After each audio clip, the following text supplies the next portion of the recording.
A man does not go to the village square solely because he cannot see the moon from his compound. Mbah, he can see it quite clearly. But we come together because it is good for kinsmen to do so. Ndobanye, is that not what our elders have taught us?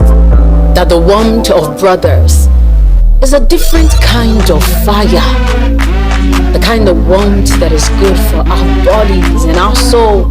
And also, because a vision seen by one man is a dream, but a vision seen by a region, that one name is a mandate. A collective rewriting their fate, chapter after chapter, page after page. Our own very exodus. Maka onye kwe, chi kwe. If a man says yes, his chi says yes with him. And for too long, we have been stars scattered across the sky, shining bright but shining alone. But Southeast Vision 2050 is the moment the constellation connects. It's the moment where we let go of the internal frictions and the silos of the past. Today, we trade friction for fusion. We are burying the hatchets to pick up the digital pen.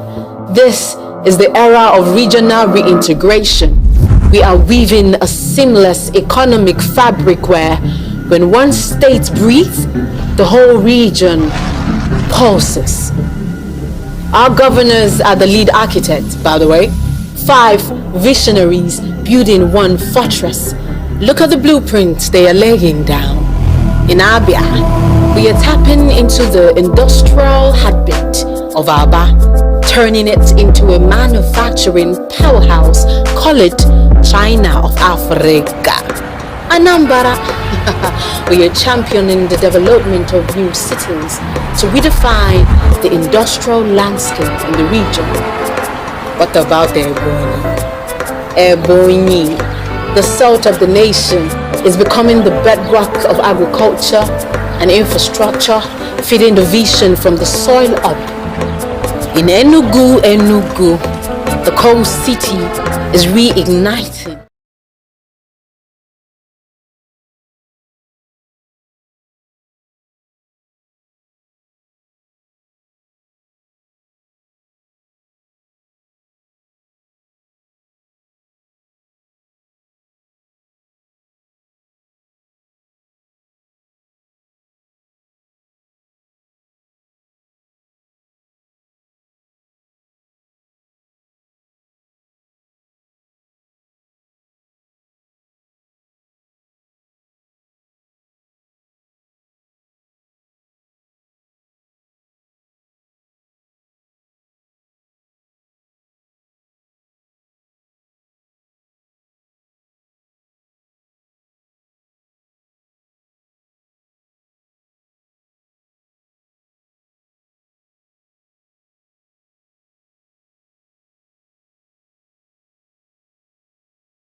not Enugu that's losing, or Enugu is winning, and maybe Anambra is losing.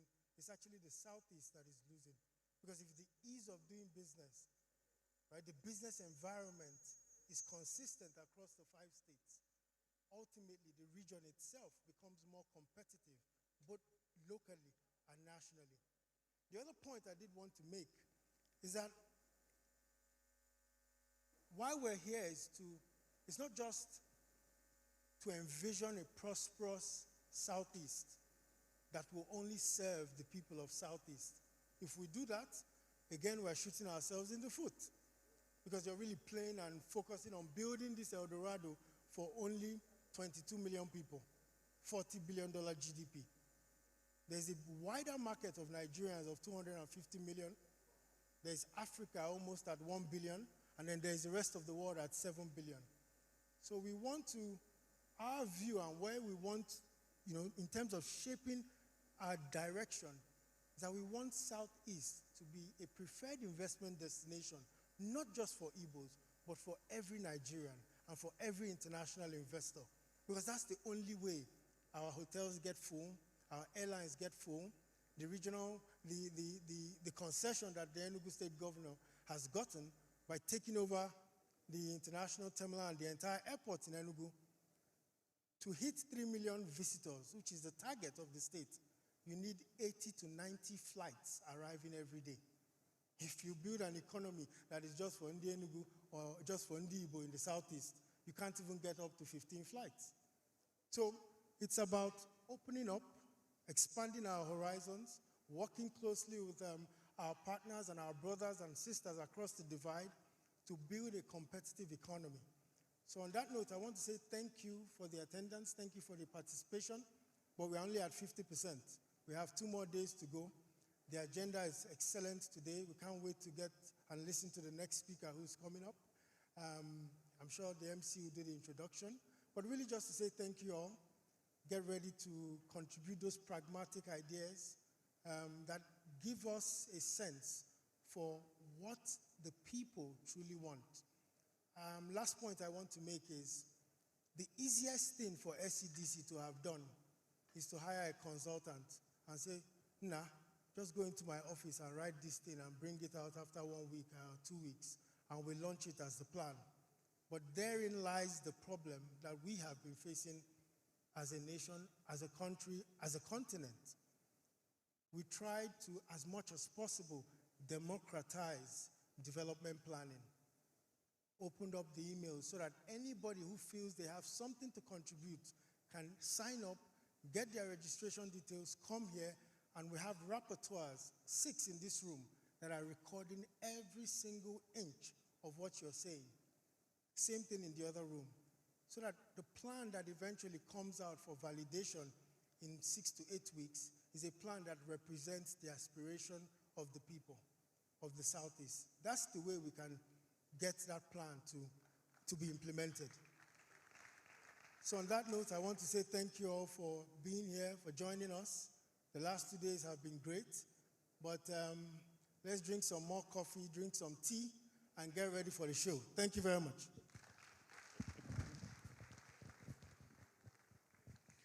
So let me tie to what you just said.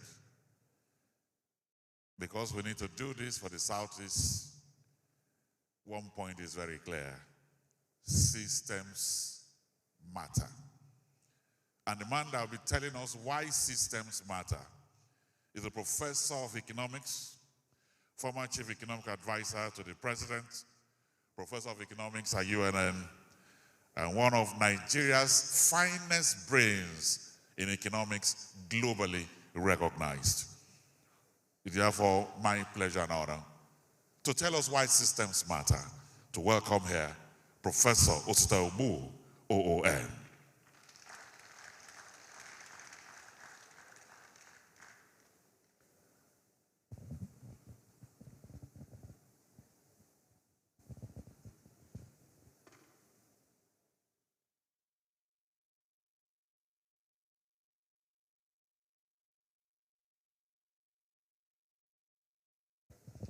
Please, let's encourage him. Let's put our hands together for him, ladies and gentlemen.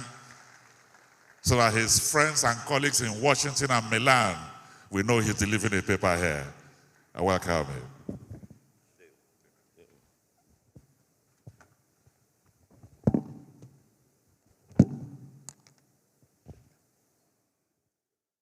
Good morning, ladies and gentlemen. Good morning. You know, as a professor, when I say good morning and I don't get a response, I feel that my people are sleeping. First and foremost, let me thank the board and management of SCDC for asking me to come. I regret that I missed yesterday. I was told that it was packed and that the sessions were not only informative, but provocative in the right way. So I would like to thank the MD, the board, the directors for this invitation. Well, starting from what the MD has just said, before I even get to the little piece that I have written, everything he has said will depend on whether the institutions work. Institutions align incentives with productivity. Institutions lower uncertainty and transaction costs. Institutions and systems enable markets, states, and citizens to function predictably. So everything he was saying can only work if the system, if the institutions work. It is institutions that also explain why poverty persists and why country A is doing better than country B. And it is institutions that can also make elites very uncomfortable, because if they are unable to capture that institution, they will behave well. Huh? Oh, something is not, what is it?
You can have rules, you can have norms, but they are there enforced.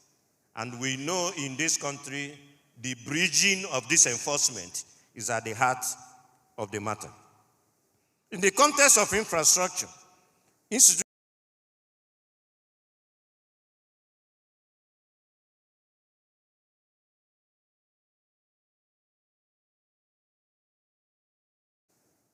so you can see how central it is, whether SEDs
supervisory capture.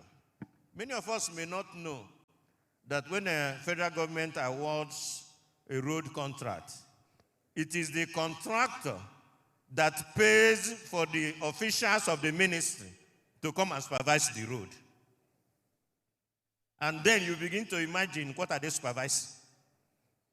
When the supervisee is the one that is paying the supervisor to come, houses him, pays the honorarium. So that is supervisory capture. And these are some of the things we must avoid in this journey. The development cost of institutional failure extends beyond financial losses to include opportunity cost, foregone growth, social displacement, and declining investor confidence. So when institutions fail, the cost of that project failing is not just that project failing. It is that the project has denied us the resources we will have invested in health, in education, in other areas. So what else do we know? That the effectiveness of infrastructural investment depends heavily on institutional quality. That persistent problems of abandoned projects, cost overruns, and underperformance are largely due to governance failures, rather than technical or financial constraints. For instance, that Nigerian power sector problem highlights how regulatory weaknesses and political interference undermine reform outcomes.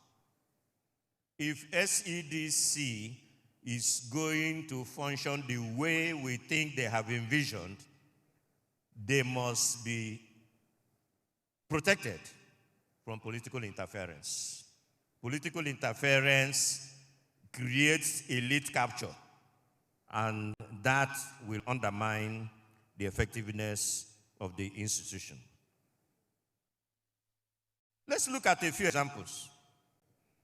The Ajaokuta Steel Complex was conceived in the late 1970s as the cornerstone of Nigeria's industrialization strategy. Many of us here who are here may be very young to understand that the industrial policy of Nigeria, and that is why industrial policy is extremely important, but it has to be done with clear institutional mandate that avoids elite capture. Because industrial policy is about sometimes choosing winners, choosing projects, choosing activities that the nation or region deems profitable. But in an attempt to do that, you can fall into the wrong hands and the policies will not work. So Ajaokuta was conceived within a larger industrial policy. The development cost of this, because Ajokuta, after several years of investment, the project has failed to achieve a sustained commercial operation. Several attempts have been made to get back to that most important aspect of our industrialization journey.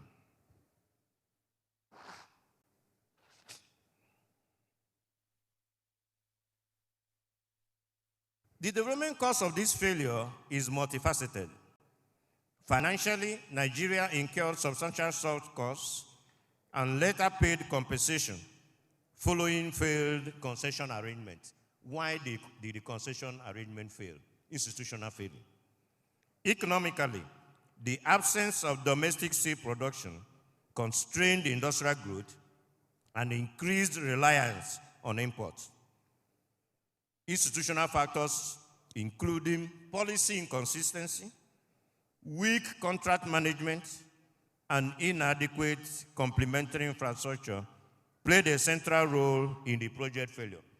So you may cite an Ajokuta steel in Ajokuta, but the supply of raw material may be way far removed from the location of the industry because of political consideration.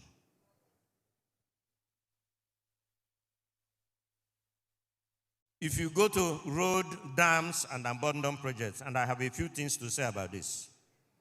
Nigeria has thousands of abandoned or poorly executed infrastructure projects, particularly roads and dams. One thing I learned when I was in government was the way our budgeting was done. And some people who are here, former legislators, they will understand this. Part of the crisis of infrastructural development is the budgeting process. Again, systems, institutions. You have a 12 billion naira road awarded to a contractor. Year one, you put 500 million. That road is going to take, at this rate, 24 years. And so in the third year, the contractor abandons the project because of cost escalation. Who does that? A 12 billion naira road, you put 500 million in year one. Year two, maybe 750. Reason? New operators want to give out new contracts. Systems. So, inadequate budgetary provisions leading to cost overruns and lack of continuity across administrations. So even when this current crop of managers of SCDC comes, we are hoping that subsequent ones will continue from where they stopped.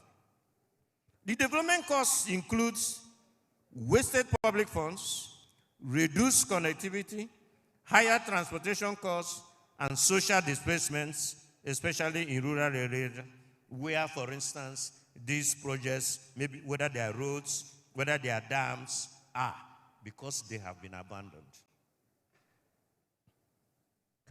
Major transport projects, including highways and bridges, frequently experience delays and cost escalation. While some projects are eventually completed, prolonged timelines delay economic benefits and increase financing costs, the point I was making earlier.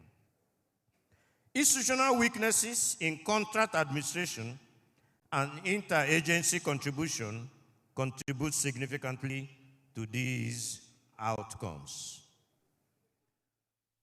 Let's look, because I know that SCDC will be engaging in what we may call PPP. If you take the Murtala Mohammed Airport 2 and Lekki Epe Motorway, there are lessons. To understand what happened, we shall use 3 pillars of assessment: regulative, what we may call normative and cultural cognitive, to analyze the failures. If you look at the regulatory challenge, when they started the MM2, there was a lack of dedicated PPP regulatory body in Nigeria. Right now, we have one, and I hope they are working well. I don't know their situation, quite frankly. Non-independence of the judiciary, leading to lengthy litigation and poor enforcement of contracts. Those of you who know about MM2, they went to court several times. In fact, there was a time the government wanted to cancel the contract outside the approval of the Federal Executive Council, but they didn't succeed. Weak dispute resolution frameworks and burdensome legal limitations, red tape and corruption in government processes. The normative challenge is poor stakeholder engagement, and this is in particular with the Lekki-Epe Express Road, and unmet public expectations, such as resistance to payment of toll on the Lekki Highway. Lack of communication and transparency about project goals and benefits. And I hope SCDC and the associated institutions they've created are taking note. Stakeholder engagement. And I think that is why this event is particularly important, because it is also part of the stakeholder engagement. If we see gaps, we need to point them out. If we have something to contribute, we need to say so. Corruption deeply embedded in Nigeria's social and institutional culture.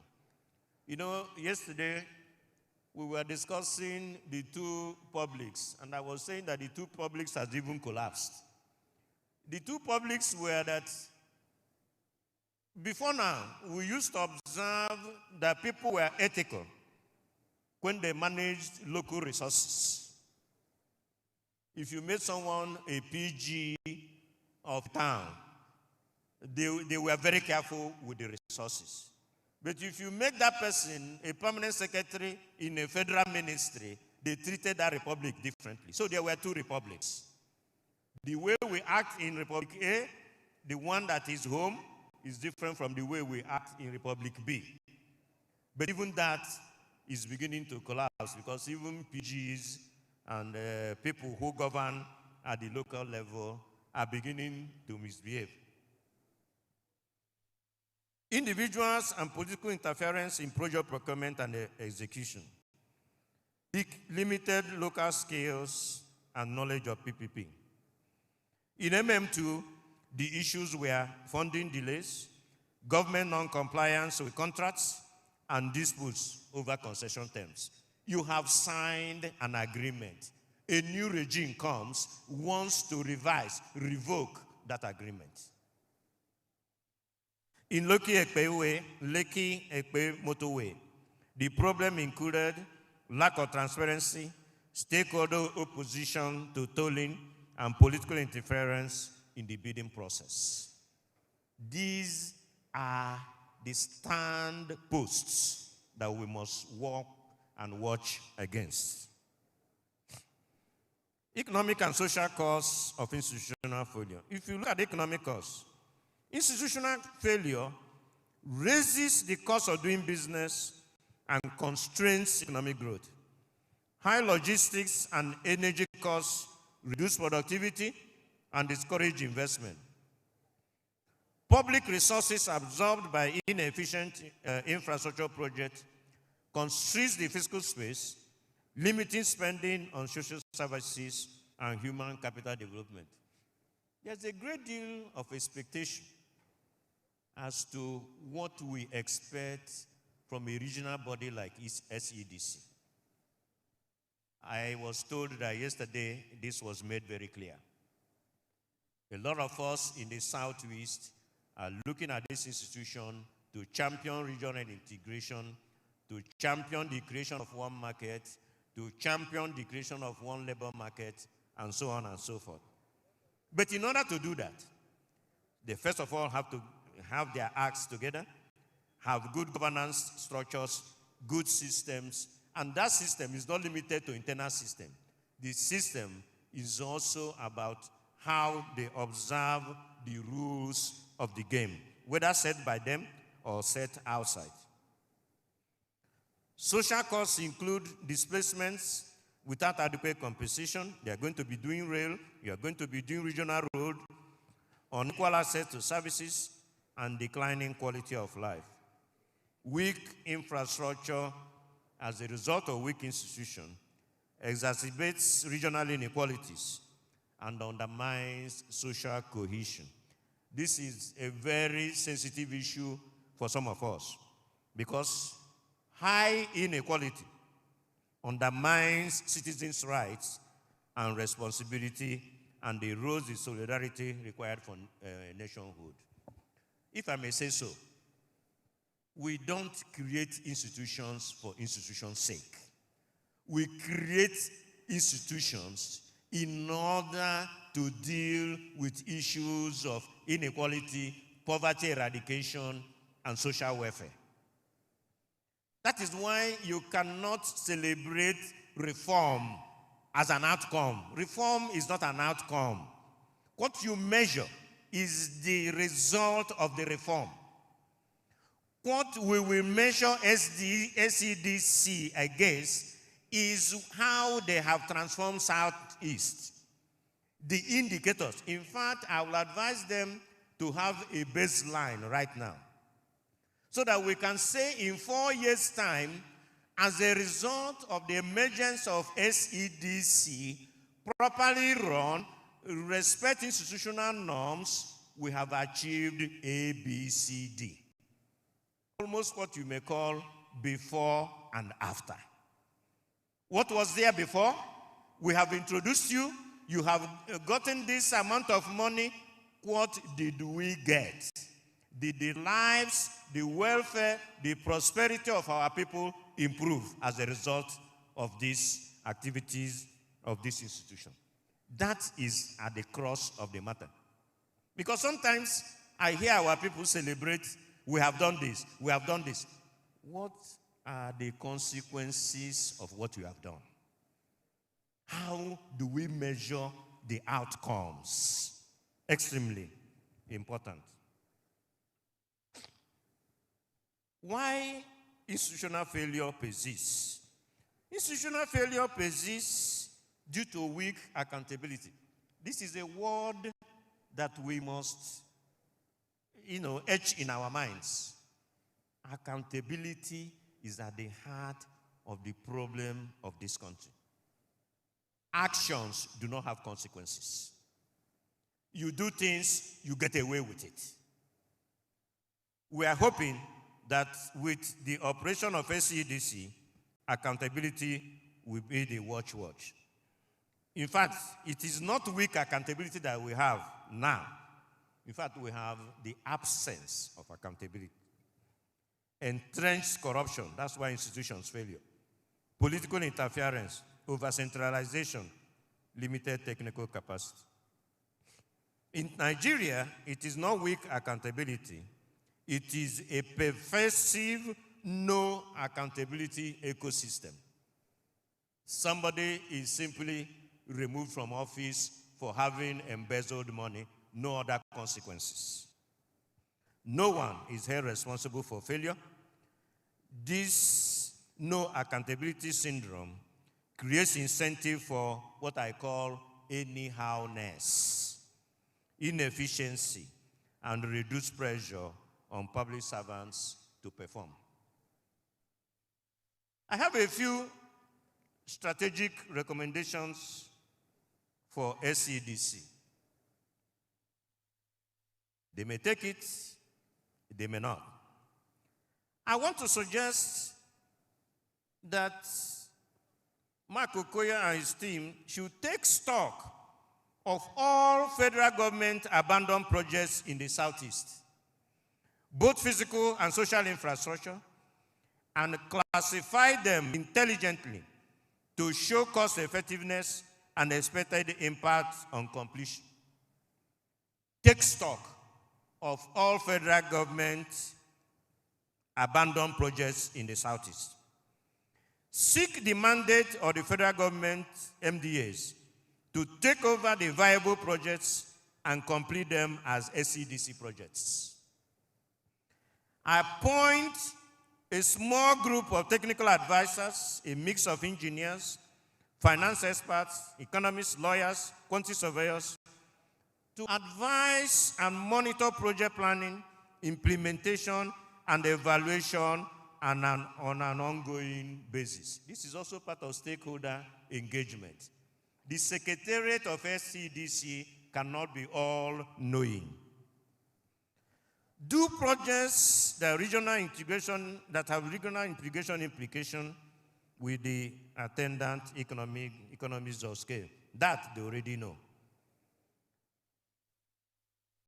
As a teacher, there is one thing I always emphasize. When I joined the Federal Executive Council, after one or two meetings, I had noticed that in the documents for evaluation of projects that we finance, there is a section called economic analysis. So after my third meeting at the Federal Executive Council, I raised my hand. I said, Mr. President, if you go to the economic analysis section, the only statement I see there is this project has been budgeted for. I say, what kind of economic analysis is that? No cost benefit. More importantly, I wanted to simplify things. I was telling the president that if I give a road to Julius Berger, I am expecting more than the road. I expect the learning that will take place by Nigerians on that road. I'm expecting the number of jobs that road will create for the communities where the road is passing. I'm expecting the ancillary workers that will be associated with that road mentioned in this project appraisal. Technology transfer, knowledge transfer, learning must be part of SEDC projects.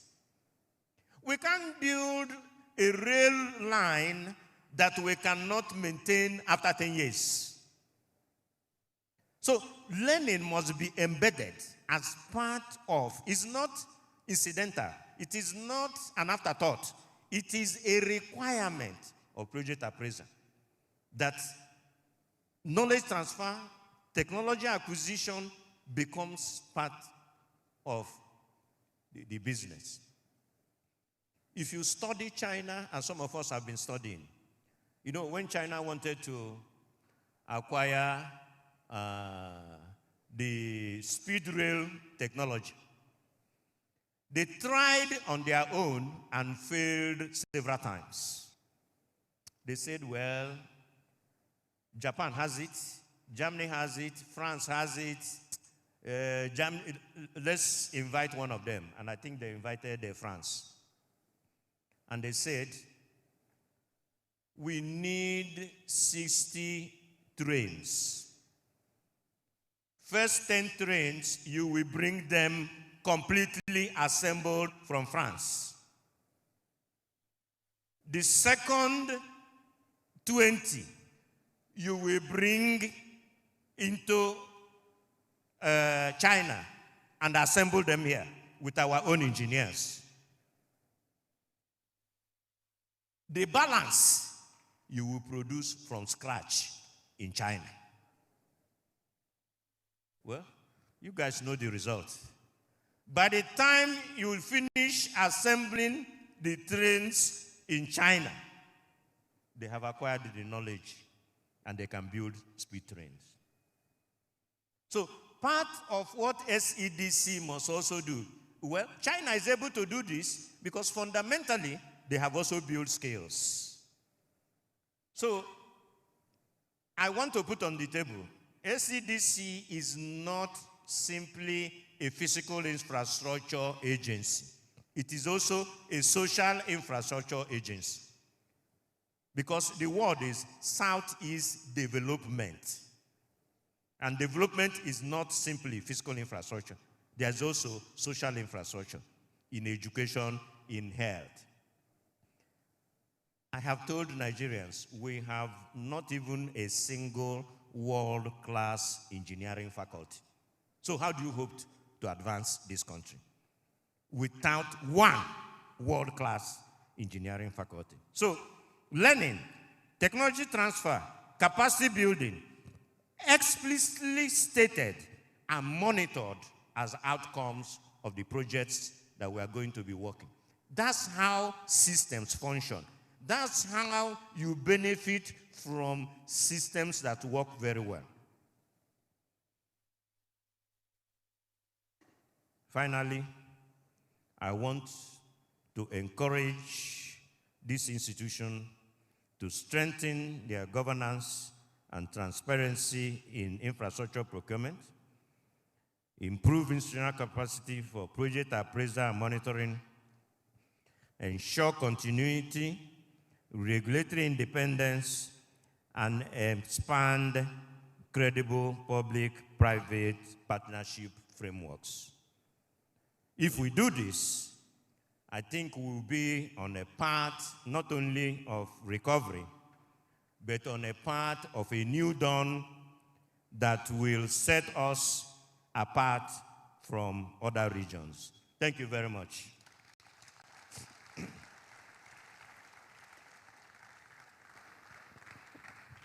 Prof, I hope you don't mind if they engage you. 2-3 questions. All right. Well, distinguished ladies and gentlemen, we can take 3 questions for the professor. Somebody said here. Okay. Where is the microphone? Okay. Can we please give them a microphone? Take mine. Prof, thank you very much for that wonderful presentation. My name is Ijoma Eza, so I'm representing Manufacturers Association of Nigeria. You mentioned the SCDC going to take account of abandoned projects. I want to also give a context too. Where the states have assets, but the borders belong to the federal government and it becomes a threat, I plead that it should also be prioritized. Let me give an example. Harbor Industrial Layout on Onitsha is the most successful industrial layout in the whole of Eastern Nigeria. I can proudly say that, containing even the South-South. However, the borders of that industrial layout belongs to the federal government through NIWA because it's at the border of River Niger. Every year, between September and October, we start preparing for the floods, which is a very big threat to us and has made the insurance risk of that estate to be very high. So while we are prioritizing abandoned assets, let us also prioritize what the government, the borders too, where things like the River Niger belonging to the federal government becomes a threat to an asset of the states and organized private sector. Thank you very much. Do you want to take this first? Okay, your mic is there. No, I think she made an important suggestion, which I'm sure SCDC will take note of. The reason why I spoke about abandoned projects is that it's actually a low-hanging fruit. You know, federal government has invested. These projects may be at 70, 60%, 50% completion. So if you can actually apply and acquire them, provided they make sense, and they will have impact on the lives of our people, I think it should be encouraged. The point you are making about the boundaries between federal government and state, I think is something they too will make a note of. We will take just 2 more questions. Then we'll take the 2, and then you can answer. Okay. One from here. There's a man that wore white and was chasing the microphone. Please come down. And then one more person. Do you have a microphone there? Okay, please go ahead. Thank you. My name is Professor Otu, Akano Otu.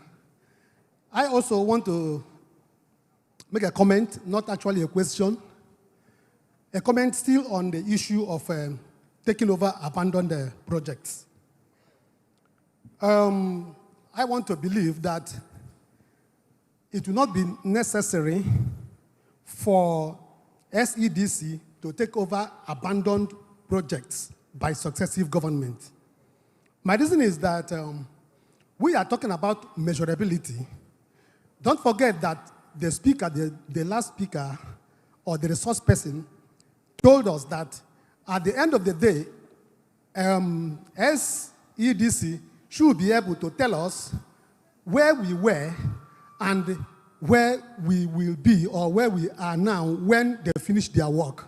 So if you begin to take over abandoned projects by successive government, it may be a little difficult to measure their impact in the southeast zone. That's number one. Number two, all of us are Nigerians. We are aware that most of our state actors have this tendency of abandoning projects. Not all of them anyway, but most of them have this tendency. So as soon as SEDC begin to take over abandoned projects, they may be tempted to abandon more projects, which they would have on their own completed. So I am of the opinion that instead of taking over, Southeast Development Commission should find a way to bring the government back to the site for them to complete so that we can measure their own impact. Thank you very much, Thank you, Prof. sir. Thank you, Prof. And then finally, please bring the microphone here. Good morning, everyone. I want to stand on the very well-established protocol. My name is Dr. Ngozi Azodo. I work for the government of Abia State. I want to commend Professor Siobu for a very beautiful presentation, and I have just two comments. Number one is to talk about, just to support what he said about China, and to also add that the level of artisanship in China is so sophisticated, and it is an area where the Southeast Development Commission can actually pay attention to make Southeast the production capital of Nigeria. You know, we already have a lot of artisans, and so it's important to have that well-regulated, capacities built, and then everybody comes to produce in the Southeast, just like we go to China to produce now. Then my comment is, having been in government, sir, and with your wealth of experience, and also the issues you knew while serving in government that worked against the successes of government, which regardless, in spite of your presence, still happened. How can the Southeast Development Commission guard against such experiences that you know this is wrong, this is not tenable, this is still allowed, and it begins to break the system? Because we are talking about institutional strength. I think that, you know, it's important for them to know how do we avoid these pitfalls, regardless of the fact that we knew them, so that we do not go through what has happened in the past. Thank you, sir. Okay, we wanted to add two questions. Nobody has asked question here. She has asked. Okay. Maybe you take that and then take two more. Yeah. Okay. I think her question is very important. And my advice is that we must manage SEDC with great humility, meaning you don't know everything. And that's why I was advocating for a creation of an advisory group. knowledge is important. Expertise is important. In Nigeria, knowledge has become a disability. If you know something, they say, keep him aside. We don't want too much dogo trenchy here. So this is going to be a knowledge institution, even from the way they have started, the way they structured this 3, 4, 5 days we are having here, shows that they are willing and open to accept new knowledge. It must be on a continuous basis. So, to address your question, I have said that SCDC is a development commission. So it's not an infrastructure commission. It is both infrastructure in the physical and infrastructure in the social. It is an institution that should be able to say we created prosperity for our people. And so my experience in government, if you have served, and I see a former minister here, in the Federal Executive Council, is a pack of maybe 42 different people. You are trying to raise a technical question in the Federal Executive Council, and your neighbor is telling you, put your hand down, we need to go and eat lunch. So that's the way it is, because lunch is waiting for us. And you are delaying lunch. We just have to approve and move on. You don't approve and move on. Part of the crisis we are having with electricity generation was that, by the way, I don't think the Federal Executive Council is structured for debate. Because you can see the sitting arrangement. One person is at the other end, one person is at the other end. So we do not fully interrogate, we didn't fully interrogate, for instance, the power sector reform. And then we come hurriedly and we say approved. No. Planning, process, institutions that will govern that process, are they in place? The regulations, the incentives. These are some of the things, and I think SCDC is starting well. They need to have their feet grounded, open for new ideas, continuously searching for how to improve on things. Let me address, I know it's going to be controversial, that's why I brought it, the issue of abandoned project. It is not for lack of having thought through it. What I meant was that these must be federal government abandoned projects, and there are many. And I say, acquire them as SEDC. It becomes yours. And with little money, you can finish and claim them because they've been abandoned. That's the point I'm trying to make. So the marginal benefit compared to the marginal cost will be much higher. So that's the point. It's not for us to begin to think that will now lead to states and federal governments creating additional abandoned projects. But there are two more. Well, how many more? 3. All right. Please, he said something that I love, is that SCDC is open to ideas. So what ideas do you have so that SCDC can put this on board?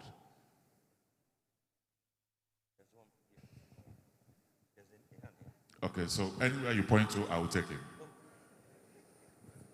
Okay. All right, go ahead.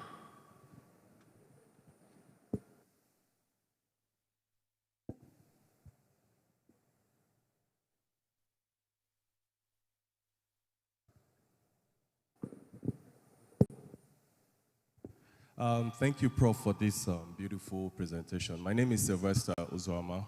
I'm a public sector consultant as well as an entrepreneur of my own ventures. During the course of your presentation, you made one very vital point about the importance of strong institution.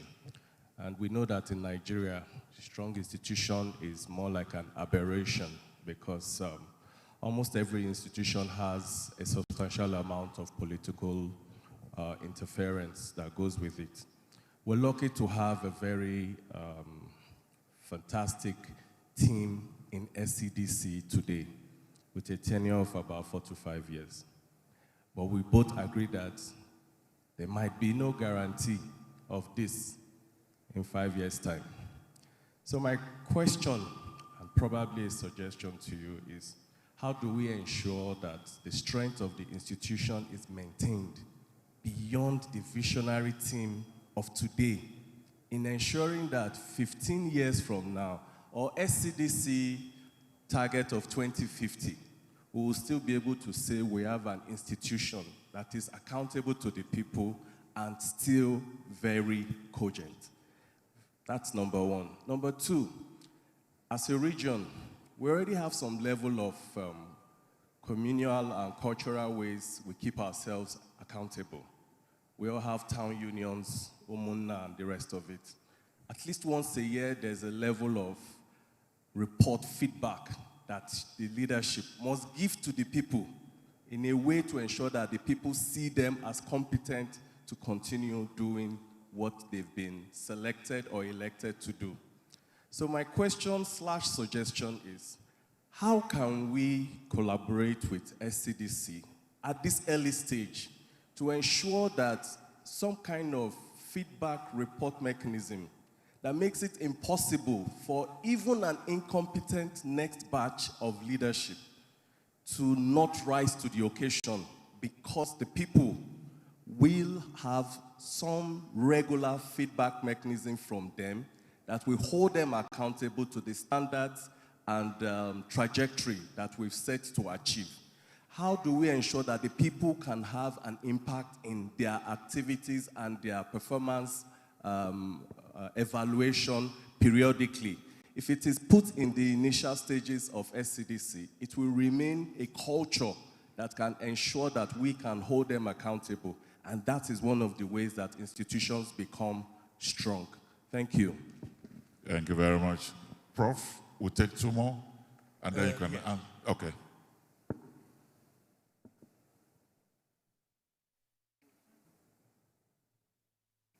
Okay, please.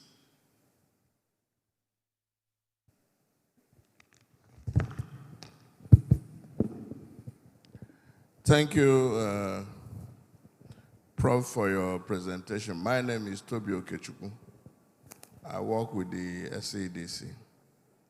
You raised the issue of corruption as a major culprit why systems fail.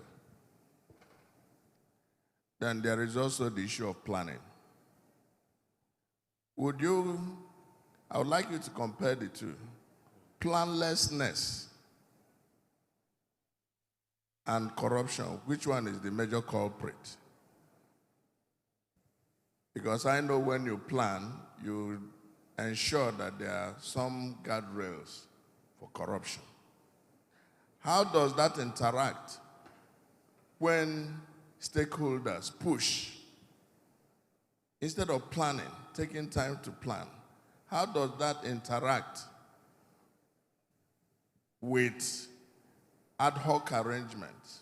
Our people want 1 kilometer roads, boreholes. To what extent are they sustainable? Second is that I was chairman House Committee on Works. Like you pointed out, when projects are not properly conceived and you just want the road done, and you award a contract of 5 billion for a road project that is 20 kilometers, and you have 250 million for day one. Next year, you don't have a budget for it. In any case, there is no syndication where it could be bankable. After you have wasted about 2 years, the first kilometer you did begin to develop, potholes. By the time you are ending, it would have been 30 years and is abandoned. So I think that our people, like is being done now, should invest more energy in planning. 2 is that you make it that you take it away from government. where you partner with private sector. Abandoned projects, fine. Enugu Onitsha is very good. But how can it be made a business that our people who are in diaspora, our people who are major stakeholders in the economy, would also be investors so that we relieve the government of this burden? And our own, as SEDC, is coordination. Is not an alternative government. So that our people are prepared to know that we are not going to inherit all the abandoned projects. There's no mechanism for it. What we do is to articulate the sentiments of the subnationals. And as per advisory committee, the governors are already there. And they have also bought into the idea that we have, and we are going to undertake integrated projects that can enhance one market economy. Thank you very much. Thank you very much. Please, let's bring the microphone here. Hello?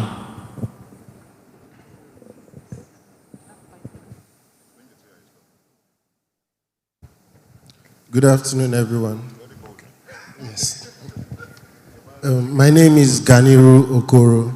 I'm from Imo State.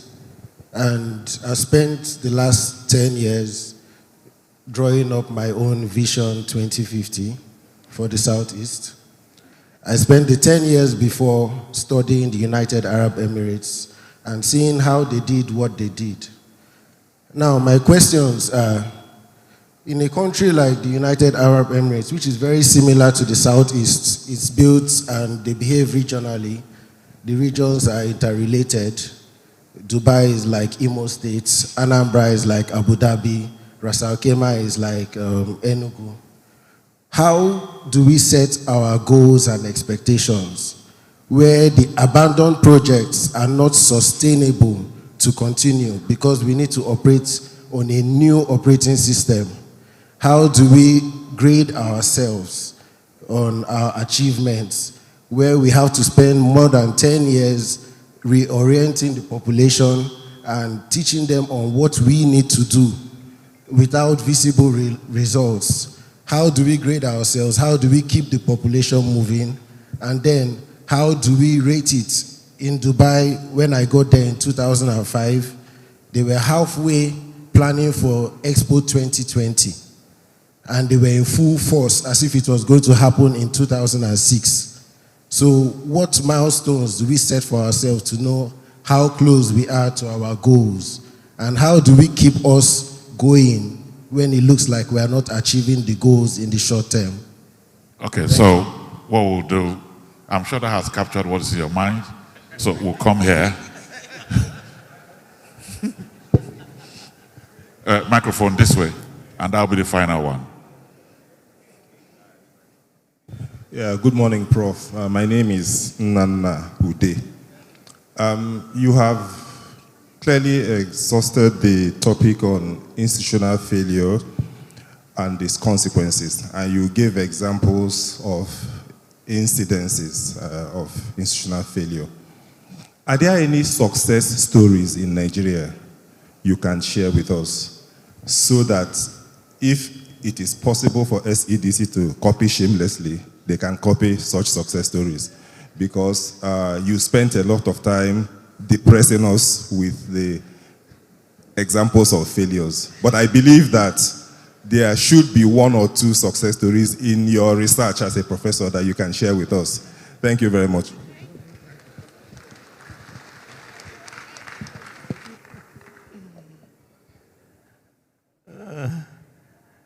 Nana, you need to keep hope alive. You know, we are where we are because there are few success stories. So my research has not unraveled them. But let me return to some of the questions. Especially the point being made by Honorable Toby, who is an insider. Toby, I want to say, clearly that SCDC is our institution for the development of Southeast. I hope I'm very clear. Why are you not clapping now? You are not going to outsource this to the private sector. By the way, let me make a very important point. We keep thinking government is inefficient, government is corrupt, government cannot do. No, government must do. Government must do. You see, China is growing at 10%. Yes, private sector, but government is the driver. Don't be misled into thinking you can outsource everything to the private sector. It's not true. For a developing country like Nigeria, a developing region like the Southeast, the incentive system is set by the government. That's why you need capacity in government to do things. We need capacity in SCDC to do things. It's not going to be outsourced. There will be partnership. So, my take on this is that there are things you guys will plan. There are things you guys will execute. There are things you're going to execute in partnership. There are things you might execute alone, because I went to do a retreat for Afrexim Bank in Kampala. And the debate arose. This was the entire Afrexim Bank met in Kampala, Uganda. They invited me to close that retreat. Afrexim Bank was set up first and foremost as a development institution. And so we began to see that it was behaving like it's now Morgan Chase Bank. No, we are pulling it back. There are investments you make that are risky that private sector will not go into. You have to make note of that. But they are for the benefit of our people. There are programs you pursue that private sector will not pursue because it doesn't yield profit. You have to make note of that. So, institutions are created with a mandate, with a purpose. And the purpose of SCDC is development. And development is not something you simply say, it is profit making. No.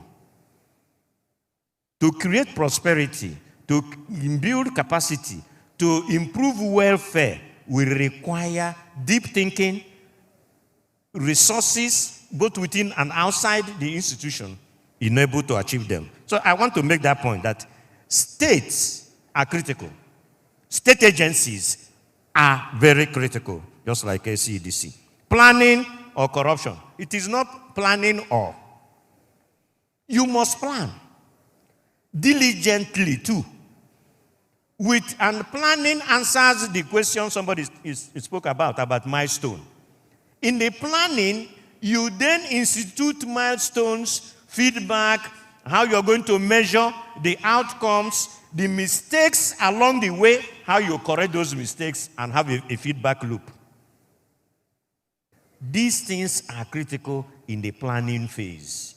In fact, if you don't plan the project well, you become confused midway, and costs overrun will emerge. For instance, like he said, and I have explained, the budgeting process.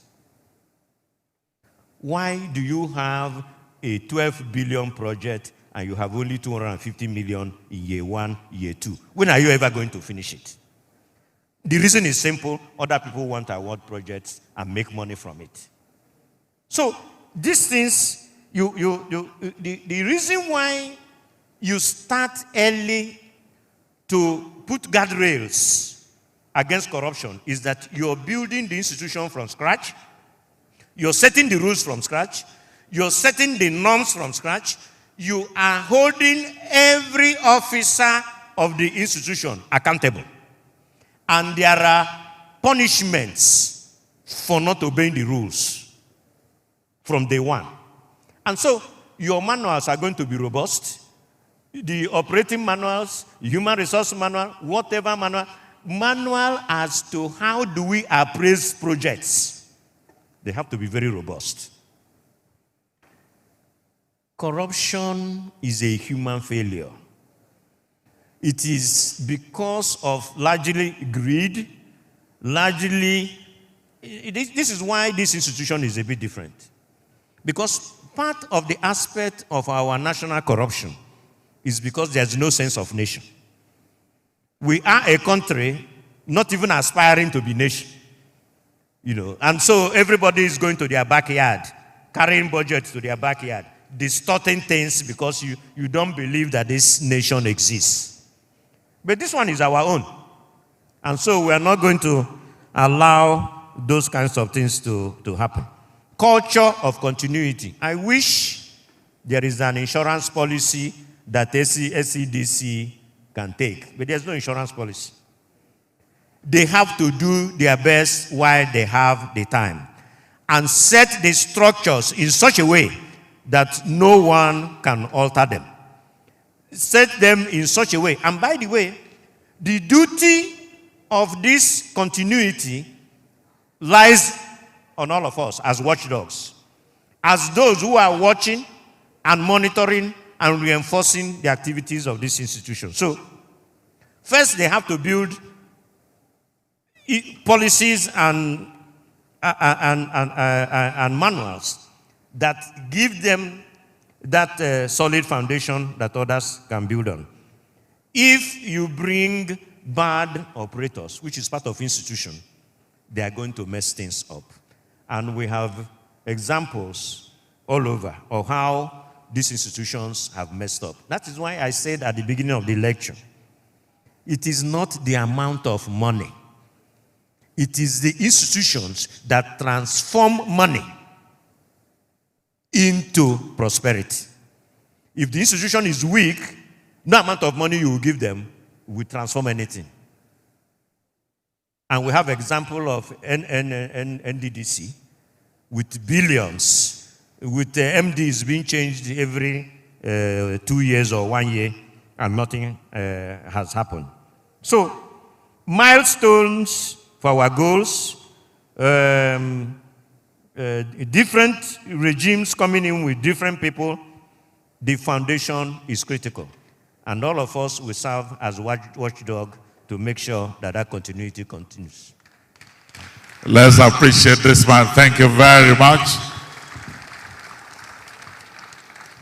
He's a professor's professor. Thank you very much. You can go anywhere. Thank you. Thank you very much. We appreciate you. There are a few wonderful people who are here. We will recognize you, and then we'll break up into our syndicate groups. Ebele. Ebele.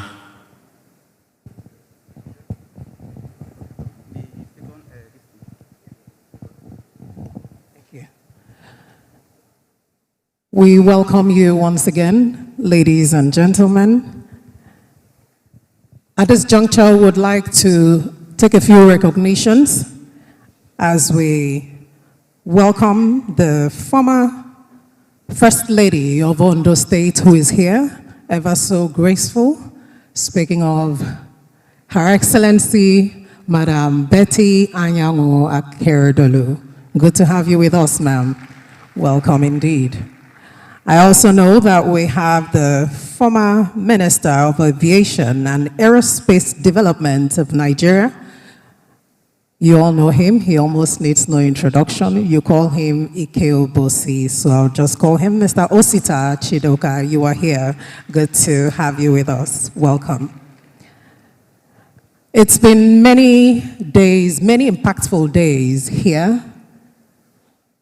And we know, as we can already tell, that day 3 promises to be just as impactful. The focus area, of course, for today is governance, resilience, infrastructure, energy, social cohesion, and of course, human capital.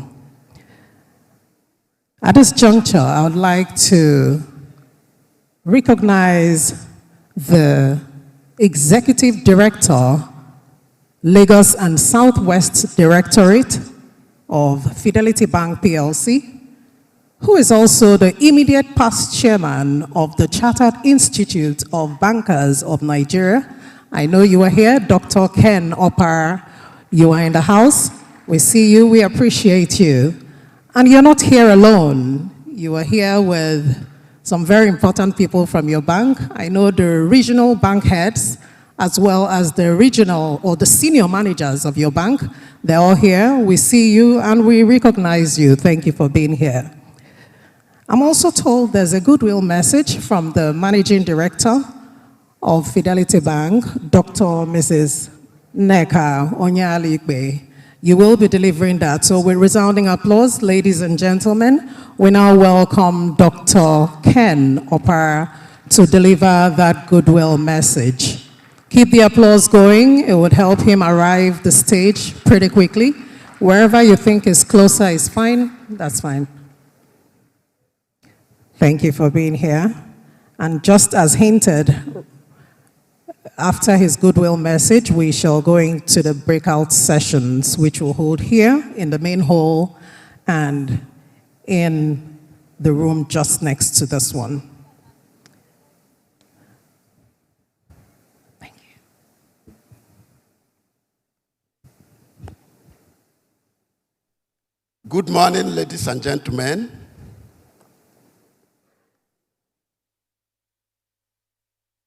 The convener of this very important program, MD of Southeast Development Commission, in the person of Mark Okoye and the executives.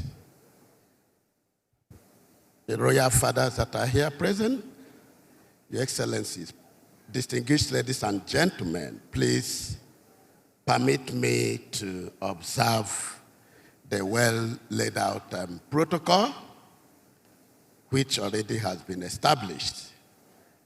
Speaking after Professor Sitabu is usually a difficult one. But I'm not supposed to be speaking. I'm only going to present goodwill from the Group Managing Director of Fidelity Bank PLC,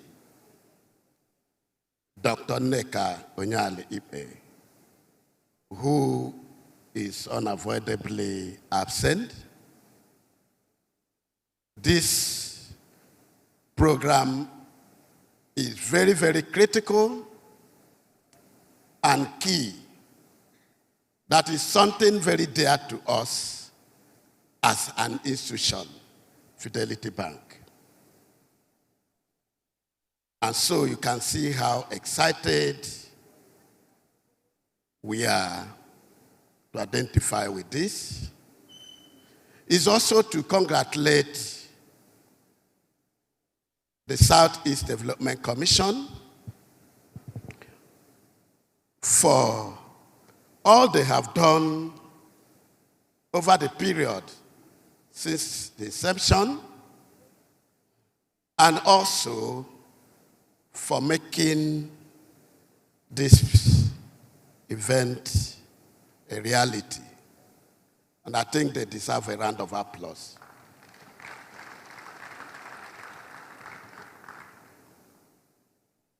I just want to say clearly that nobody channels and drives value for you. It's evident that decision to do that remains and resides with you. The Southeast is blessed with enormous resources. The population of the Southeast constitutes about 18% of the total population of the entire country. But listen to this. In terms of landmass, it's about 20,000 kilometers. And it's just about 3% of the entire landmass in Nigeria. If you take a state like Niger, that is 76,000 square meters, you then begin to appreciate what we are talking about. But guess what? As the last count, out of the total 40 million small and medium enterprises in Nigeria, pay attention to this. Out of 40 million SMEs in Nigeria, the Southeast, the total number of membership, that population that is of Eastern extraction is 70%.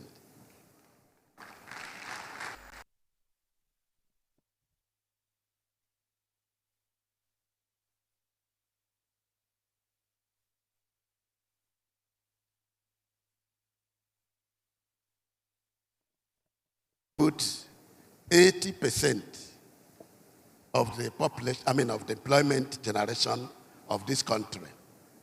It means that this is coming from the Southeast. Now, what is lacking is to begin to galvanize this and build it and begin to have opportunity to mine these opportunities and begin to distribute it. And I think that this is where the Southeast Development Commission is coming in. Why? Because it's going to provide the platform that will become a rallying point for those businesses that our people are the major entrepreneurs, the captains of industries, that lubricate this economy. We then need to begin to bring it to the Southeast.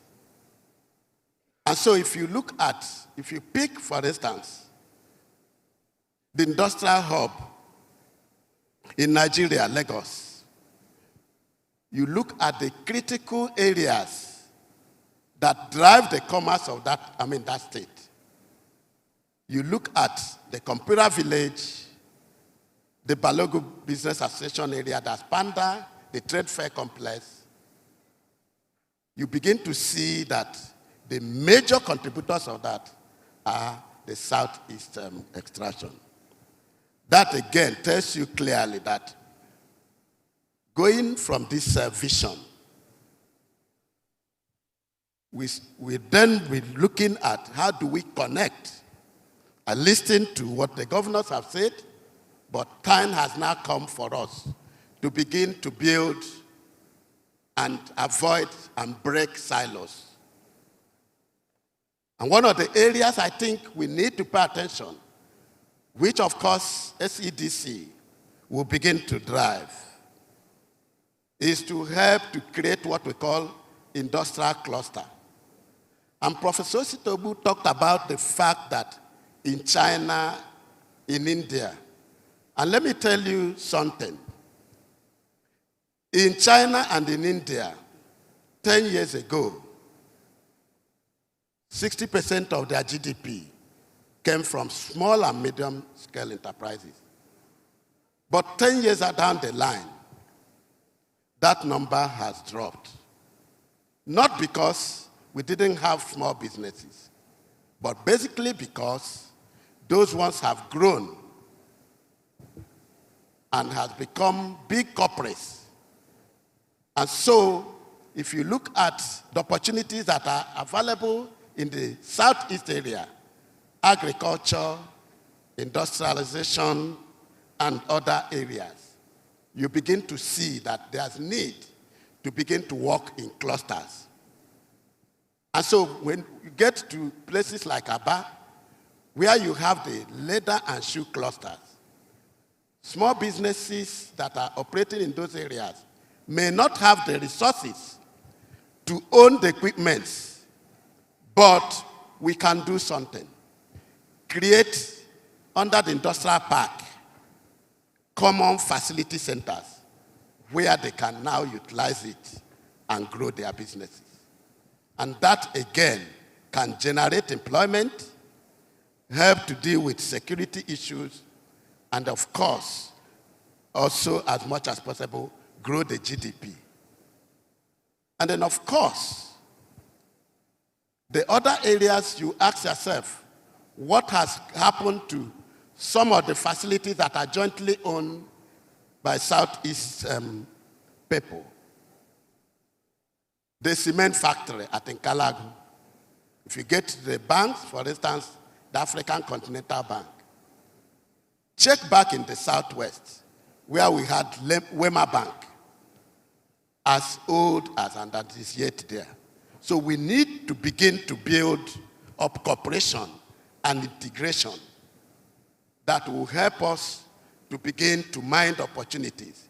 If we are holding 70% of the businesses that are resident in these small and medium industries, it means that we can build a processing zone and industrial park that can help us to champion and grow this. Again, as I round up, if you talk about the entertainment industry, you will also see that the Southeast area contributes phenomenally to the growth of that sector. I can see DK Chikumerije here. Of course, if you look at programs, even at Afrexim Bank, you will see that it has played major role. How do we integrate this and build cohesion and put it in such a manner that we can now become an entertainment village where, rather than people talking about security issues, they need to then converge. The diaspora community will then come and, as much as possible, take pride in what we have at the entertainment village. And I think it's something that we can achieve. Just to assure you, as I then round up, that at Fidelity Bank, we are very determined to support this initiative.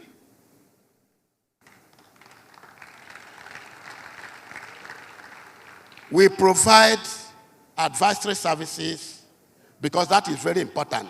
It's a knowledge that you know that can take you to where you want to be. And so we provide that. We also collaborate with SEDC in the areas of attracting multilateral funding.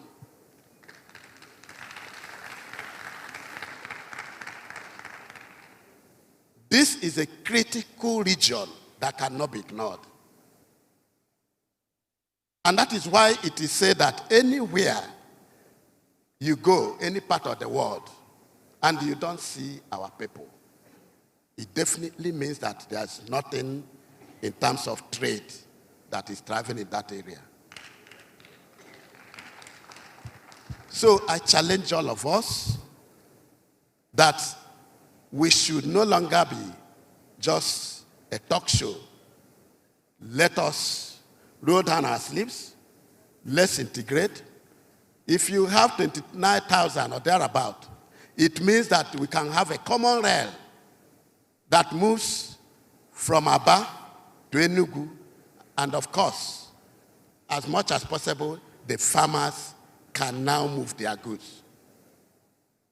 Because we are not integrated the way we are now, most of the farmers, the things that they produce, cashew, tomato, and other things, before they move them to where you have the ready market, they already get perished, and only 10% of it is available. And even at then, we don't have processing zone. Who says that we can have our, basically, centers that can be a collecting point and a melting point for us to galvanize our resources and then be in the position to export them. If we do that, I expect that this region will be a major hub, both in export, both in human capital, both in resources, and as much as possible, our dream of realizing the kind of vision that we have, what has happened in Taiwan, Singapore, China, and India would also reflect in this place. I wish you excellent deliberation, food for thought. Thank you for inviting us. Fidelity is ready to support and will definitely do that. Thank you and God bless you. We are Fidelity. We keep our word. That's the Executive Director of Fidelity Bank, and we appreciate him, ladies and gentlemen. Thank you.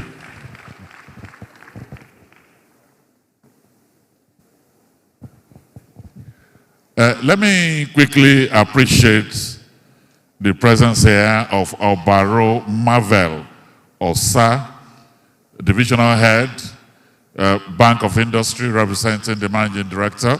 We welcome you. Also here is the Southeast Chairman of Manufacturers Association of Nigeria, Lady Dr. Ada Chukwudozie. I welcome you too. Thank you very much. Mr. Emmanuel Namani, Chairman, Enugu State Internal Revenue Service, is here with us. And the Director General of the Nigeria Council for Arts and Culture, Mr. Obiasika, is also here with us. I welcome you. So this is how we'll go. We have 6 breakout sessions. 3 here, 3 at the Dome. So I will just plead with all the facilitators, moderator, and paper presenters of the 6 breakout sessions to please be on stage here with the board of SEDC for a group photograph before we break out now. Please, all the facilitators, MD, maybe lead the way so that others can follow. Mr. Osina Chidoka, please, you are facilitating the other one over there. All the facilitators here and the Dome, please come up here for a group photograph with the board of SEDC.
And so our facilitators will be moving to their venues. For those that are supposed to be in the main hall here, please let's remain.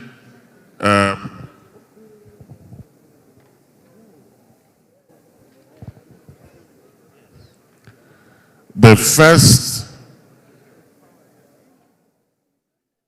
first paper that will be here will be dealing with energy, power, energy, and solid minerals. Emeka Onyegbule will be the moderator. And the one in the dome will be human capital development, where Arinze Chilofia will be moderating. Oh no, Sam Hart MNI, Chief of Staff to the Deputy Speaker, will be moderating. That will be at the dome. So if you are interested in human capital development, please can you rise now and move to the dome? And if you are keen on power, energy,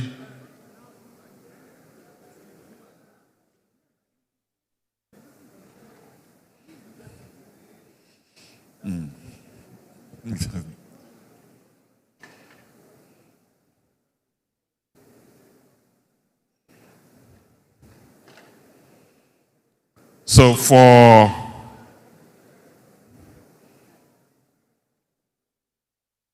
power, energy, and solid minerals,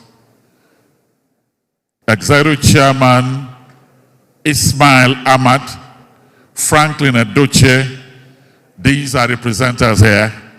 For the other one in human capital development, Osita Chidoka will be our main presenter in the first paper that will be dealing with human capital development. So for those that want to be part of the breakout session on human capital development, to be facilitated by Mr. Osita Chidoka, former Minister of Aviation, former Corps Marshal of the Federation, and the Chancellor of Athena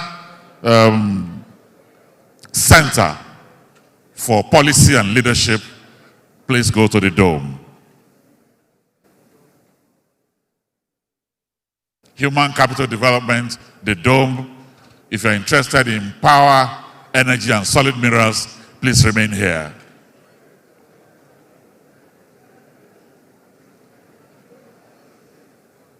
Let's take the next 5 minutes to do that very quickly.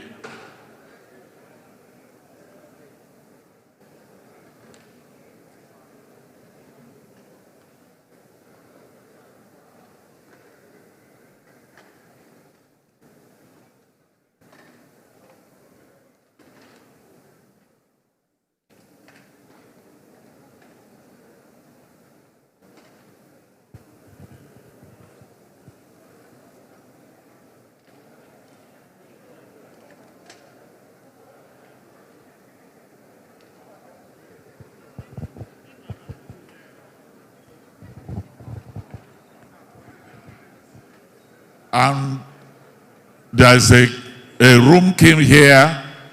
If you are staying at Hotel Sunshine, room 212, your room key is here. The afternoon presentation, because I'm doing the coordination, one vision, when would that, the one vision, the one I'm organizing.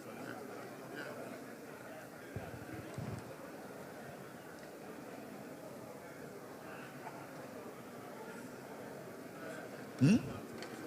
Is that what? So what is he lying down that they brought it to me?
Okay, we can.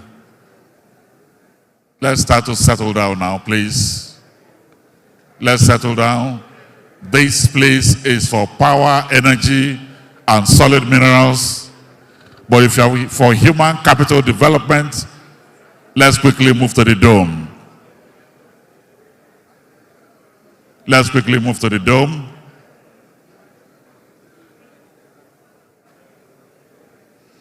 For the rest of us that will be here, let's settle down. Let's take our seats.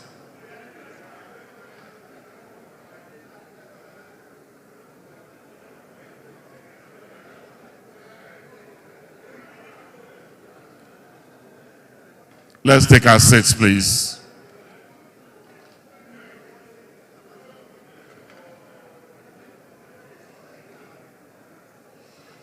Let's settle down. Let's settle down, please.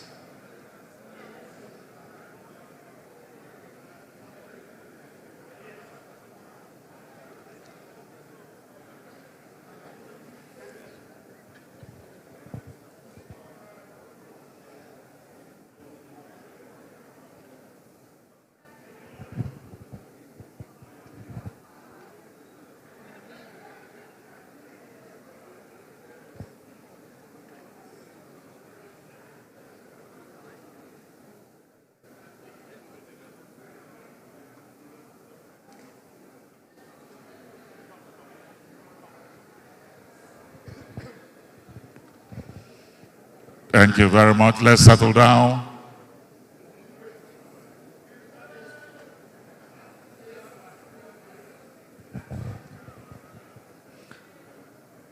Emeka Onyegbule.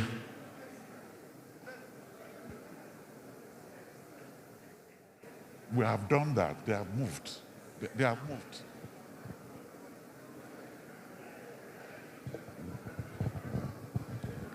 Emeka Onyegbule, please.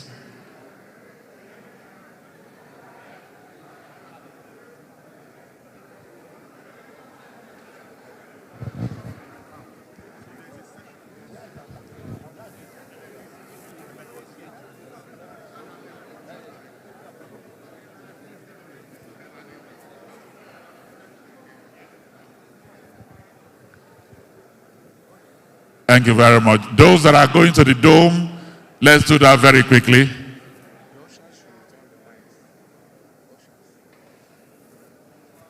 Ushers with the microphone, bring them backstage.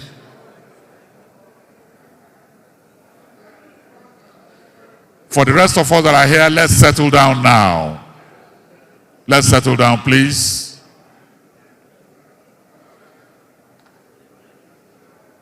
Let's settle down.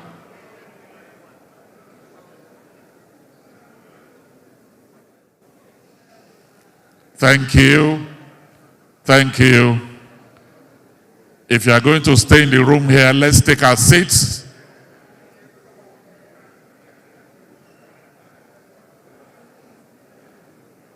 Thank you. Let's take our seats, please. Let's take our seats. Let's settle down.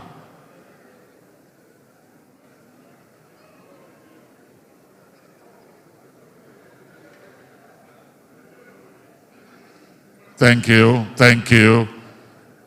The walkway is cluttered. Can we settle down?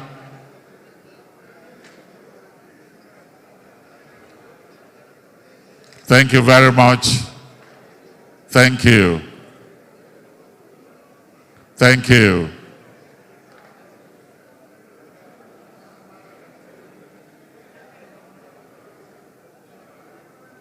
Thank you. I think our moderator can take over from here.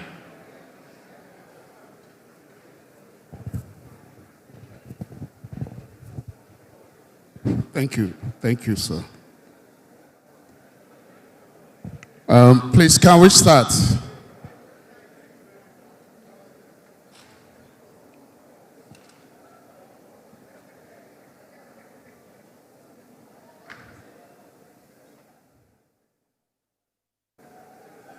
Yeah, thank you, ladies and gentlemen. Thank you this morning. We're starting the session on energy. So I will crave your indulgence. If you're part of this discussion, please take your seat so that we'll move on quickly. My name is Emeka Onyebule. I serve as the chairman and chief executive officer of the Abia State Electricity Regulatory Authority. This session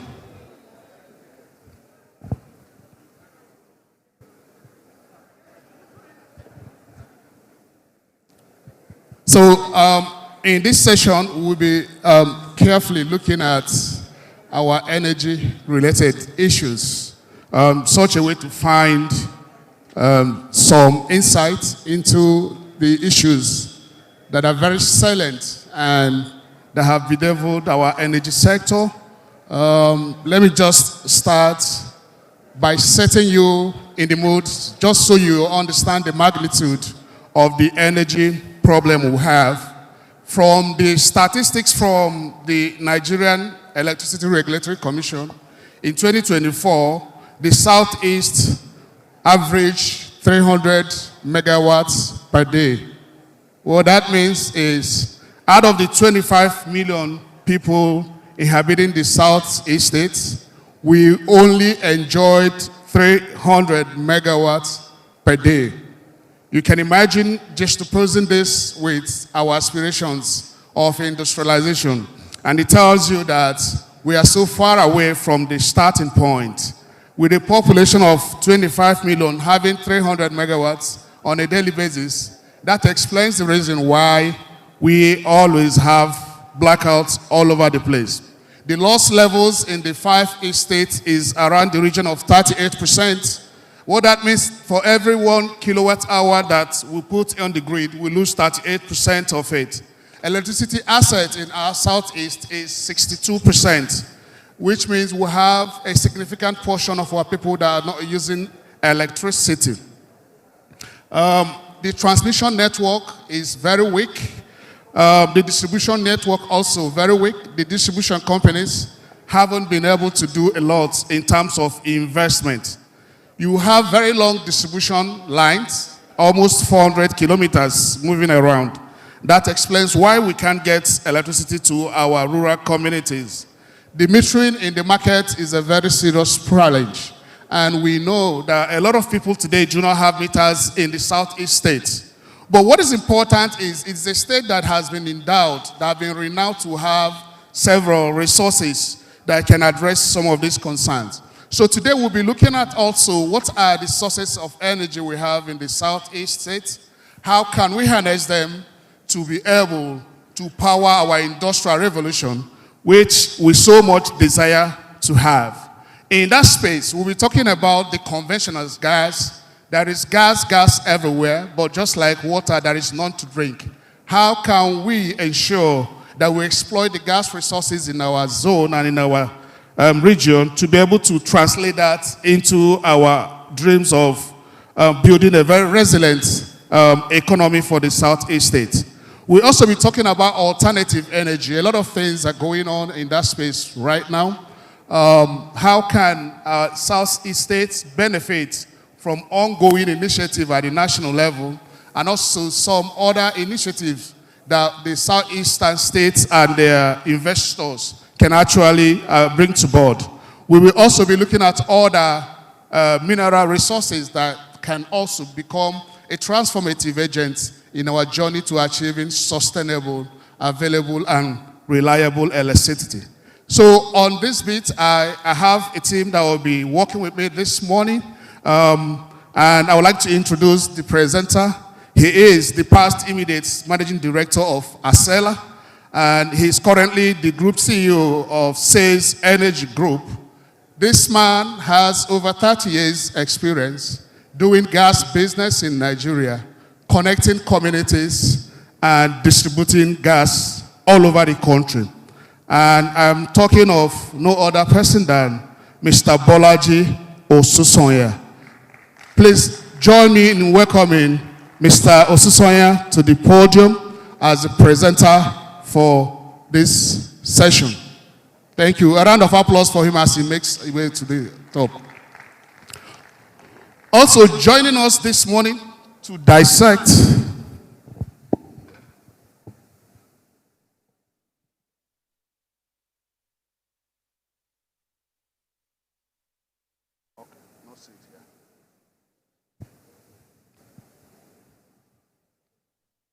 Is Mr. Bolaji here? Okay. Thank you so much. Thank you. Yeah.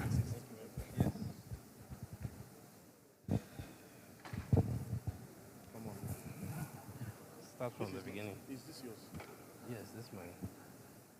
But it's not colored anymore.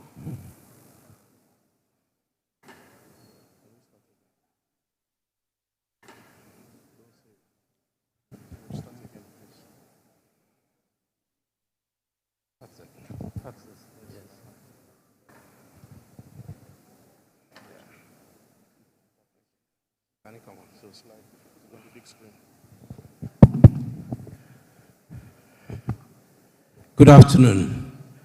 In the interest of time, let me stand on the existing well laid out protocols.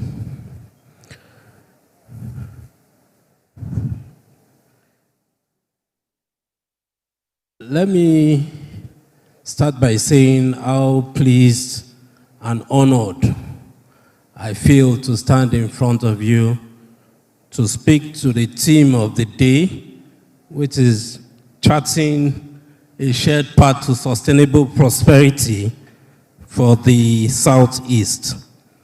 And more specifically, let me talk to powering our industrial ambitions. I'm best introduced with many formers. And when I say formers, it's former presidents of the Nigerian Gas Association, managing director of Wando Gas and Power, managing director of Axela. I think the import is that I've spent the last 25 years of my career trying to do exactly this. And I've tried to do this both in Nigeria and West Africa.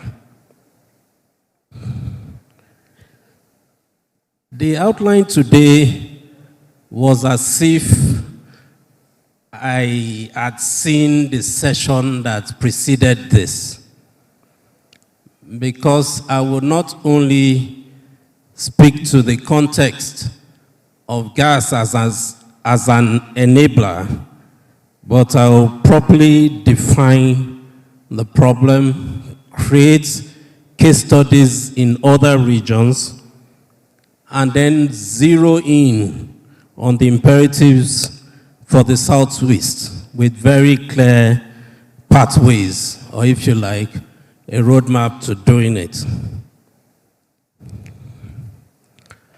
Beginning with the end in mind.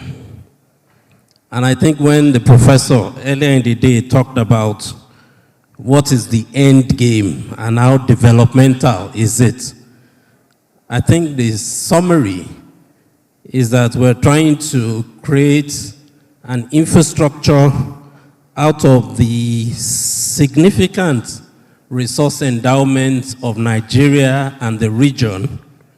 We're trying to make sure that whatever we do with that infrastructure pays or makes the region a lot more competitive.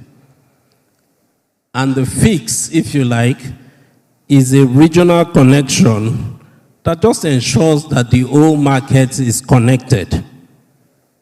And in terms of milestones and benchmark, we're looking at increasing manufacturing output in this region by over 50% in the next 5 years.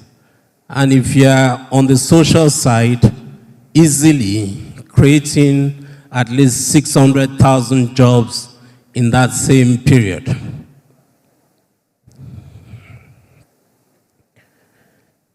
Let me start by establishing that the push for energy infrastructure is because it delivers progress.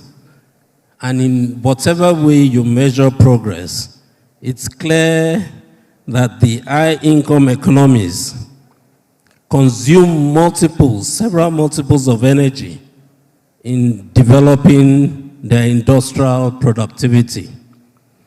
And if you look at the table that I've put up there, you see how meager the energy consumption of Nigeria is relative to the other countries. And it's clear, the correlation is direct. The more energy you use, the more your chances of increasing your GDP per capita. And if you look at even well-resource endowed countries like Saudi, Russia, and the rest, you can see that everybody is progressing to the uppermost quadrant. If we bring it home even more, to speak to the cost of inefficiency, I call it the diesel paradigm.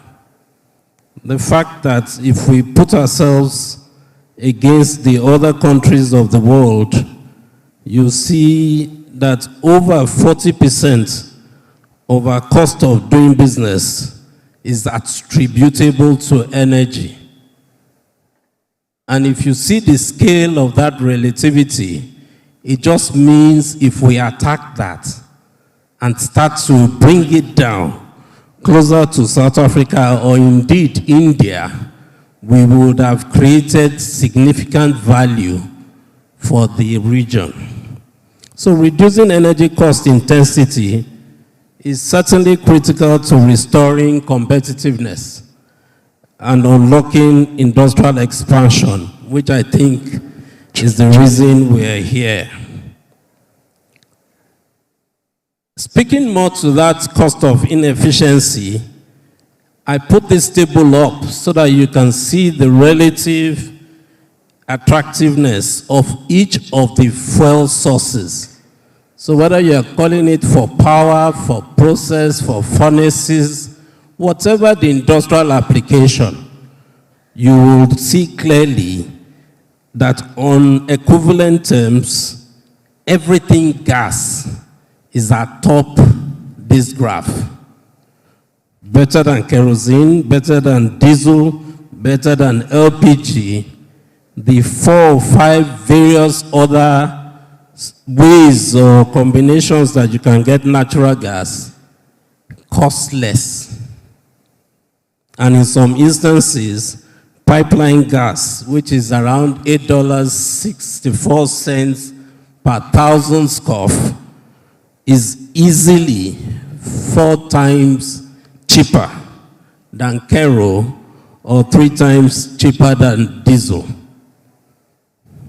So it's clear that if we're trying to look for competitiveness on the energy side, we must look towards gas. That is what I term the obvious gas advantage. And it is not just a national matter. APFA, for instance, means that that industry in Aba or that industry in Enugu will compete with Cairo, will compete with Tema, will compete with every industrial cluster in Africa. And today, we're not doing very well. In Cairo, we can still get for 5 cents per kilowatt hour compared to the 18 cents per kilowatt hour that we're able to deliver, whether you say it's in Inewi or Aba. So even on a global perspective, our competitiveness will continue to be constrained by our relative cost of power. And I think it was the chairman that made the point that it's really scarcity in the midst of plenty. 209, 210 trillion scoff in reserves mean nothing if we can't really put it to use. Today, 10% of that is fled. Today, that's easily $56.75 billion in waste. So, we can keep burning it, but we can be a little more deliberate and reapply this to ourselves as a region. Let me now zero in on the Southeast region, since that's why we are gathered. And my best description for the state of things today is an obvious omission. The graph on the board basically talked to the way we envisioned the gas pipeline infrastructure in the last 10 years. And as you will see, the only thing that connects Calabar back to Ajaokuta, that really should be the backbone that goes through the Southeast, is still in the works. It's not been developed yet, and I dare say may not even be developed if we go at the pace at which we're going. So, there are major expansions in other regions, and there's a big unserved demand in the Southeast region. And all that is limiting it is that infrastructure gap that we have. I tried to estimate what that unserved market is to be able to better dimension the constraint that we face. In Anambra alone, we're talking about easily 64 companies waiting to consume about 40 million scoff of gas per day. In Enugu, 38 companies hoping to consume about 53. Ebonyi, 20 companies hoping to consume 15.5 million scoff. Abia, particularly around Aba, is able, with 41 companies, can do easily 130 to 125 million scoff of gas today. Imo, 30 consumers, ready to do about 20 million scoff. So you see how enormous. And I put some of the industrial brands so that you can connect with the fact that this market is truly unserved. And beyond what exists already in the Southeast, which my previous slide tries to dimension, there are still very many things that we can unlock. Petrochemicals and fertilizers, ceramics and glass. There are endowments in the Southeast region that just make these natural extensions. Steel and aluminum, rolling mills, textiles and leather, distributed power. And I think it was the chairman of the session that was already talking about how constrained the Southeast, particularly the 5 states, are in terms of power. And then heavy plastics and packaging. So there's a lot to unlock existing today, and there's even a lot to look forward to as emergent sectors of the future.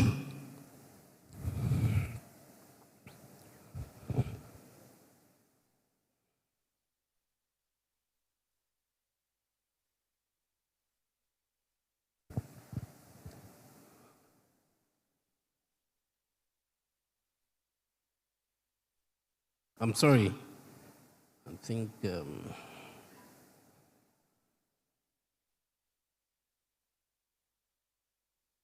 okay, don't worry.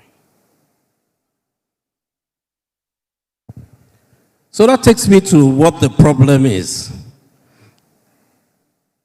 And the problem is simply this: the midstream is all that is failing us in the Southeast.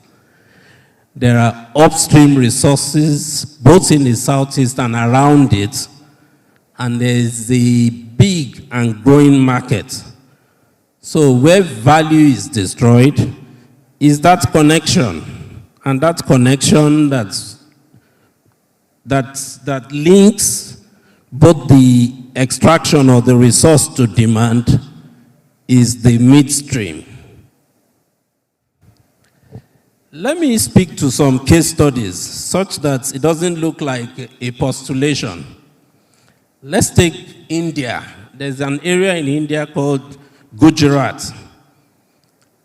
In 2000, Gujarat's manufacturing contribution to their GDP was only about 27%.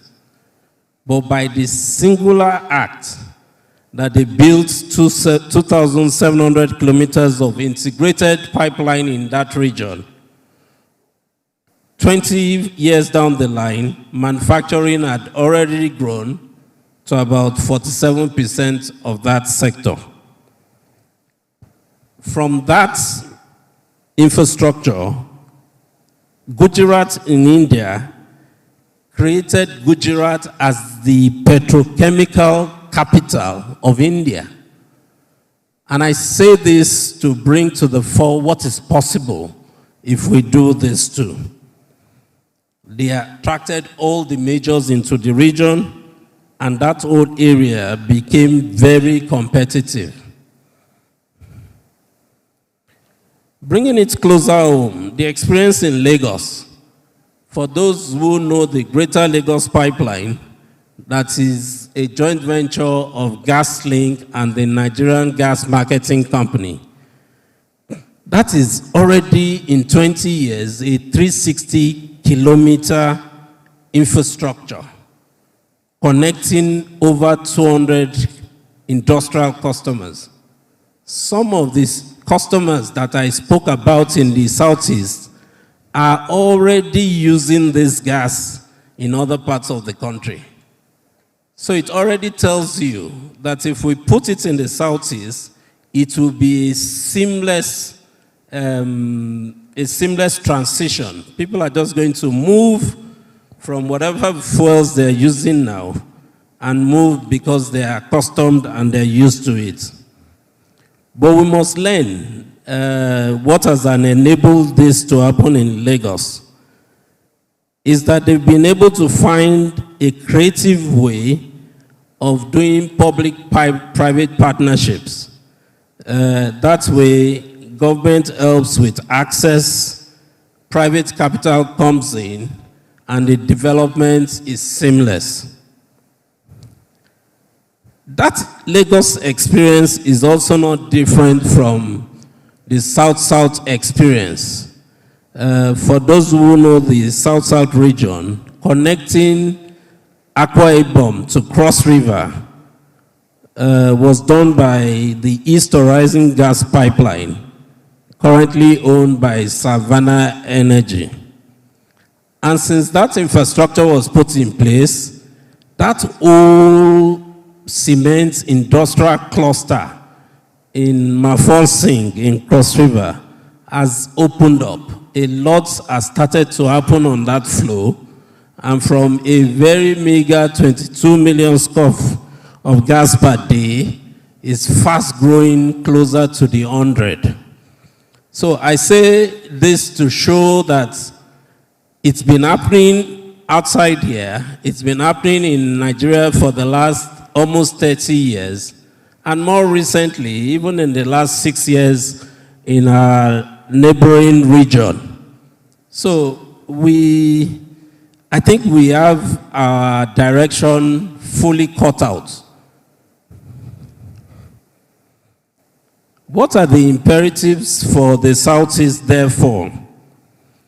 I think, without going back to the conversation earlier this morning as to whether it should be private sector or public, I think the argument that it should be a partnership of both is what we would like to push.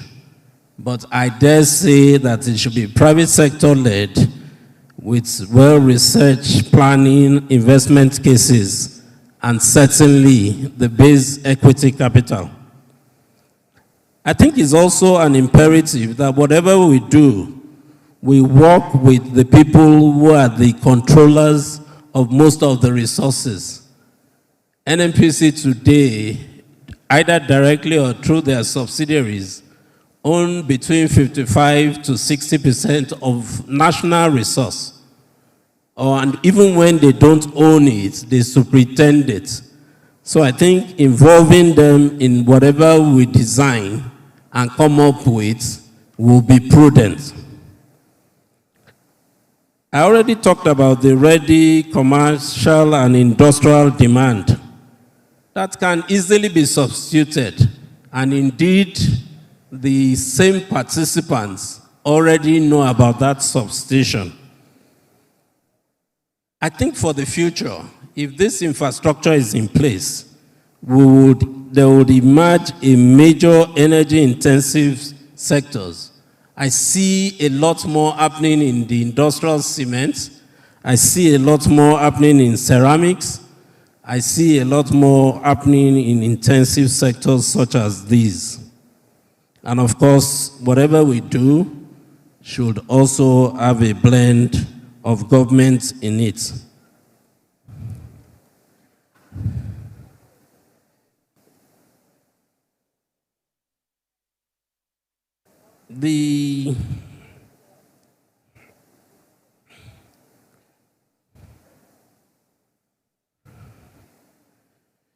So the vision, wow. Okay, good. So the vision we see is actually building a reliable gas pipeline that covers all 5 states of the region. This way, we eliminate the primary bottleneck for manufacturing. And in terms of baseline, we will be able to do close to 250 million scf of gas today. There will be easily 150 potential customers that would use it. By the time we build 400 kilometers or less, we would have covered all 5 states. And we will then be able to get gas into more sectors than we currently have. Again, in terms of baseline, this will be 5 times impact in GDP of the region in not more than 5 years. And if we're beginning with the end again, I think we'll see a 70% reduction in energy spend. We will see close to 75% in terms of capacity utilization. And in 5 to 10 years, we'll see easily 600,000 new jobs. Closing, what is the pathway to doing this? I think we need to speak to policy and regulatory enablers. We need to, again, rethink the commercial and offtake foundations. We have to be a bit more creative with the way we raise capital for this. I already said I prefer that it's private sector led, and it should be private capital in the most. But because private capital is not directly existent now, I think a commission like ours can catalyze that movement, but there must be a sure pathway for it to be replaced over time so that you can release resources for the other basic infrastructure that will be requiring kickstarting. We'll be pragmatic about the delivery and technical execution, and because this is being discussed and because this has direct impact on the community, I think the concerns around security will be easily dealt with. So closing again, it's a phased approach, connects the states quickly, and less hurriedly gets into industrialization. So simplified right-of-way, regulatory harmonization, and a good look at the security that enables this infrastructure be sustained is what we require. So my final point this afternoon will be to say that the technology exists. The product or the resource exists abundantly. The market waits. They've been waiting for years. It will interest you to know that one of the early adapters of natural gas was actually International Equitable in Aba. You can imagine how many years ago. So they are patiently waiting for this to happen, and the only missing variable is the infrastructure that we need to build. So concluding, ladies and gentlemen, is that we need to build that infrastructure and give the Southeast its deserved right to compete nationally and globally. Thank you.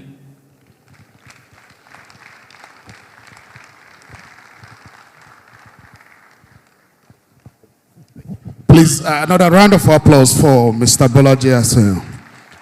Thank you so much for taking us through very insightful presentation.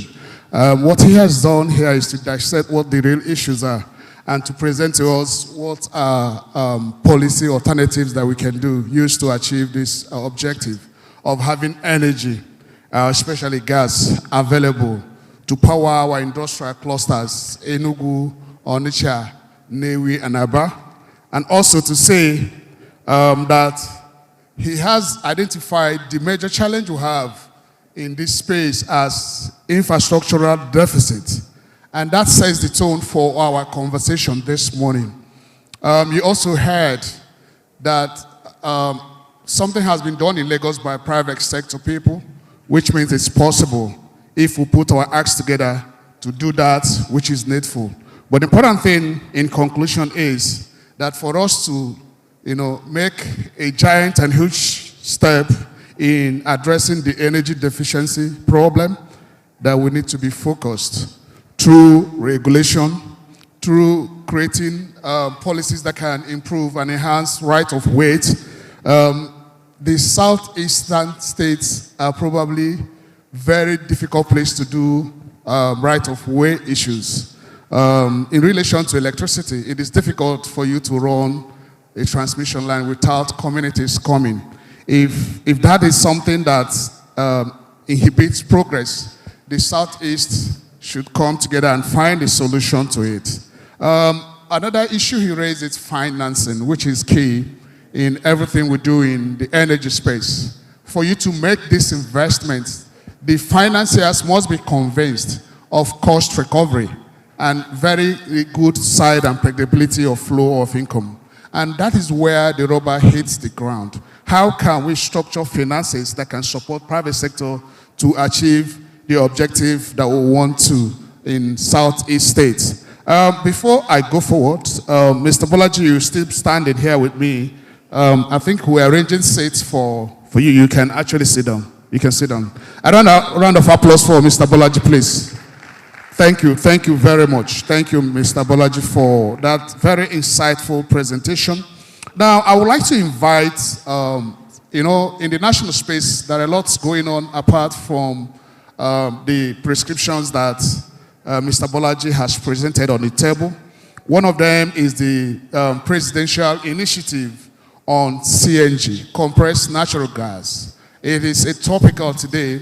You see gas companies doing what they call virtual pipelines, and it came in to cover a gap in the physical pipeline infrastructure. So please join me to welcome Mr. Tosin Koka. Mr. Tosin Koka, if you are here, please, can you just come up to the stage? Mr. Tosin Koka is a member of the Presidential Initiative on CNG, compressed natural gas. There are a few industries today that run on CNG. I know of some power plants in the north that also run on CNG. So it is something that can be an alternative policy prescription side by side with the physical pipeline. Mr. Tosin Koka, you are welcome. Thank you so much. Back to you, Mr. Bolaji Osusanyan. The main issue that we're dealing with is infrastructural deficit. So, and you rightly identified that the Southeast is one of the regions that have not been adequately covered with gas pipelines in the country. Now, in terms of regulation and governance, you and I are aware that it is the federal agency that regulates the midstream gas supply. So what that means is that it's not something directly under the purview of the state's governors. So my question to you is, how can, again, this is because we need to have an interface of public policy and the political economy of the Southeastern government. You cannot regulate what you don't control. So what do you think the Southeast governors can do using policy to bridge that gap in terms of regulation and providing this pathway? Thank you. I'm not sure it's really about policy that the southeastern states can work on. I think it's about preparing and making your preparation meet the opportunity. And my best example is Akwa Ibom and Cross River. It only happened there in the last 6 years. There was no policy direction that helped them get infrastructure into those states, but just their shared support for the private sector and encouraging the cement company to do that which will make them competitive. So less of policy, but a true desire to have the infrastructure and all that you can muster as a state or in combination as states to encourage people to come there. I see that already happening. I see the conversations we're having with the respective states and even with the collective Southeast Development Corporation, and I'm sure it's just a matter of time. From where I sit, I think this is construction that would happen in the Southeast even before the end of this year. A round of applause for him. Again, Mr. Bolaji, thank you. That was a very brilliant one. I was part of the 7 Energy gas pipeline. I think what they identified initially was 2 power plants on that axis. Yeah, one from Akwa Ibom and one from NIPP. That kind of catalyzed interest in that investment. And even in your presentation, you said that the opportunities are there. So it is about making private sector people find their attraction in putting those infrastructures. Now, what essentially that means, if in Aba we have industrial clusters, how do we galvanize our people, private sector, to go and put in pipelines that can serve that purpose? And in a way where there is a lot of activities going on, we need private sector people to initiate that investment drive in those lakes, the same as Onitsha and Enugu. And we can't say enough about the role of private sector in driving this process, especially with the thing happening at the federal level where resources are not so much in abundance to achieve them. So it is important as we take some of these discussions out of here that the role of private sector is emphasized in providing this infrastructure that will drive the industrial revolution that we all crave for the southeastern states. Now, let me come to you, Mr. Tosin Koka. A lot has been going on in the CNG space in the last 2.5 years or so. We've seen the stations spring up in so many locations. What do you think is something that the Southeast can benefit from what is going on at the presidential initiative for CNG? Thank you.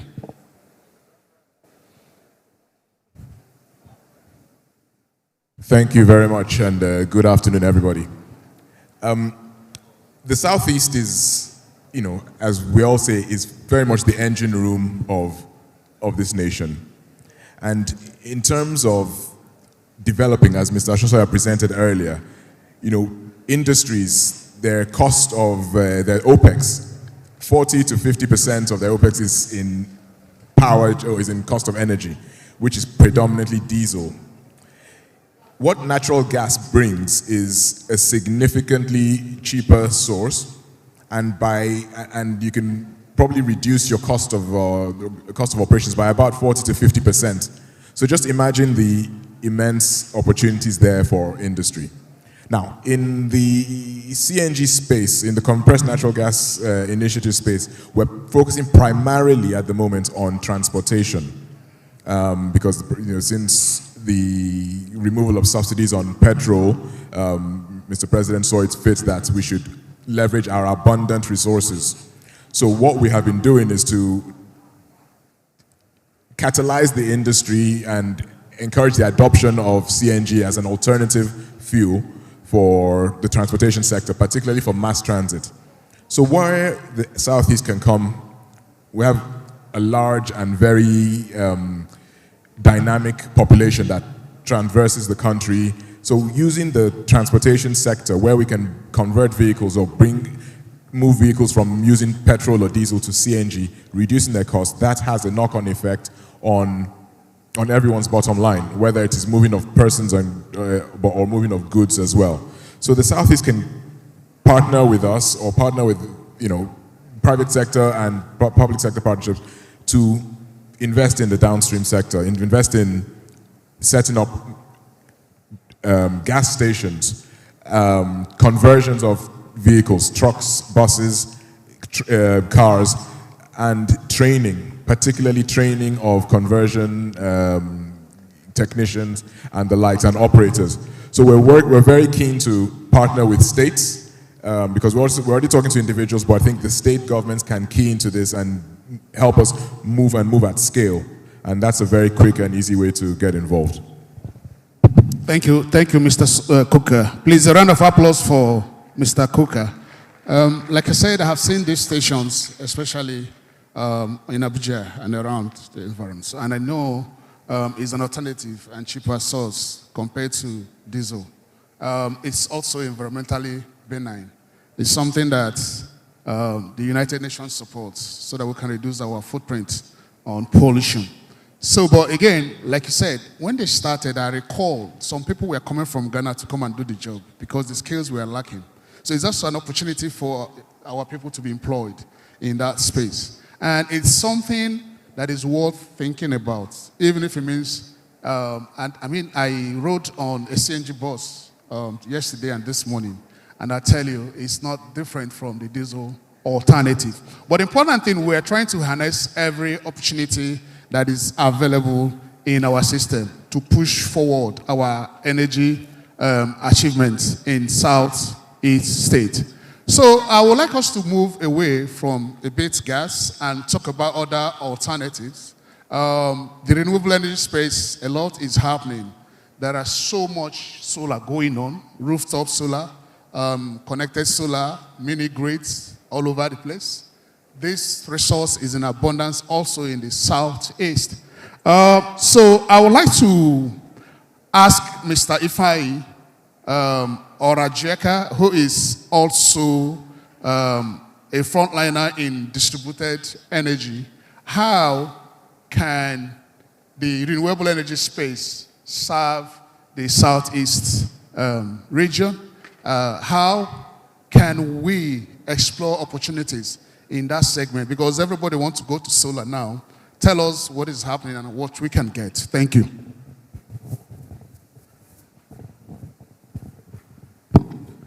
All right, good afternoon, everyone, and thanks a lot, Mr. Moderator, for giving me the floor. Well, firstly, I would like to start by thanking SADC for this laudable initiative and helping us as a people to dream and come up with a vision of who we want to be and where we want to be in the coming decades to come. Yeah, so basically, before I go into that, I want to cast some context on the realities of the sector for the benefit of our people in the Southeast.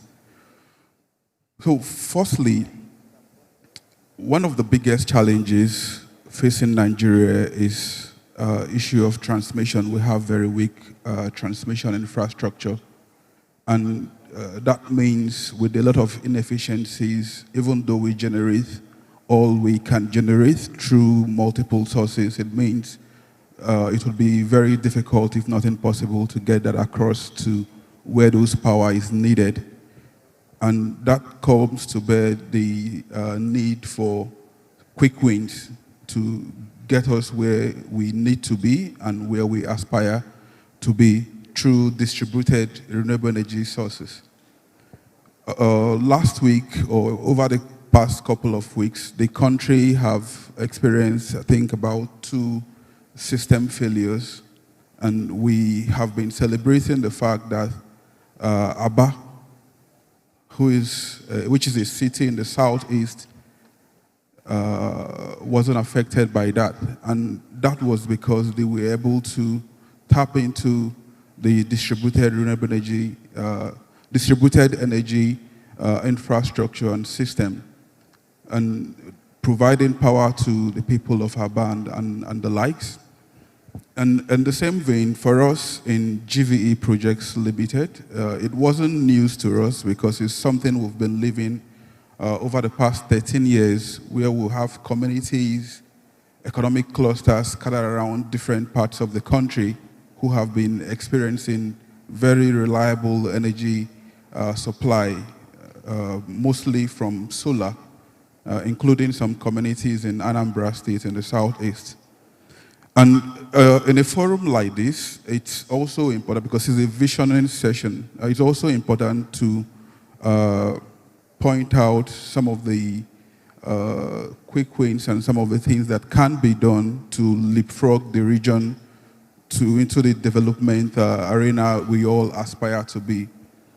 Using a case study of China, over the past 3 years, China have consistently deployed in the excess of 200 gigawatts of solar energy, with last year being the most important and critical, where they deployed over 315 gigawatts of solar energy. To put that into better context, I'm 38 years old, and for the greater part of my life, Nigeria has been struggling with between 3,500 and 5,000 megawatts. That's between 3.5 to 5 gigawatts. So it means in just 1 year, China was able to do 63 times what we have in Nigeria as a whole.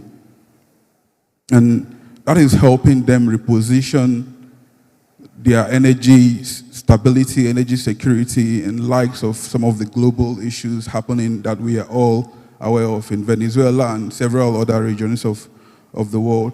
So it's something like this that we as a region need to also look inward, see how we can benefit from some of these. To also share some practical context. Between 2015 and 2017, my company, GVE, in collaboration with Bank of Industry, UNDP on one side, and European Investment Bank and the German government on the other side, invested about between 400 and 500,000 US dollars in a state in the southeast and another state in the north central region. But since then, we have been able to do follow-on investment. Since then till now, we've been able to scale that investment to about $7 million in the state in the north central, but in the southeast, we have barely struggled. We haven't actually deployed any capital. And why is this so?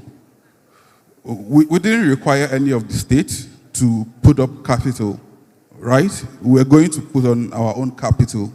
But what the states in the North Central did that made us comfortable to invest, and by the way, in that state, we are investing additional $3.5 million this year. They have a state policy on renewable energy, clear policy, actionable policy. They have a clear framework, public-private partnership framework on renewable energy systems development. And they have a law signed by the government that for any mini-grid or renewable energy system being deployed in that state, the state government would provide land at no cost to the project.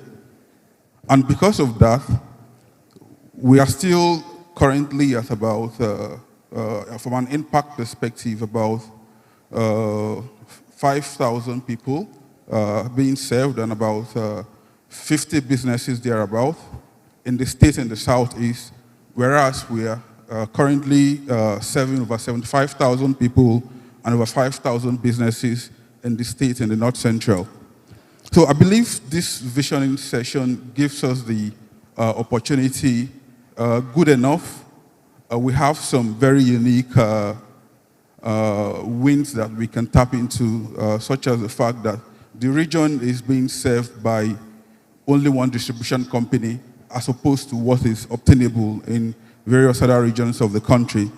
And also, as we speak, I think about 4 of the 5 states have already adopted their electricity, taking over the oversight of the electricity function, with the only outstanding being Ebonyi, and I know it's also in the works. We can look at those policies, state policies, and try to harmonize to come up with a regional policy on electricity, because since this forum started on Tuesday, the critical aspect a lot of people have been talking about is power. And we're in the 4th industrial revolution. When without power, nothing moves. Without power, we don't talk of industrialization and all that.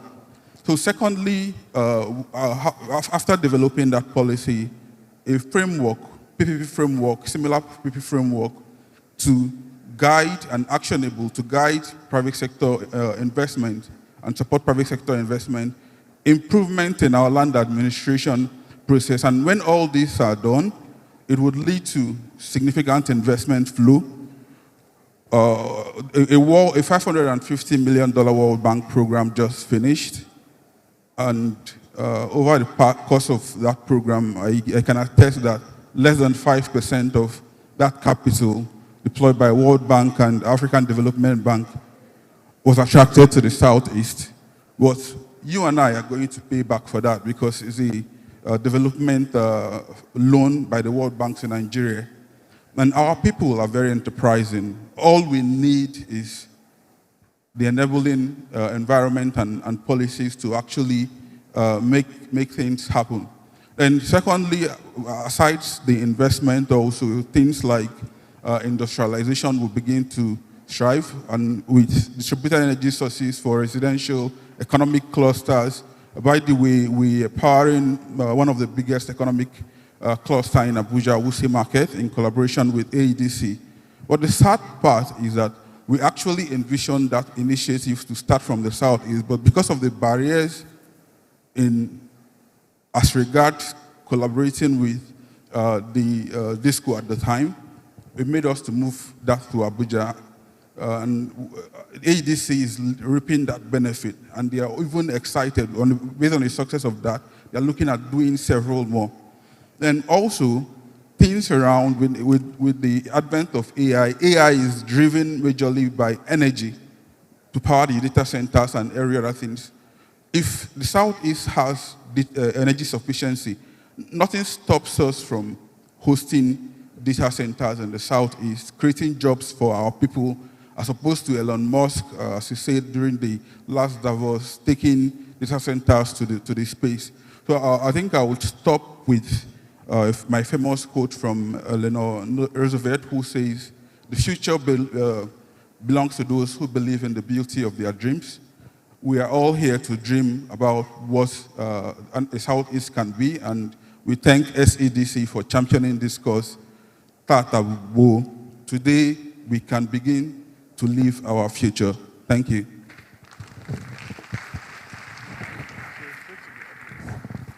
Please, another round of applause for Mr. Ifai Orajeka, the Managing Director of GVE. Yeah? What he didn't tell you, I mean, I have seen their projects in Wuse Market in Abuja. Yeah, so it's quite big. And essentially what he's saying, and it speaks to how we need to solve this problem.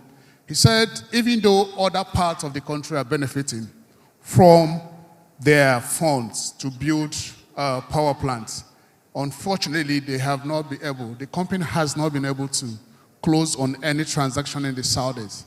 And I tell you, like I said there are so many things going on in the renewable energy space. The World Bank is supporting. As part of benefiting from that project, you need to put a skin in it. A very, not very too significant. But I can only recall there is only one state that has moved ahead to activate that provision. And that is what other parts of the country they are benefiting from right now. I think that was on the mini-grid business segment. Abia State passed the law a few months ago. And I tell you, every day we got inundated by investors that want to do mini-grid. So we need to think a lot more bigger than what we're currently saying. I don't know if it is as a matter of general lack of interest or also lack of knowledge on the Southeast states to explore those opportunities. But while we're on that, thank you, Mr. Ifan, again. I would like to talk to the audience. Let me take your questions and your reactions. Because we have limited time, we'll be taking 3 questions right now. So let me indicate by raising your hand, please. If you have a question for us. Who has the microphone, please? Pass the microphone to 1, 2, 3. We'll start with 3 first. Microphone. 1, 2, and 3. Don't worry, we'll come. Hello, everyone. My name is Chimi Obwebile. I'm the Group Business Development Director for a company called MP Infrastructure. So primarily, we are an infrastructure company. We play across all infrastructure places: energy, power, water, roads, construction, smart city development. And one of the areas I have a keen interest is in the gas infrastructure. I know, as somebody who has driven a lot of PPPs in the Southeast, I believe that the gas infrastructure should be a PPP between private investors and either the state or federal government. Because, for instance, I come from Imo State. We have the biggest gas reserves in Africa, the biggest. So when we're talking about gas infrastructure, we already have the gas resource. What we need to do is to build a gas ring around the whole of the Southeast to power the industrialization. We are the industrial base of Nigeria. But what I think the SEDC needs to do is probably support the private sector or jumpstart the private sector by helping with the project preparation. Because everything is about bankability. You need to make sure that you have the right off-takers. You need to get the money, you have to make the project bankable. And the project preparation work is quite intense. But if the SEDC can do that, which I think is an area they have at high level indicated interest, to build the bankability for gas infrastructure and get serious investors who will come together, working with states and federal government, then I think we'll make this happen. We know that the federal government doesn't have the resources. It might take another 10 years for them to put that infrastructure. But with the kind of leadership we have in the SEDC, if they come together with serious investors, and in the Southeast, we have serious people who can build out that infrastructure once they can see a return on the investment. And the offtake is there. It's in Onitsha, like you said. It's in Aba, it's in Nnewi. These are places that drive the industrial base of this country on diesel. So if they can do that on diesel and still make a profit, imagine what they can do with gas. So I think really is the key thing here is the first speaker, if he can give us an outline of how he thinks that we can take it from talking to doing, because I believe in the doing rather than the cho-cho-cho. Thank you. Thank you. Thank you. The second person is there. Please, 2 minutes. 2 minutes, please. Okay. Good afternoon, everyone. Good afternoon. Okay, my name is Chen. To the second presenter, you talked about CNG. You know, one of the biggest problems we've had in CNG, it's storage. You agree with me with that? Storage, CNG, it's being carried of up to 250 bar, yeah, that's correct, and it has caused a lot of explosion and accidents. What efforts are you making in terms of making this less harmful to people, especially people that don't have a lot of knowledge in how to handle the CNG, right? And how are you making this possible for even the layman in the rural area to understand that CNG is not as what is being talked about in the social media and it's useful? Thank you. Thank you. The third person over there.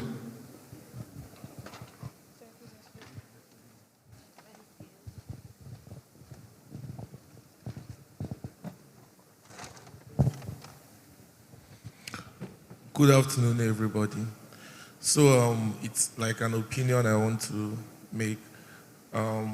It's about the energy production. I can see that we are constantly talking about CNG and solar, but we need to consider coal. Till today, US electric production is still 16% coal, and we have coal available in Enugu.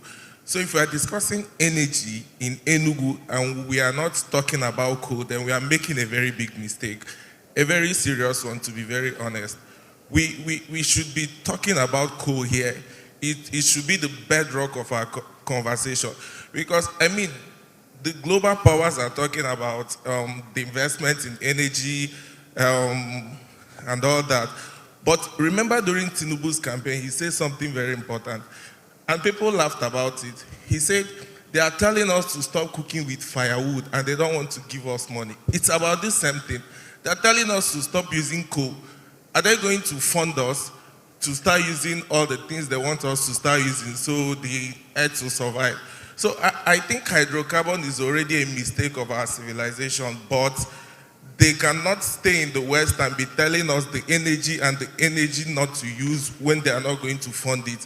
That's exactly what Tinubu was saying in that particular statement. So I think as Enugu people, that when we are discussing energy, it should be fundamentally coal and gas, because those things are still, even in China, everywhere in the world, people with coal, they use it. So why are we not discussing coal here? And it's something we've been using for and selling for over 100 years. And I mean, I've been listening, nobody is talking coal, and I'm very surprised. Thank you. You made your point. Please bring the microphone. The fourth person, this man in front. Look at him.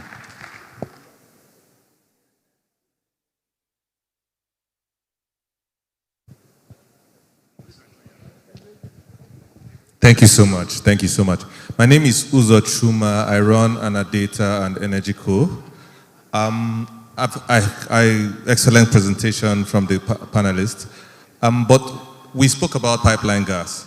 And one strong unlock that happened for the West, for Southwest, was ELPS joining with WACP. And if you look at ELPS very well, it curved into the city at, I think, Tokyo or something like that. We have a project similar that could unlock a lot of things in the Southeast area called OB3. I don't know, my question would be, where are we on that project? The last I checked, we were at the Niger crossing, and it was a difficulty there. Because if that project comes out, the spores will come out and it will unlock industrial areas around it. And then also, that project is a straight line. Could we consider what happened in the West, where it curves into the industrial areas to make sure that we, galvanize enough gas close with proximity to the industrial clusters that we have existing? Thank you. Thank you. Thank you. Let's just provide some answers to these 4 questions so that we can write on that to move forward. I would like Bolaji to answer the last question about the gas pipeline, the OB2, OB3 gas pipeline. Thank you. Thank you very much. Chairman, if you don't mind, I just want to deal with them the way I wrote them down, if you don't mind. The first gentleman that talked about what SEDC can do about the pipeline infrastructure, thinking about it, he probably should have made the presentation I made. But I'm very pleased with the discussions that we're having with SEDC, that is already coming to be. They are already discussing far and wide with investors that can do exactly what we're prescribing. So I know that's well in progress. The next question was around hydro.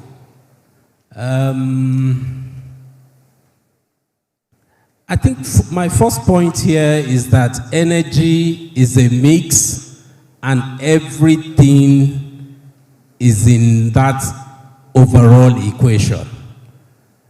But some fuel types will outplay the others, and I think it will really be about value and competitiveness. Hydro is possible, and indeed a few of the discos are already prioritizing hydro over other forms of power, whether solar, thermal, or whatever.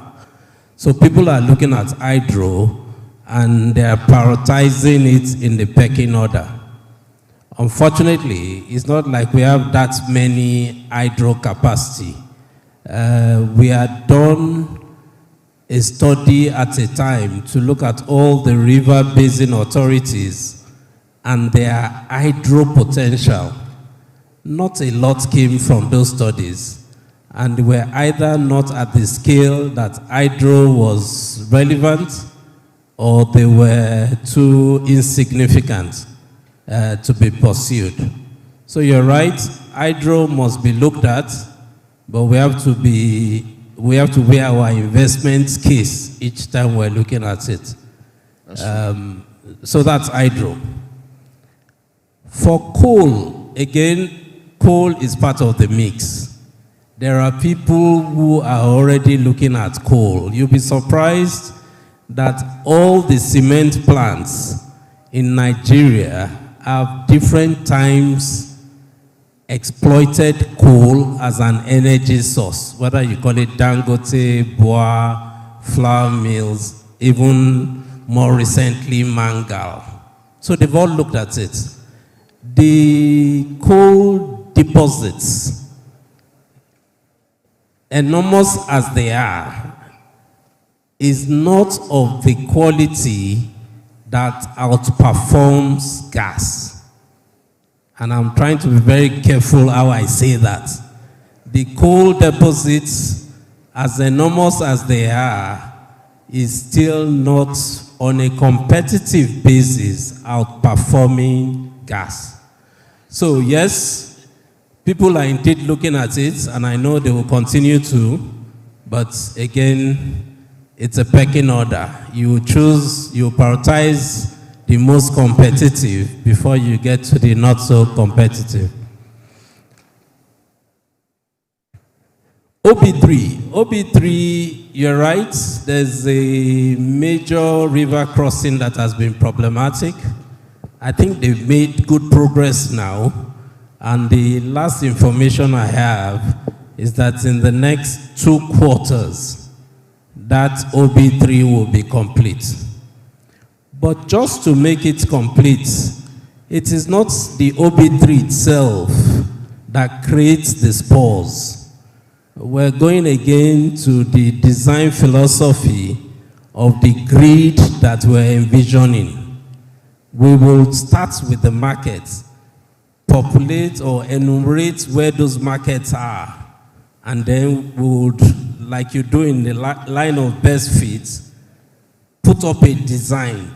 OB3 would impute, ANO would impute, and every other gas source that we have in the region would impute. So that's the way we will design it. Okay. And that's what's going on. Thank you, sir. I'll quickly add my own. Speaking to the coal debate as well, like Mr. Balaji said, it's definitely an energy mix. Let us leverage what we have to build and to develop this nation. Nobody from outside should come and tell us, like you said, what we should or should not use, or ban us or not fund us. But that is why we have to be in control of our own resources, hence why gas is being pushed, and by all means coal. But let me remind everyone, yes, the West can talk about, oh, coal is a dirty fuel, blah, blah, blah. With what's happening in Russia, Ukraine, even in Germany, they've reopened their coal mines and they're using coal. So let's stop the double standards. So, Mr. Kuka, can you quickly go to the CNG question? Yes, so the CNG, in terms of storage, yes, one of the challenges of CNG is you can't just store it in any smaller way. You have to use pressurized cylinders to move them across the country or to, to operate. So there's nothing you can do about that. No technology worldwide has come over that. But what we can continue doing is ensuring that it remains safe, and it is significantly safer than any other fuel that we use. A CNG tank or CNG vehicle is far safer than you're sitting on your petrol tank. If you have a spillage of petrol or diesel, it's the ignition, the chances of an explosion of a fire are far, far higher than it is with CNG, just because of the way the pressure devices and stuff. And also, if the CNG does actually escape, it just dissipates in the air. It's lighter than air and it goes. So what we need to do is to continue to educate. So as PICNG, we've been doing that over time, and we need to clearly redouble our efforts to ensure that people are educated across the nation. And as we let people like you know, and you buy it, you then be the evangelist and take it on to your families, to your friends, to your schools, to your workplaces, to your villages, and we will all be more, better equipped, better informed about CNG. Thank you, Mr. Kuka. I will just take one question from here, please. The microphone. Okay, while we prepare for that, I would like to invite Honorable Kevin Chukwu, an energy expert in the room. Where are you, sir? What's your take on the ongoing conversation, and what value can we get from what you do?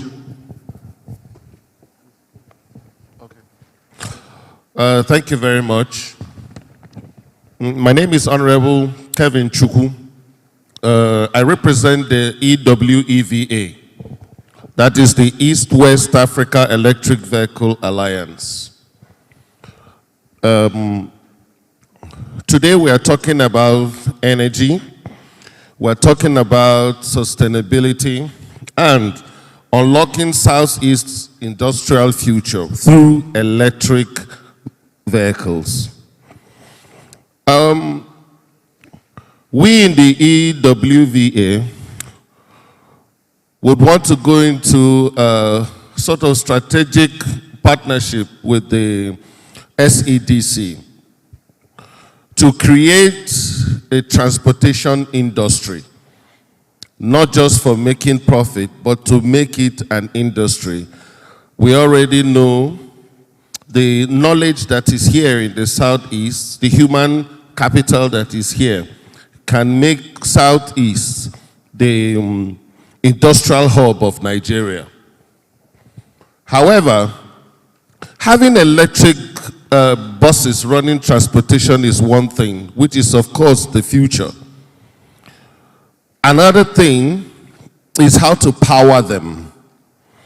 So we look at having solar hubs, because it's not just about transportation. We also talk about the charging infrastructure. We also talk about the charging infrastructure. So what I want to ask is, when it comes to the solar hubs, how do we come about that? Thank you.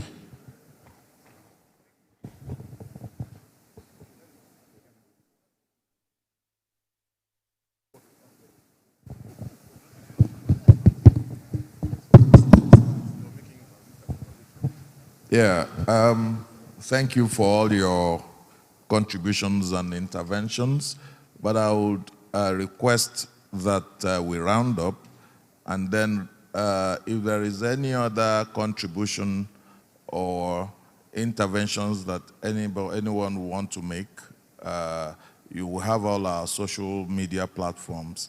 You can make your contributions, use that medium to make your contributions, and you can be rest assured that we will take all your contributions into considerations.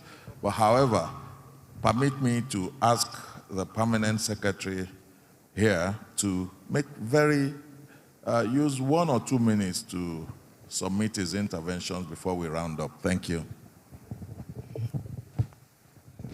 Ladies and gentlemen, thank you so much for the opportunity. I am Dr. Emeka Vitalis Obi, MNI, Federal Permanent Secretary. Petroleum resources has been one of my portfolios, and I like what we discussed, but I just want to make this 1 minute speech to it. That we are elites, and the Southeast Zone is a blessed people with industrial nature and virility as well. So I want us to tap into this virility by taking this message down to the grassroots, to the community. Let's be able to create an attitudinal change of our people. Let them move towards using renewable fuel energy as a form of consumption. Let them invest in solar. Let them get gas. You understand? Let us bring our people's intellectual capital and capacity on board to understand it, because if we remain at the subnational level and discuss, we will end up talking to one another and we'll leave this environment without achieving boots on the ground.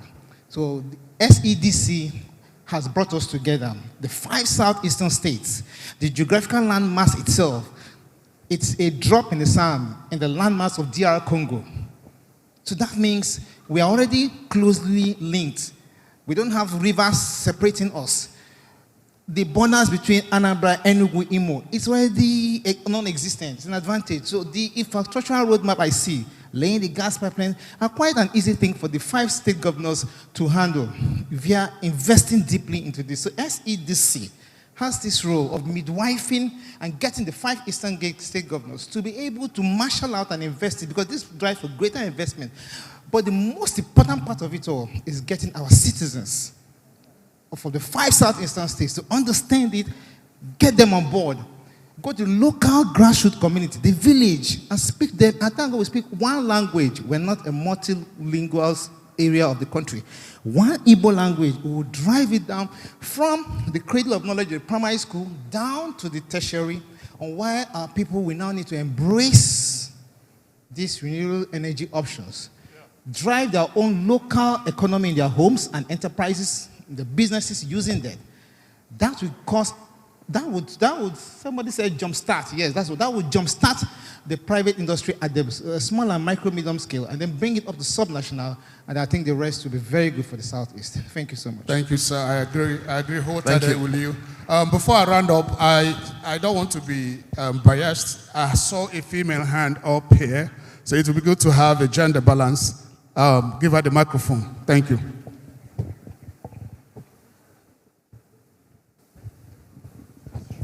Thank you very much. Ijoma Ezaso, representing Manufacturers Association of Nigeria. And my question is directly to the representative of the Presidential Initiative on CNG. You talked about the transportation angle of the CNG. And from our experience here, where Nnewi has been the auto cluster since the 1980s, our experience with the Presidential Initiative on CNG was that Nnewi was completely ignored.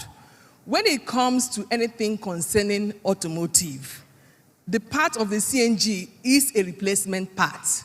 There is a link between the trading aspect of it in the markets to the manufacturing. Immediately this CNG thing started happening, the Chinese started calling in Nnewi.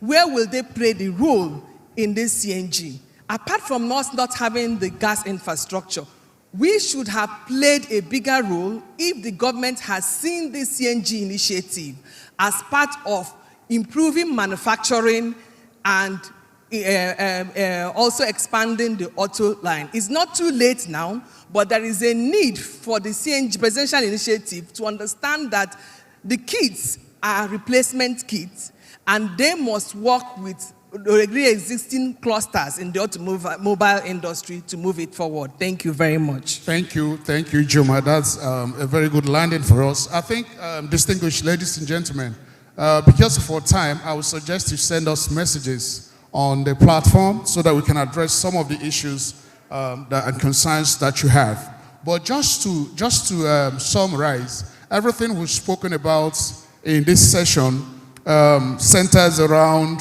the need to have the right government policies to drive the industrial revolution in the southeast states. There is also need to catalyze private sector investment. SEDC need to do more to bring people of like minds, businessmen, especially those of southeast origin, to come together and see how to push forward for the actualization of energy availability in the region.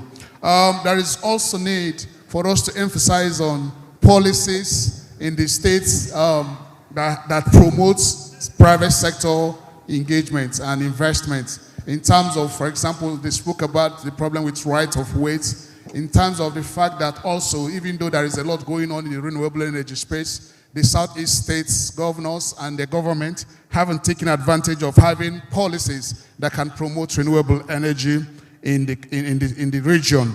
And also there is need for stakeholder effectively being engaged, because there seems to be a lot of lack of understanding of what drives the sector, and we need to get our people more involved in this whole process of providing energy for the southeast states. Let me start by thanking my presenters, Bolaji, Susaye, for coming and that wonderful presentation, and also Tosin Koka. Thank you, gentlemen, for bringing so much value to this session. And like I said, if you still have other contributions to make, the platforms are open. On this note, I want to thank SCDC once again for the opportunity to talk about energy and infrastructure. And we hope by the next time we'll be gathering in a place like this, it will be to showcase some success stories in terms of creating an energy infrastructure that can cater for our individual energy use, cater for our industrial use, because we need to have these industries and manufacturers in different hubs. We need them to be awash with energy, be it gas, be it from hydro, somebody talked about hydro, be it from coal. So many global issues around coal, but I think that people that are united on a cause, we can still transform coal into very good energy use in our region. On this note, I also want to talk about the governance system. There is a lot going on in the electricity space. There was an amendment to the Electricity Act a few days ago. What it did was to give more power to state governments to take and drive the electricity revolution in their states. And across the 5 eastern states, I think about 4 of them have inaugurated their regulatory bodies just to provide a framework and a governance system. I'm happy to announce in this hall that I have my colleagues from Anambra State Electricity Regulatory Authority. Please wave your hands to the crowd. Myself, I am the chair and the CEO of Abia State Electricity Regulatory Authority. And all we're trying to do is to create that environment where policy can support investment from private sector, especially in the electricity sector, and to see a way to push for availability, reliability of electricity in the Southeast region. On this note, thank you so much for your time.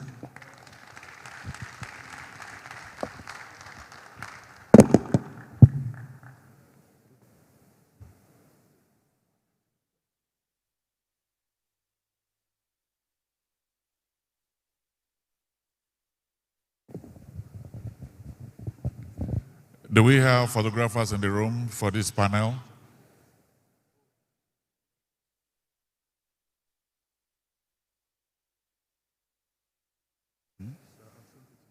Okay.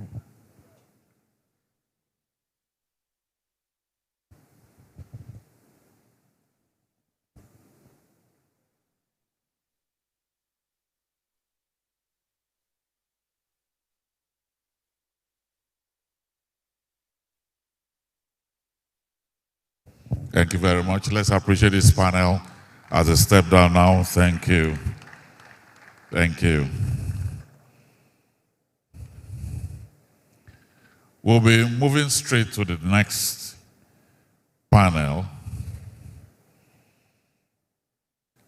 Our presenter there will be Birunke Olubamiche, but let me welcome our moderator. He's a comfortable person on stage, an intellectual, Chief of Staff to the Deputy Speaker of the House of Representatives, Mr. Sam Ifeanyi Hartem, and I will be moderating this.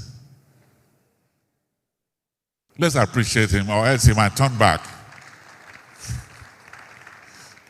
Thank you very much. You're welcome. Thank you very much, sir. You didn't tell them that I'm your younger brother. Thank you, sir. Good afternoon, everyone. Mr. Chairman of the Commission, Federal Permanent Secretaries, and all our distinguished guests who are here. It is my pleasure to stand before you this afternoon to speak about, or rather to moderate the session on environment, climate resilience, and sustainability. Yes, I'm the Chief of Staff to the Deputy Speaker, House of Representatives, Right Honorable Benjamin Okeze Carlos, CFR. But I also moonlight as, a resource person on climate issues in Nigeria. My academic work over time has been in the climate environment, and I'm very glad to discuss this with you. As has been said, of course, she'll be joining us virtually shortly, our lead presenter for this session in the person of Favor, just a minute, Ibironke Olubamiche Favor. I will introduce her shortly. She's already online. Favor, could you confirm that you can hear us? Awesome. So I'll be calling you up shortly as soon as I introduce the session. Ladies and gentlemen, of course, in the last couple of days, we've gathered here to craft a vision, a 2050 vision for the Southeast, a vision of industrial clusters. We've had fantastic and amazing presentations on smart cities, a booming digital economy, but these are all aspirational, what we want to do by 2050. But I have been tasked with the uncomfortable job of asking you, ladies and gentlemen, people of the Southeast, where are we going to build these amazing things that we have all agreed that we are going to build in the next 25 years? Where is the land? Our land is wiping away. Erosion is doing a big number on us. There are 2,800 active erosion sites in Southeast Nigeria. 2,800, let that sink in. Anambra State alone has over 1,000 active erosion sites. Our land is disappearing. So what we are doing here today is not a session on environment. It's a session on survival. Because if we do not have land where all of these fantastic things we're talking about are going to be built, then we'll finish the plan and there will be nowhere to site them, So we are facing an existential threat of geology.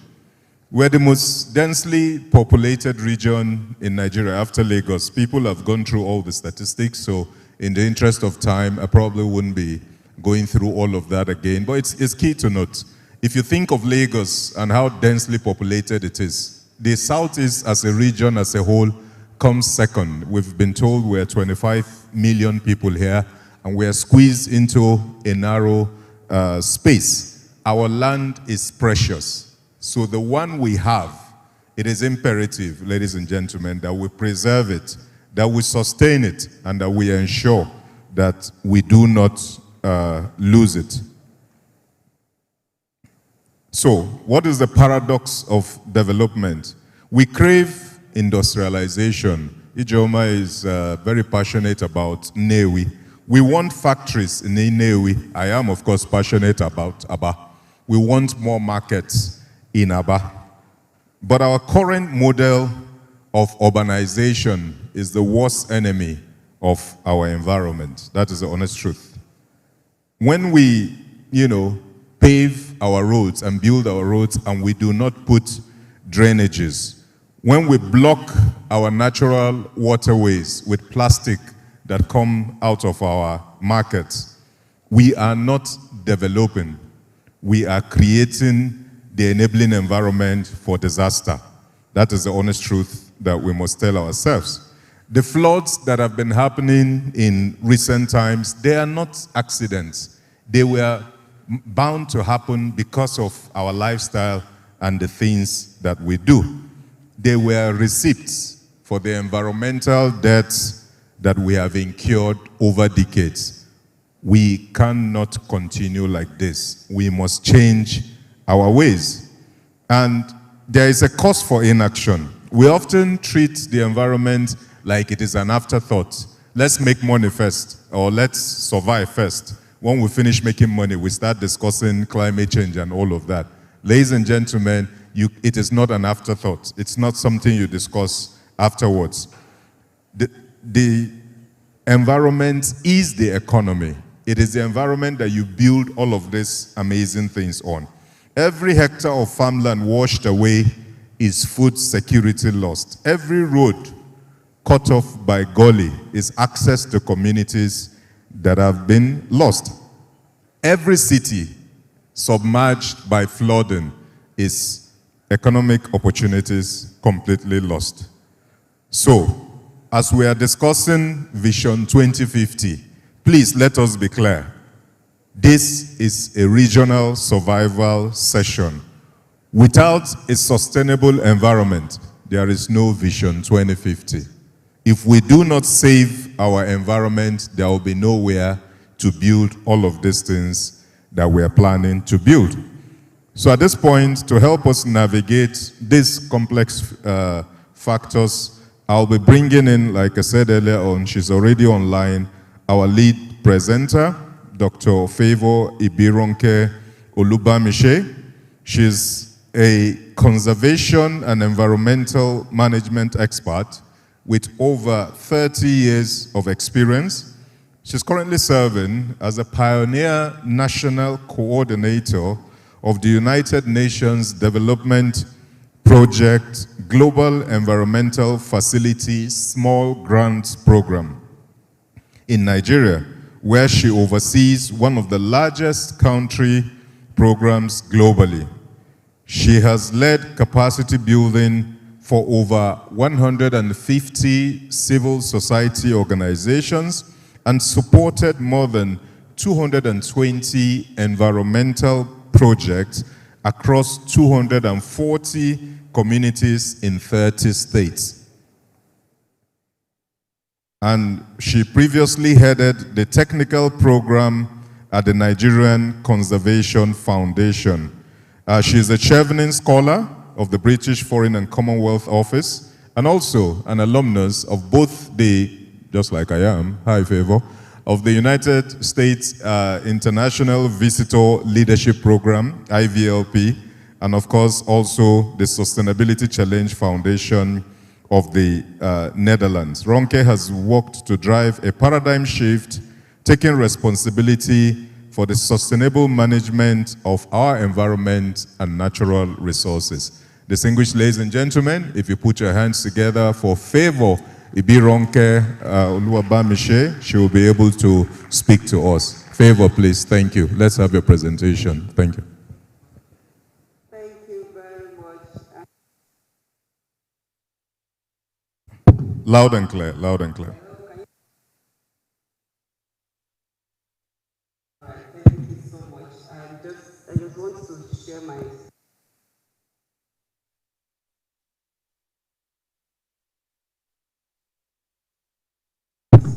Yes, we can see it.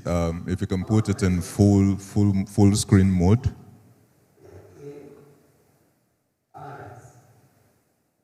Thank you very much. Awesome. I hope that's going. All right. Mr. Moderator, thank you very much. And it's happening for me to also learn that we are colleagues on the IVLP.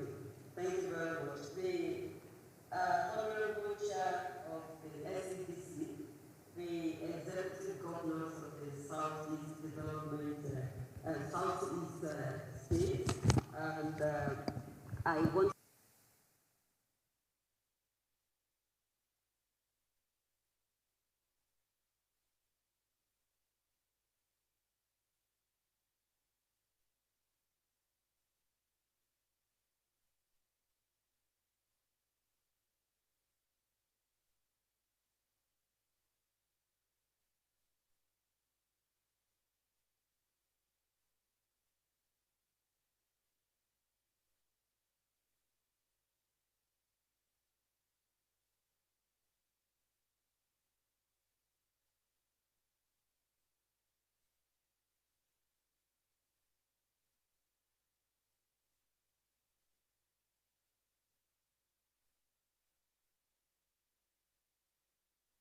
mitigation.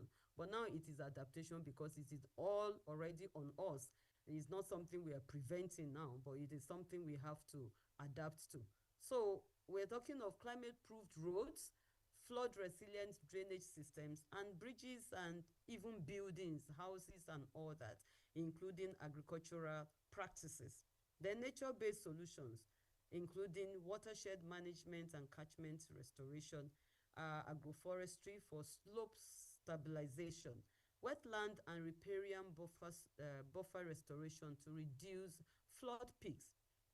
These are some of the things that we'll have to look into in depth as we continue to discuss this issue and we take practical actions. Integrated approaches, climate resilient infrastructure with nature-based solutions for cost-effective resilience, community-based maintenance and monitoring. And when you talk of community based, it has also is something that we have, which I believe everybody would want to agree with me now. There is no policy that we develop if the communities are not part of it, if they don't have their own responsibilities, they are not clear on their own responsibilities on what to do. Based on experience that I'm sharing with us, it is just a matter of time if they even agree to work with you at the beginning. So aligning solutions with livelihood is very, very important. Like the minister, just going back to what Mr. Moderator also emphasized. If we don't, I said, human development depends on nature. Human development depends on nature. And climate change is a global phenomenon that is changing the trajectory. When we say businesses, of course, the Southeast is known for is the basis and the stronghold for businesses as far as Nigeria is concerned. There is no doubt about that. But we have discovered now that we can't continue with the status quo, because like he said, and others may have also said, it is very important that if human beings are not at the forefront, or especially the communities are not part of this development, then it's just it's not going to be sustainable. Let me just put it briefly like that. So UNDP experience, of course, we have provided hybrid solutions for higher resilience, lower life cycle costs, and stronger community ownership.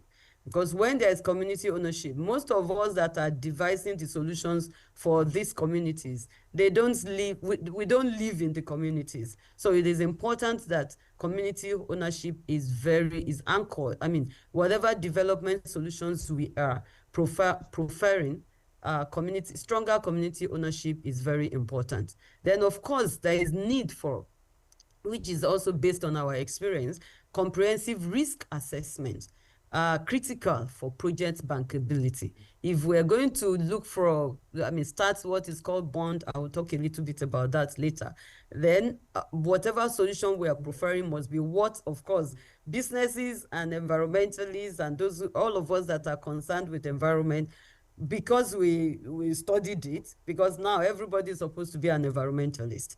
When we want to talk together with businesses, if it doesn't affect, attracts the banks to be able, or whoever, the finance institution, to be able to say, okay, there is this in this, there is this, there is how do I call it? There is opportunities in these, then of course we're not talking. So embedded climate adaptation in state development plans, like he said also, it is not an afterthought. Inculcating environmental issues into development plans should not be an afterthought. It should be actually the basis on which we are going to develop any solution for adaptation or for climate programs.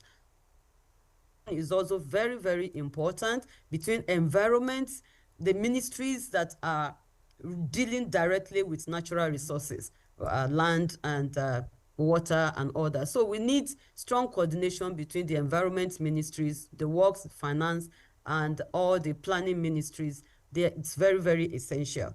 Then integrated erosion flood control project under the UNDP supported. This I'm just giving this as an example in Anambra State, which is one of the experiences we have had in the working with in the southeast and some other places. So also based on our experience, community-led ecosystem restoration linked to state-level infrastructure investments, very important.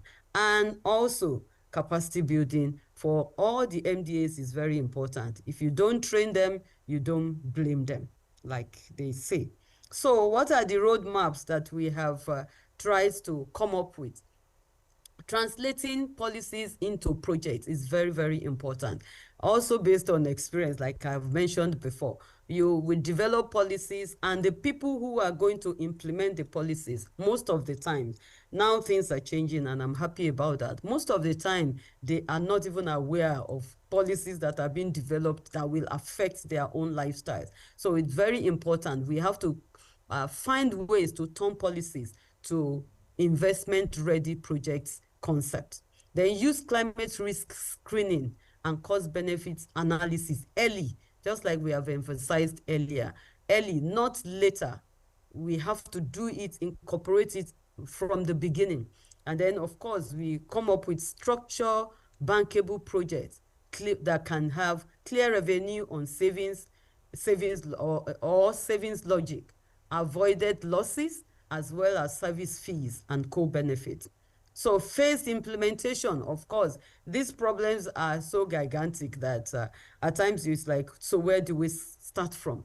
But of course, we can always start. Like I always say, we have low-hanging fruits of issues and projects that can be implemented in the communities. And then, of course, it makes the communities to know that the government is now thinking about development, not just from the government office, but considering the people on the ground as well. So strong safeguards and monitoring frameworks are very also important that needs to be put in place. And in terms of financing, of course, these days now we have several, with even what is happening globally now, blended financing is the outlook that people are now looking at. Then, of course, blended finances form of state budget, climate funds, development finance, they are all out there. But the comprehensive and integrated approach to manage this is what will attract these finances to the state or to the project as the case may be. So we have access to the Global Climate Fund, Adaptation Fund, and under concessional windows are available that the states can tap into actually.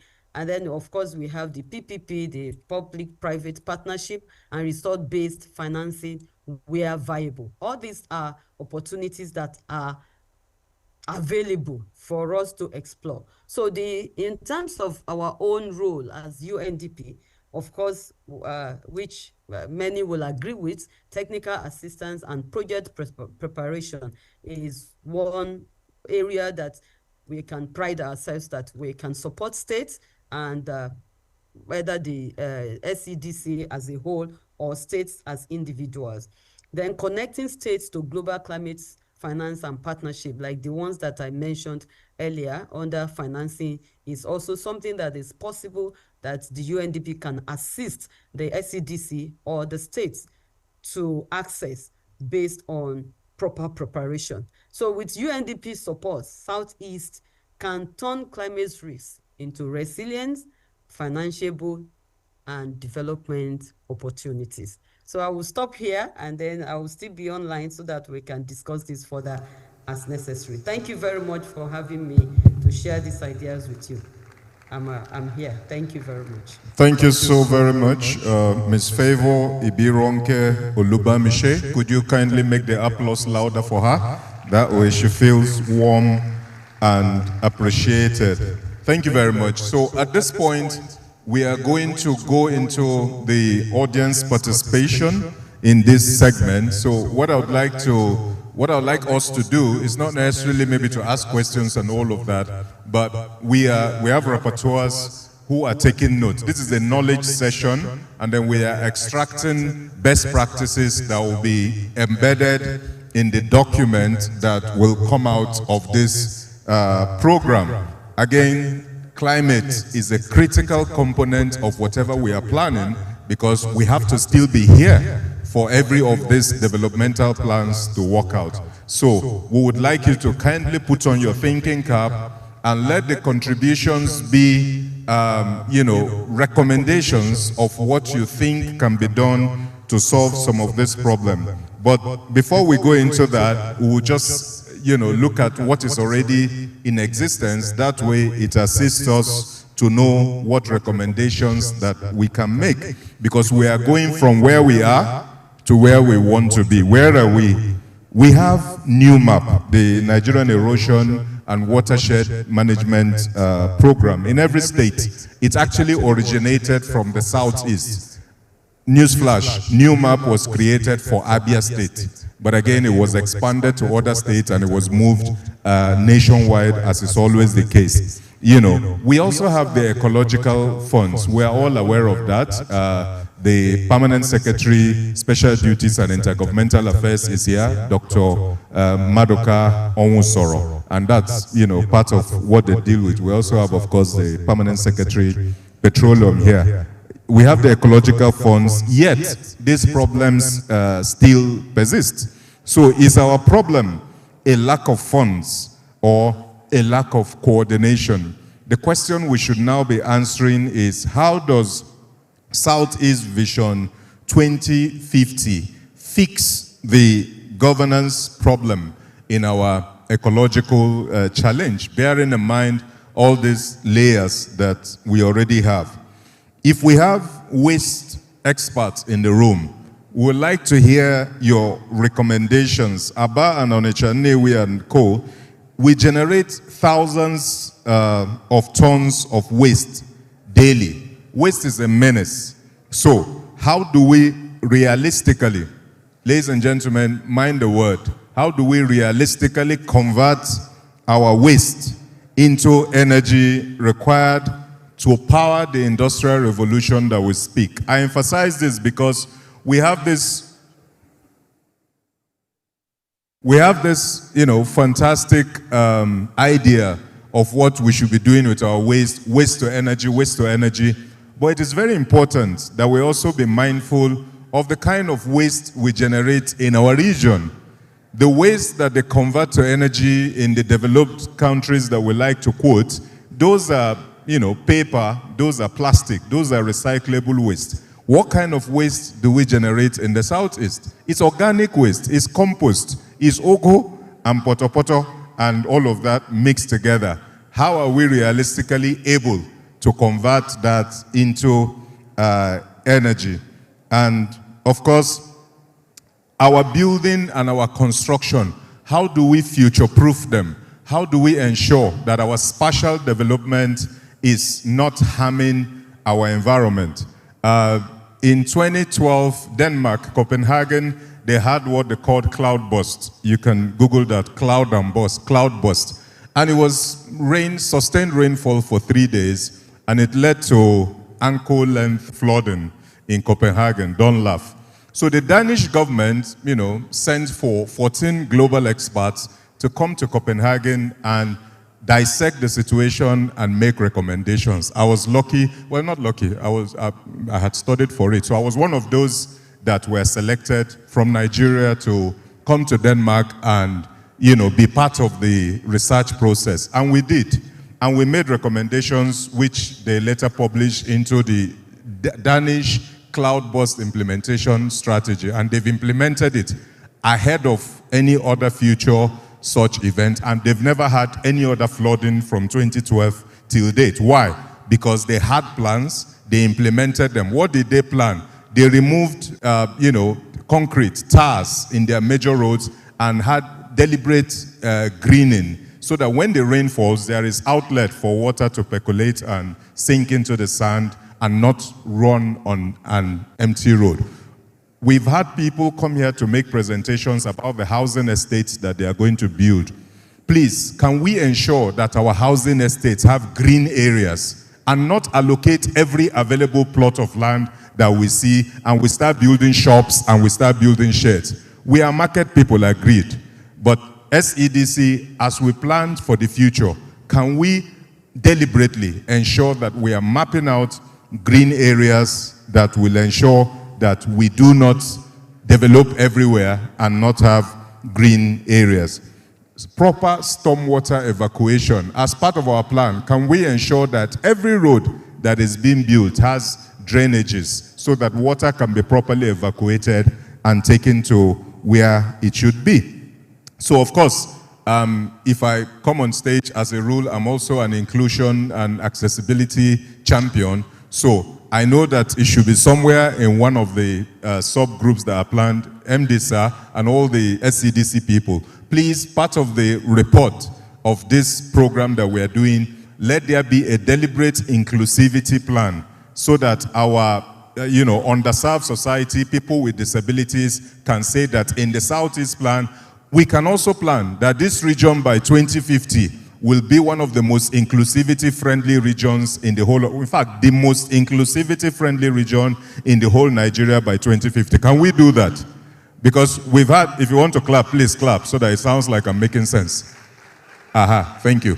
So the region can be the most inclusive region. All the developments that we want to do, we can ensure that we have wheelchair accessibility. All the buildings, all the roads, all the facilities, we will ensure that they have wheelchair accessibility. That's just by the way, but I needed to add that. So now, if I can have our people help us with the microphone, we are going to go into the audience and then we'll take a few, again, not lamentations, not complaints of what has been. This is a solution conversation. It's a solution session from your experience, from what you know about the climate, about the environment. What do you think? Bang, bang, bang, recommendations. What recommendations do you think should be included in the document that we are producing that has to do with the environment, that has to do with climate resilience? And I'm very sure that our rapporteurs are taking note. Part of the recommendations from this session is that the Southeast Development Commission will have a chief resilience officer. This is my own recommendation now while I wait for yours. Southeast Development Commission should have as one of its officials a chief resilience officer whose duty it is to ensure that every plan, irrespective of the sector, will have a resilience plan embedded in it. As you are planning roads, there is a resilience plan for those roads. As you are planning spatial development, as you are planning energy projects, as you are planning rail lines, there is a resilience to ensure there is provision for shocks and stress, which is what resilience is all about, So we are coming into the Congo is breathing down my neck. All right, at this point, I've been asked to recognize a former chief of staff to the governor of Osun State and former SSA to the president on the blue economy, who is also, of course, the managing director of the Southwest Development Commission. Ladies and gentlemen, please make welcome Dr. Charles Akinola. Dr. Akinola, are you here? Thank you very much for coming to join us. And of course, I had earlier mentioned that he's here, but perhaps for him to be properly and formally introduced, let's also make warm the chairman of the board of the Southeast Development Commission. Ladies and gentlemen, Wadiala Dr. Chukwuemeka Ngozi Chineke Wogu, PhD, CON. Mr. Chairman, we are glad to have you here. And of course, several members of the board of the commission have been here from the beginning, and they are all kindly and gratefully recognized. So at this point, like I said, I'm coming into the audience and we'll be taking recommendations. Thank you very much once again, Favor, for everything that you recommended. Watershed management, having access to available finance out there, blended finance. There are green climate funds that the Southeast can develop, can benefit from if we do certain things right. There are climate funds, there are green funds, and all of that. So at this point, I come to the audience. If you have a contribution, once again, I would like to clarify that. If you have a contribution, you can ask questions, of course, to me, to Favor is fine. But I would favor more, Favor is here, and I'll favor more contributions and suggestions. This is a solutions segment. So I've seen a few hands, and we'll start Let's take someone that has not spoken. You've spoken earlier on, so let me recognize someone that has not spoken to open the floor. Your name and your contribution, 1 minute, straight to the point, please. Thank you very much. Okay, good afternoon all. Thank you for the privilege to have my opinion heard in this great gathering. My submission is this. Your name, sir? My name is Igwe Chukwemeka Charles. So, looking at the topography and the geographical area that we know today as Southeast, you will realize that there's a pattern of building that has continuously been our style of building, and that pattern of building has always been uniform. So I'm of the opinion that Southeast Development Commission should consider building more of a tall building rather than making it versatile, building a tall building that can accommodate a whole lot of flats in order to preserve land for agriculture, for industrial parks, for all that things that can bring development. You see that if you continue to make it as in building estate and all these things, you find out that it is a shortage of a limited land. Thank you, thank you. So thank you very much. Thank you, thank you. He's favoring vertical development rather than horizontal. He's saying those that want to go into development, because our land is not enough, we shouldn't spread wide and just keep building. Rather, we should consider vertical development and build high rises with elevators. Our high rises will come with elevators in Jesus' name. Who's next? I'll come back. Let me move to another part. Yes, our beautiful woman from Manufacturers Association of Nigeria. She has been here from day one. Thank you so very much for your kind participation, ma'am, and all your contributions are duly appreciated. Please pass her the mic. The quicker you get the mic to her, the quicker it is. Please raise your hand again. Let them see you, ma'am. Thank you. Thank you very much for the opportunity. I always believe in thinking outside the box. And to that effect... Sorry, ma'am, your name? My name is Dr. Lady Adachuku Dozie, and I'm the chairman of Manufacturers Association of Nigeria, Southeast, covering Anambra, Enugu, and Ebonyi states. And the chairman of Keystone Bank Limited. So I want to propose a simple, locally thought out solution that we need to solve our local problems with local solutions. And to that effect, I think that this environmental challenge should be seen as an opportunity where it has to do with erosion. And I'm thinking that a regional bamboo-based ecosystem approach. Sorry, say that again, ma. A regional bamboo-based ecosystem approach where bamboo plantations are deliberately deployed for erosion control, land restoration, and climate resilience, while simultaneously feeding value chain industries such as construction materials, furniture, pulp, bioenergy, and handcrafts, and carbon credit ecosystem. So if we deliberately make plantation of bamboo trees as part of our regional plan, or put it into our blueprint of what every region that is, challenged should do, that will engender another kind of industry for our people.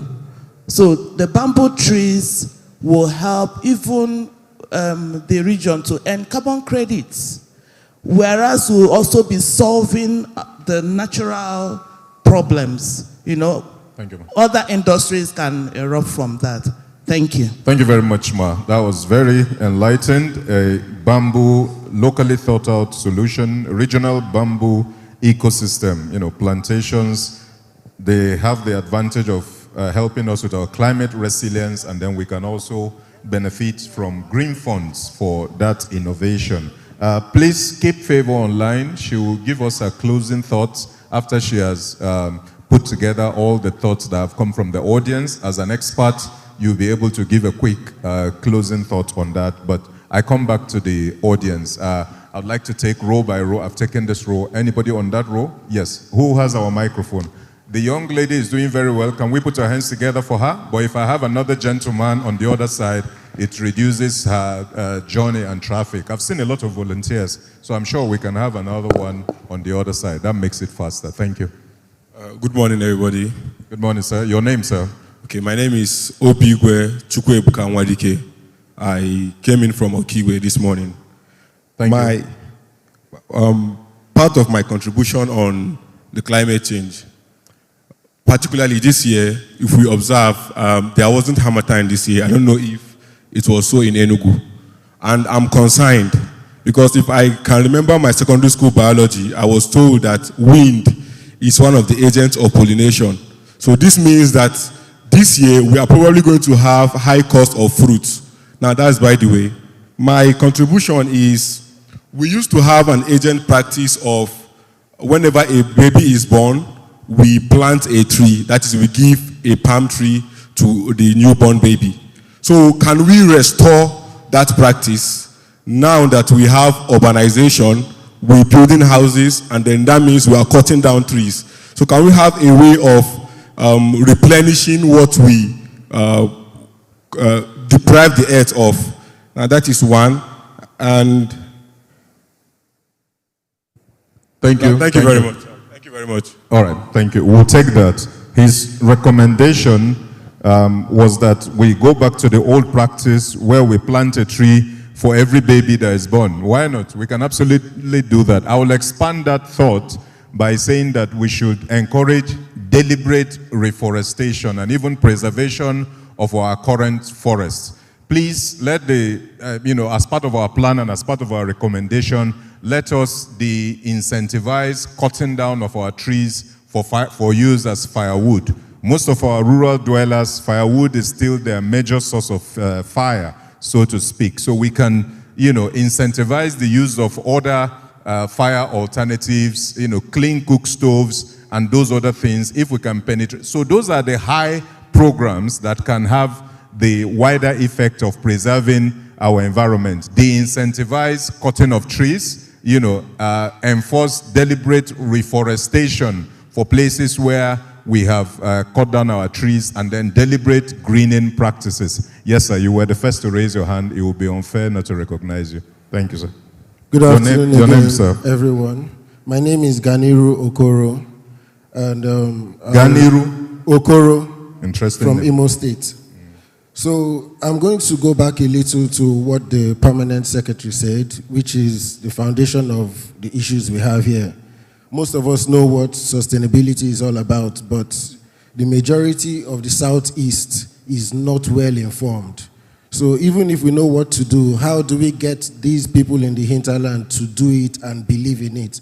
When you're telling someone that you should cook in a green way, he's telling you I haven't even eaten first. Why are you telling me about the environment? So I'll take a little road down history.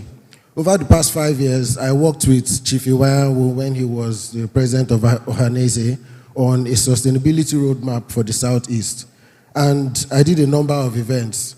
The first one was SDG 4, which was quality education. And I did an essay competition for the secondary school students in Ikeduru. And the topic was sustainability, sustainable development in Igbo land.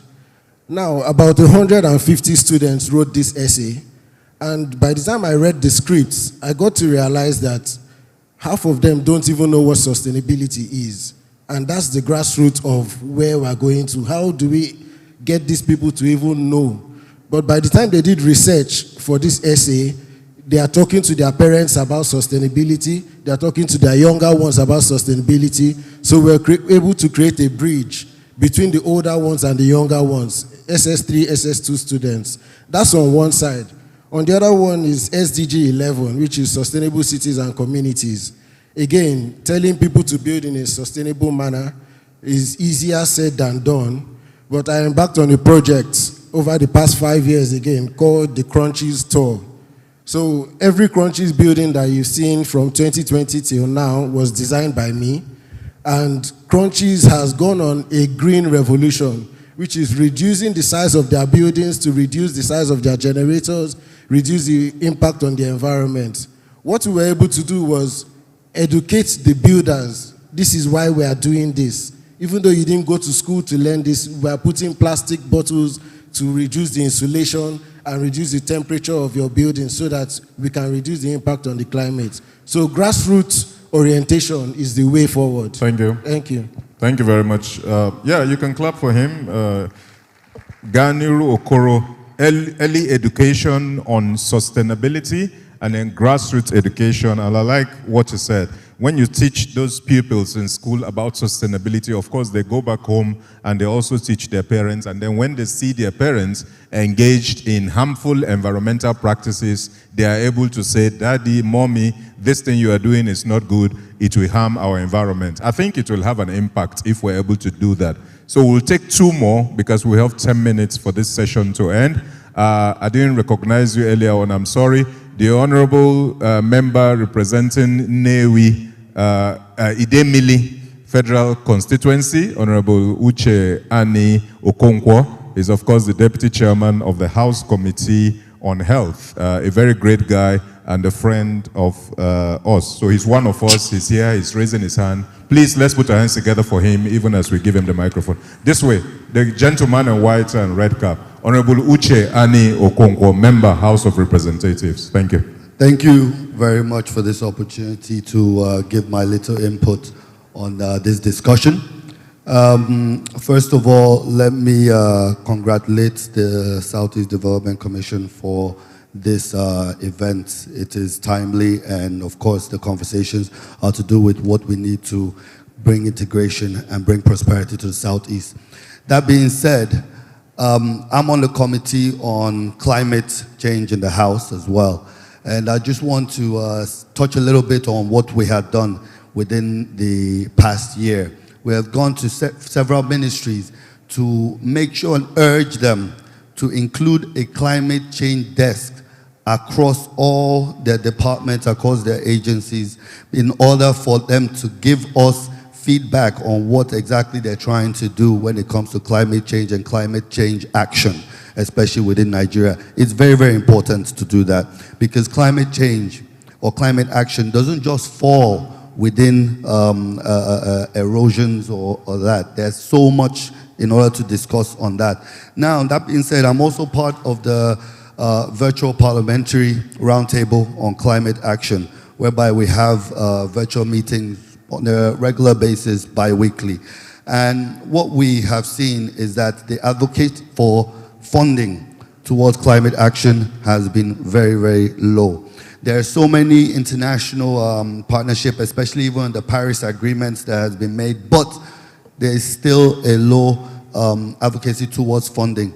But I would want to charge the Southeast Development Commission, just take a page out of what some other countries are doing, all right? Make sure that a section of your budget, even if it's as little as 8%, 10% of the budget, should be towards climate action, okay? Should be towards activities to make sure that climate action is being addressed. Because when you see from 2020 to 2030, what the world needs is about $2.5 trillion input into climate action. And it cannot just fall on the development partners or agencies like UNDP to do that, but it falls on us, that, and the executive especially, that can be able to work within their budgets to say that it is necessary to make it mandatory to have a certain percentage that will be channeled towards climate action and climate action initiatives. So thank you very much. Thank you so very much, Honorable Uche Ani Okonkwo. He advocated a climate change desk in all the initiatives that we're going to put forward. I had earlier asked for us to include a Chief Resilience Officer in the commission, and I'm very sure that the MD gets it. He knows what to do. Please, let's make welcome the Permanent Secretary, Federal Ministry of Petroleum Resources, Dr. Vitalis Obi, MNI, as he makes his contributions. I'm an MNI, so I have to recognize another MNI. Dr. Obi, please, thank you. Let's put our hands together for him. Thank you, distinguished. Thank you for your comment. Taking it from where he stopped. I actually speak to UNDP directly because it's not only the equitable part that UNDP brings to development planning in Nigeria, the governments, both the national, subnationals, to have their part to play. And we're speaking to recommendations or implementation strategies to solve a major problem that has been prevalent. It's clear. And UNDP's inroad into the sector has to do with through the Ministry of Planning and Budgeting. Before my stint at Petroleum, I was also Permanent Secretary, Ministry of Budget and Economic Planning. So I understood where UNDP is coming from. So that's why I'm pushing that UNDP, through her collaboration with UNEP, should also play a major driving strategic role in solving this problem within the Southeast geopolitical region. Now, through that, the development commissions, I'm happy Mr. Akinola is here, together with Mark himself, and these represent 2 development commissions, Southwest and Southeast. We also have 2 that are not also here, I think out of 6, North Central and Northeast, definitely. And the development commissions are supervised by the Ministry of Regional Development. So I want to charge UNDP, through the Ministry of Budget and Planning, and in collaboration with the Ministry of Regional Development, to be able to now take a forefront and lead, come up with a strategic program that would help the development commissions put in their strategic plan, as we have seen SEDC Vision 2050, how to now take that strategic intervention to the grassroots and community area, so as to engender a community-driven upward approach to solving this problem, so that the community will own the solution. The community will have it domesticated in them and will be co-partners. That's why I spoke earlier to citizens' engagement and involvement at the strategy level. So it's not just an early discussion. UNDP, I know your role, I know the funds you bring in. Please put that on the table, while encouraging the state governments to bring their own equity to it.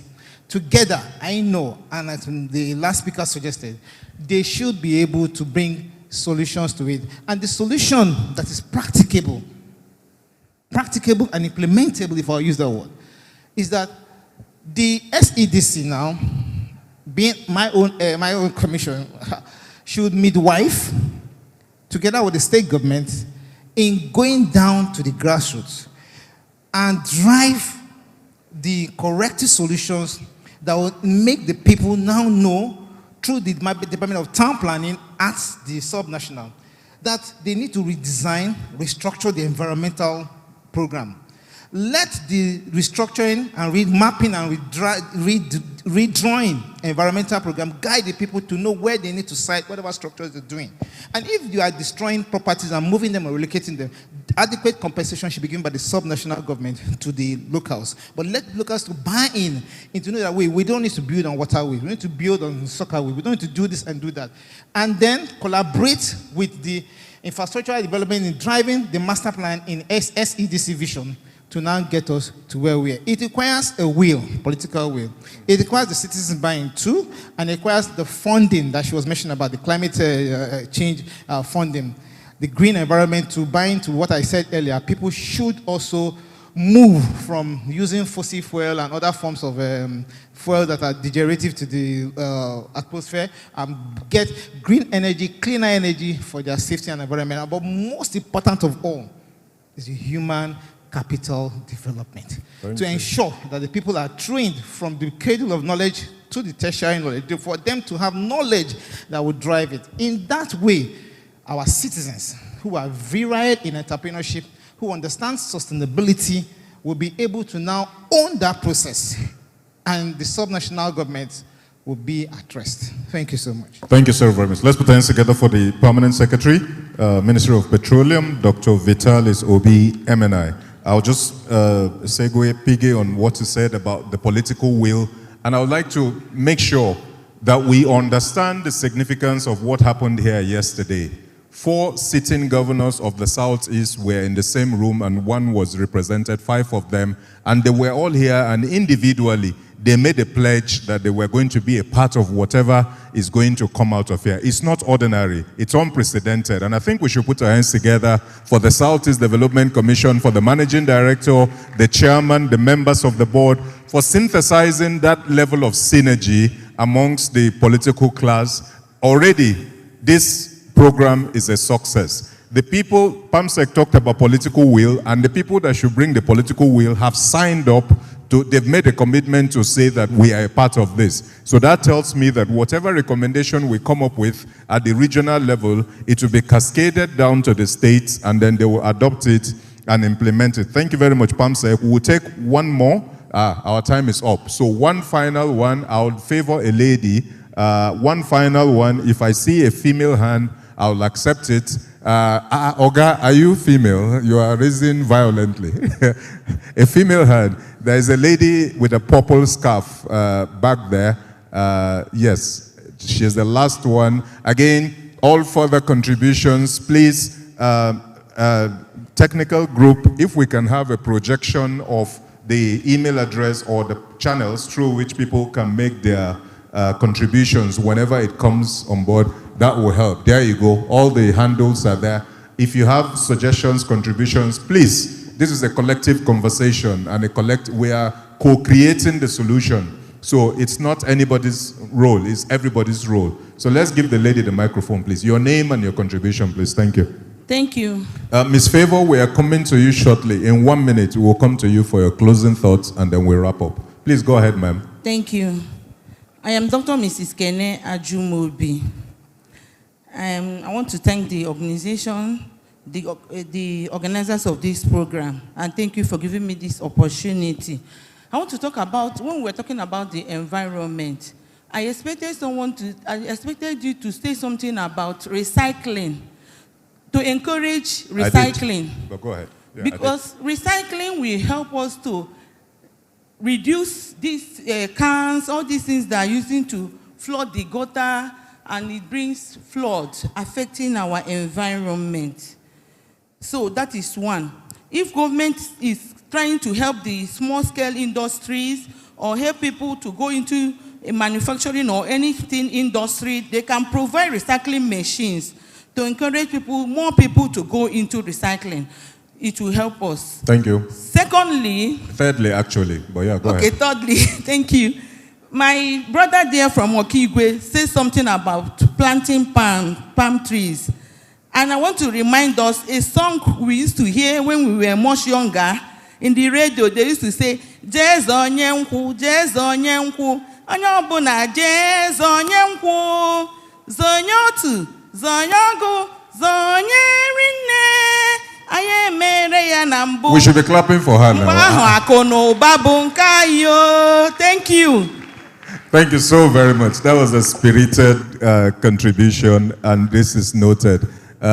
Ms. Ibironke Bamishile, if you can kindly give us your closing thoughts, then we'll wrap up this session. Thank you. Thank you very much. Can you hear me? Loud and clear. All right. Thank you very much, Mr. Moderator. What a rich section, and I really like some of the contributions. I think one of the things that I just want to suggest, and of course based on our work, what we do in Nigeria, is that I think following what you suggested about a chief resilience officer, which is very, very vital, the UNDP is ready to support to produce a master plan for. Can we put our hands together? I'm sure somebody is taking note of this. Thank you. Yeah, so the UNDP is ready to support a master plan for the entire Southeast Development Commission through the SEDC, of course, for the entire Southeast. And I'm sure, we started to speak with some of the development commissions, and we have already started thinking about it and putting our our thoughts together on how to do that. And like I said, this is a very good initiative by the SCDC, and I bet you that the UNDP is ready to roll with you to produce a master plan that all the states can now latch onto and use that to adapt it to their different peculiarities. And following that, I am also saying that the UNDP, based on our experience, not even outside of Nigeria, even in Nigeria, we have the master plan will contain a lot of initiatives, a lot of projects, supports and all that, including climate change, disaster risk reduction and all that. But also on the side of what we call a low-hanging fruit. Many of the speakers have spoken about community engagement, involvement, inclusion, and ownership especially. Based on our experience also, we are ready to support what we call climate smart agriculture. Is something that can be developed comprehensively. And then a whole lot of things can be discussed under that. And then also, there is one project that UNDP is even supporting now, which is very ingenious. It's called Nature Positive, supporting and developing the capacity of nature positive MSMEs in Nigeria. All those that are producing, selling products or producing products from using nature, using natural things. Many of them need certification because that is one of the reasons why they are not able to scale.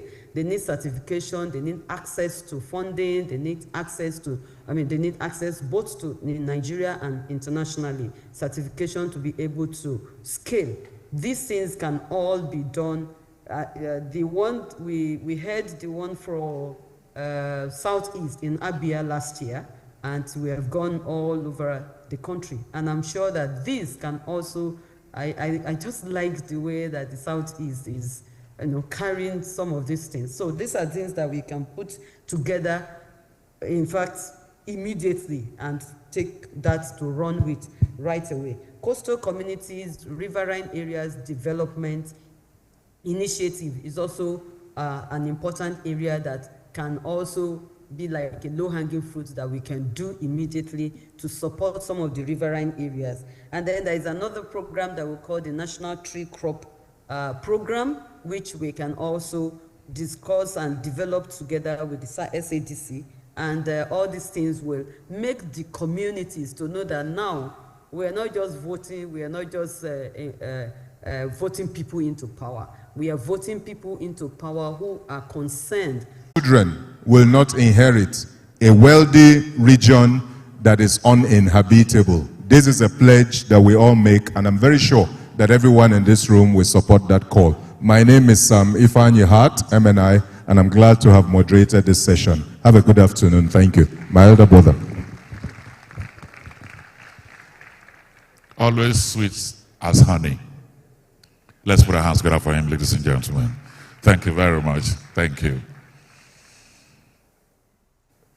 You know, when we started our session this morning, I was appealing that we come together so that it can improve on the optics, but it doesn't look possible.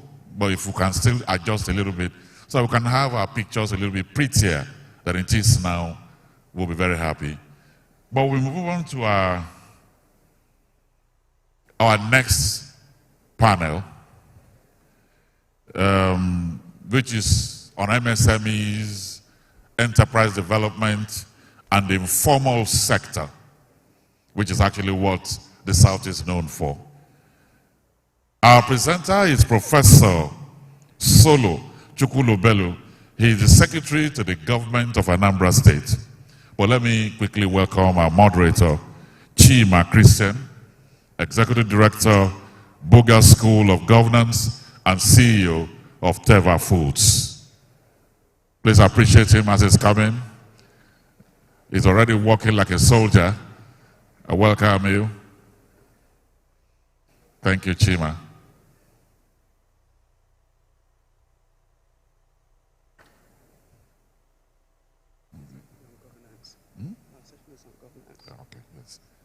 Boga School of Governance. Do you want me to invite? Good afternoon. Good afternoon, everyone. How are you all doing? We've been sitting for a while. Do you mind if we stand and stretch? If you can, stand, stretch a little bit. If you can't, it's understandable, but if you can, please, stretch. I can see Prof stretching.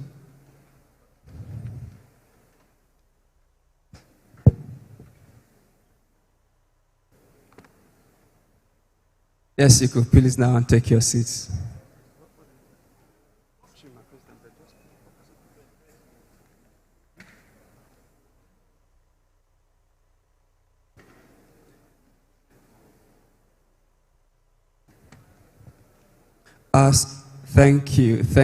Thank you so very much. You could kindly take your seats.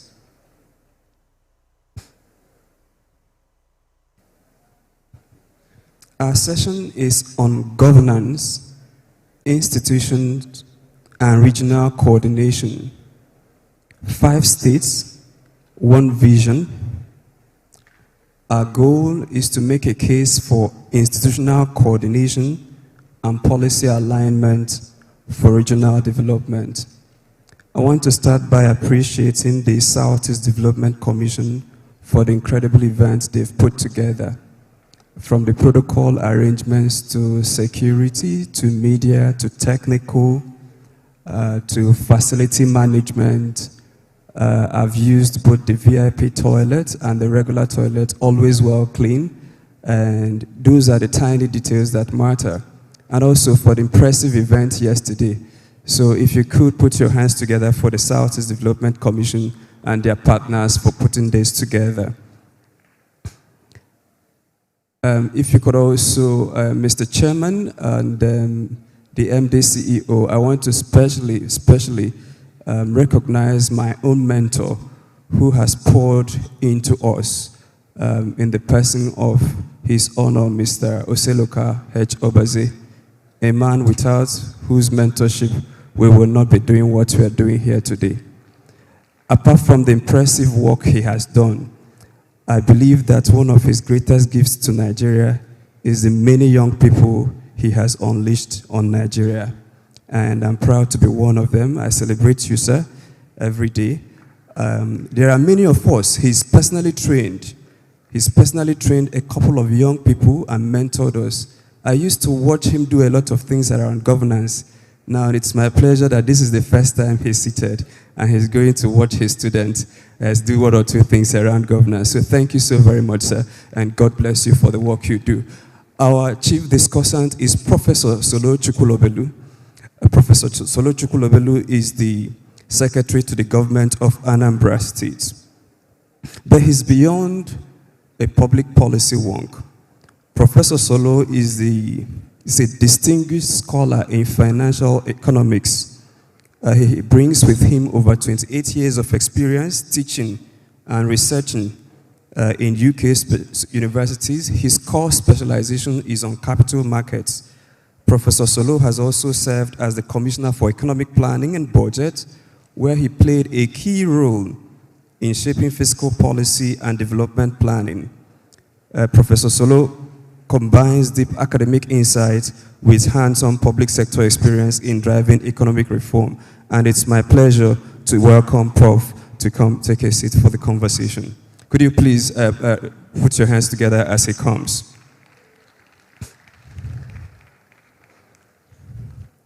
We are dealing with 5 states, 95 local government areas.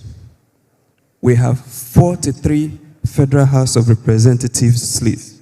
Yes, sir, please, thank you. We have 130 State House of Assembly seats, and we have a combined of 1,798 political wards with their councillors altogether. To assist our 5 governors in making their policy. These numbers are important because we are talking about regional coordination, 5 states, 1 vision. These 5 governors who were here yesterday are supported by 126 commissioners and then a myriad of other political appointees. This year, our 5 states have a combined budget of 5.6 trillion naira.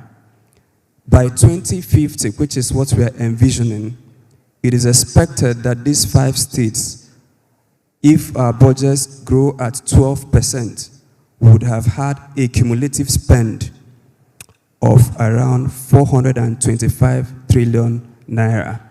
So what we are discussing today is how we can put resources together.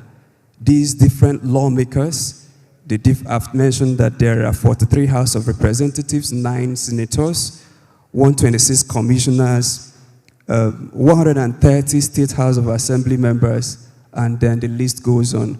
So Prof will help us continue this conversation, but especially to tell us how these 5 states can have one vision and how they can coordinate better amongst each other for regional development. Prof, you are welcome to the microphone.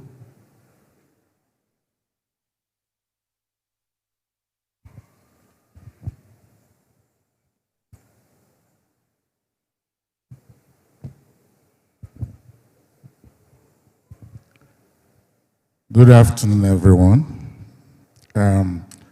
Let me start by thanking the CEO and Managing Director of Southeast Development Commission and the board for inviting me to do the paper on 5 states, one vision, institutional coordination, and policy alignment for the region. Like I've been introduced, I'm the Secretary to Anambra State Government. And everyone knows that SAGs do not come and do presentations like this without having some clearance. So I must say that I had to seek that clearance to do this paper. There should actually be, who is projecting it? Please, can you project it? Because what we have here is, we have 5 states which at various times have actually crafted their own visions. If I take my own state, back in November 2019, the former governor of Anambra State, Chief Dr. Willie Obiano, set up a 58-man committee to vision Anambra till the year 2070. And that was led by the current governor at the time. The MD of the Southeast Development Commission, Mark Okoye, was the assistant secretary to that committee, and I was the secretary. And we set about visioning Anambra until 2070.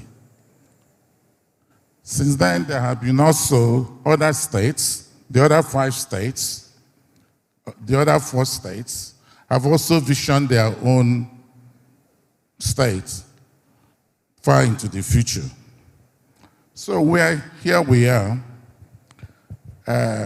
having to, if you like, charge SEDC to now craft one vision that covers the whole of the region. It is a very tough order.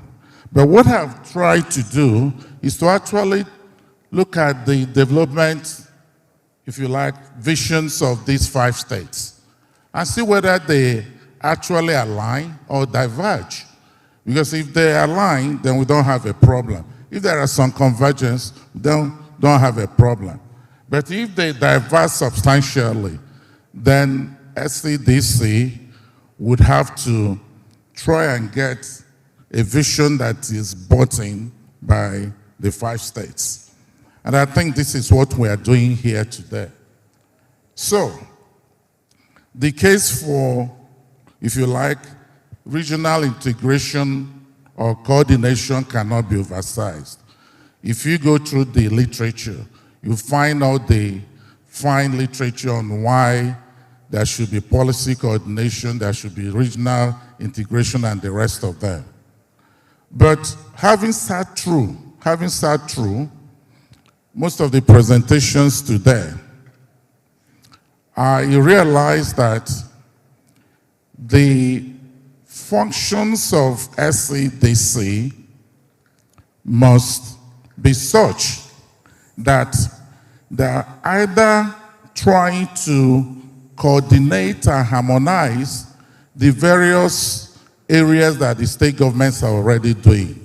Because essentially, they are not going to be able to ask the state governors not to do what they've been elected to do. Because the state governors are the ones that will go back to the electorate after 4 years and essentially present their scorecard and say this is what we have done and therefore deserve to be re-elected. But I'm happy because, like some people have said, the 5 governors, 4 were present here yesterday, 1 represented. And I take a quote from my own governor. The governor noted that the gathering today, that was yesterday, represented a departure from the fragmented efforts of the past. He signaled that the era of going it alone is over.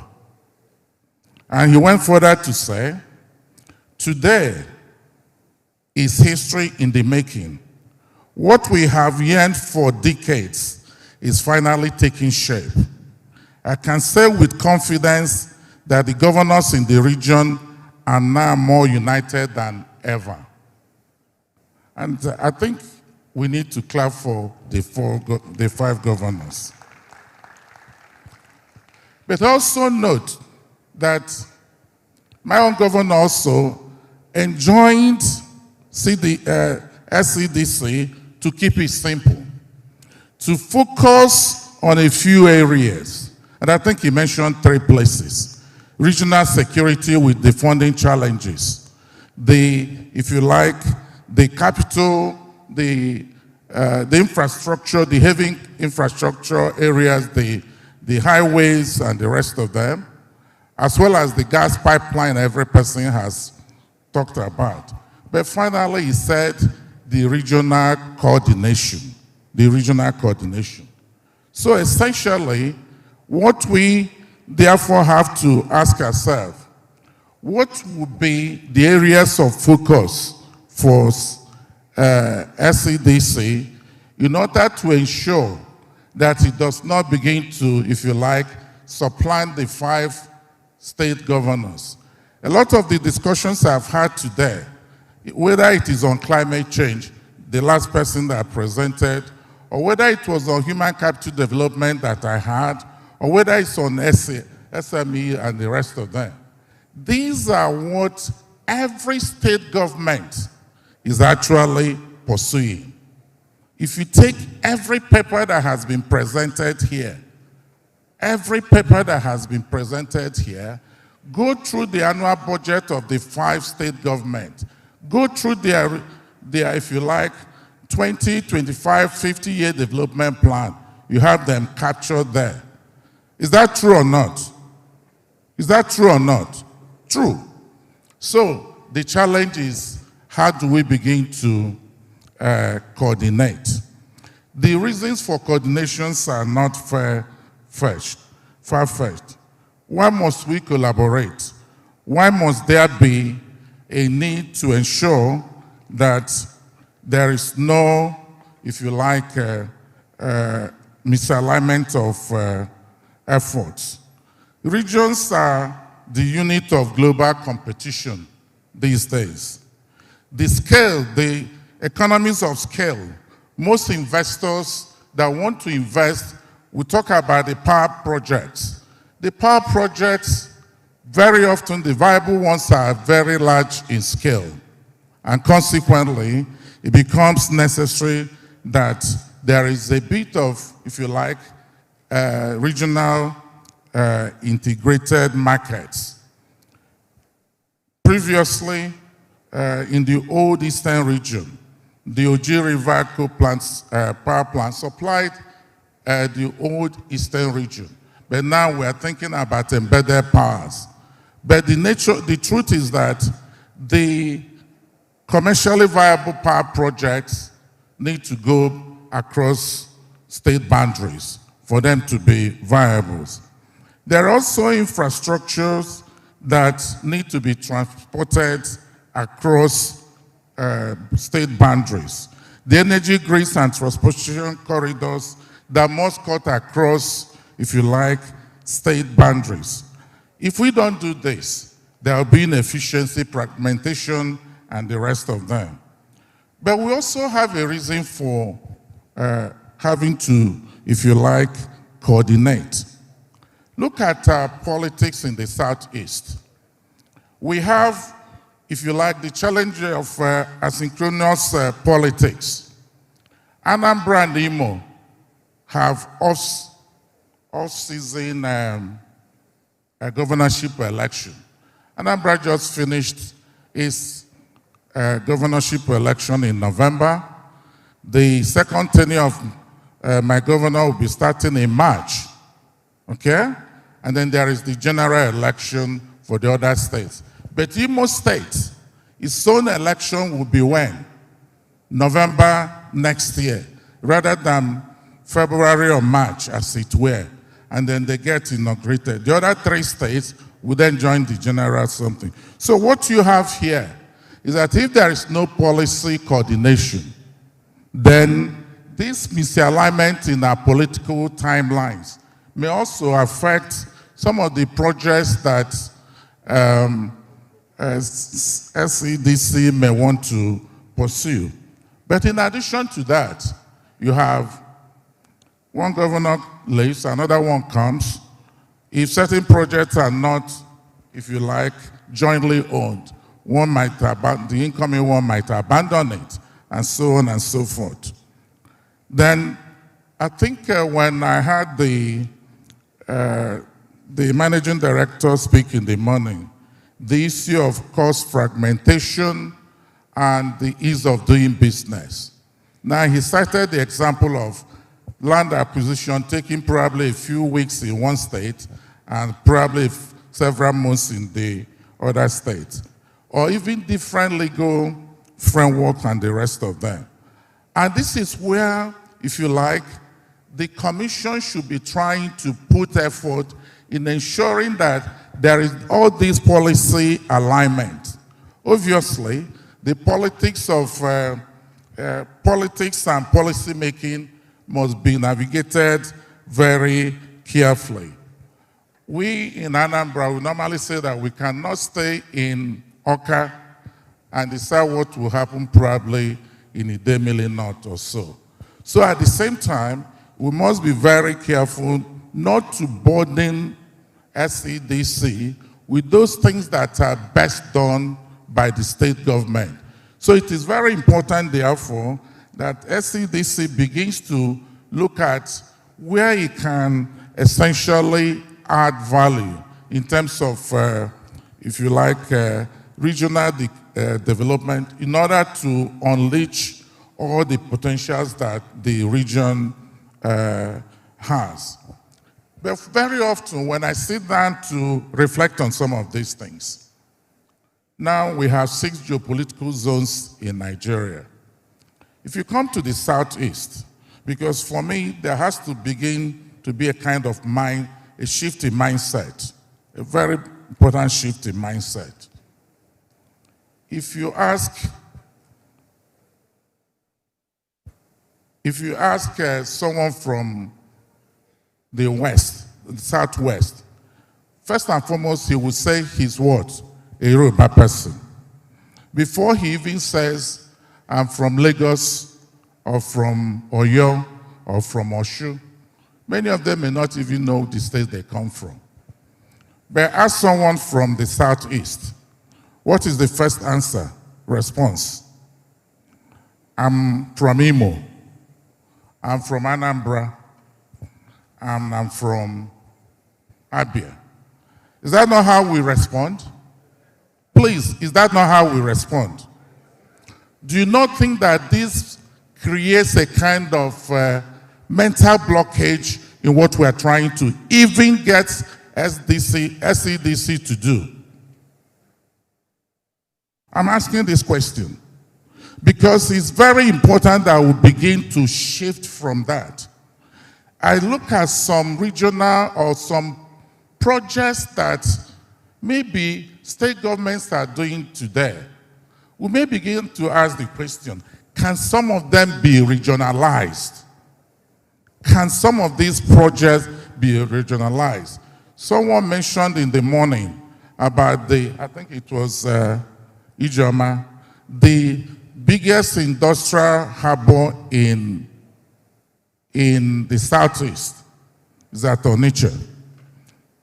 Now, Anambra seems to own it. But why shouldn't it be owned by the southeast? Because the states, the companies there cut across the region, isn't it? And all the value chains. And therefore, what I'm saying is this. The Southeast, Mark and his colleagues, you have a big challenge. In the morning, Professor Bu said, go and acquire all the abandoned projects, or some of them, and prioritize it. What I would want to say, probably not in contradiction to that, is to begin to actually look at our development plans across the 5 regions and begin to see those ones that neatly fit into regional aspirations and get the governors to buy into that and then start from there. That is part of this coordination I think that can happen. It saves money for the states, it makes things work faster, and then we begin to see the Southeast as our home.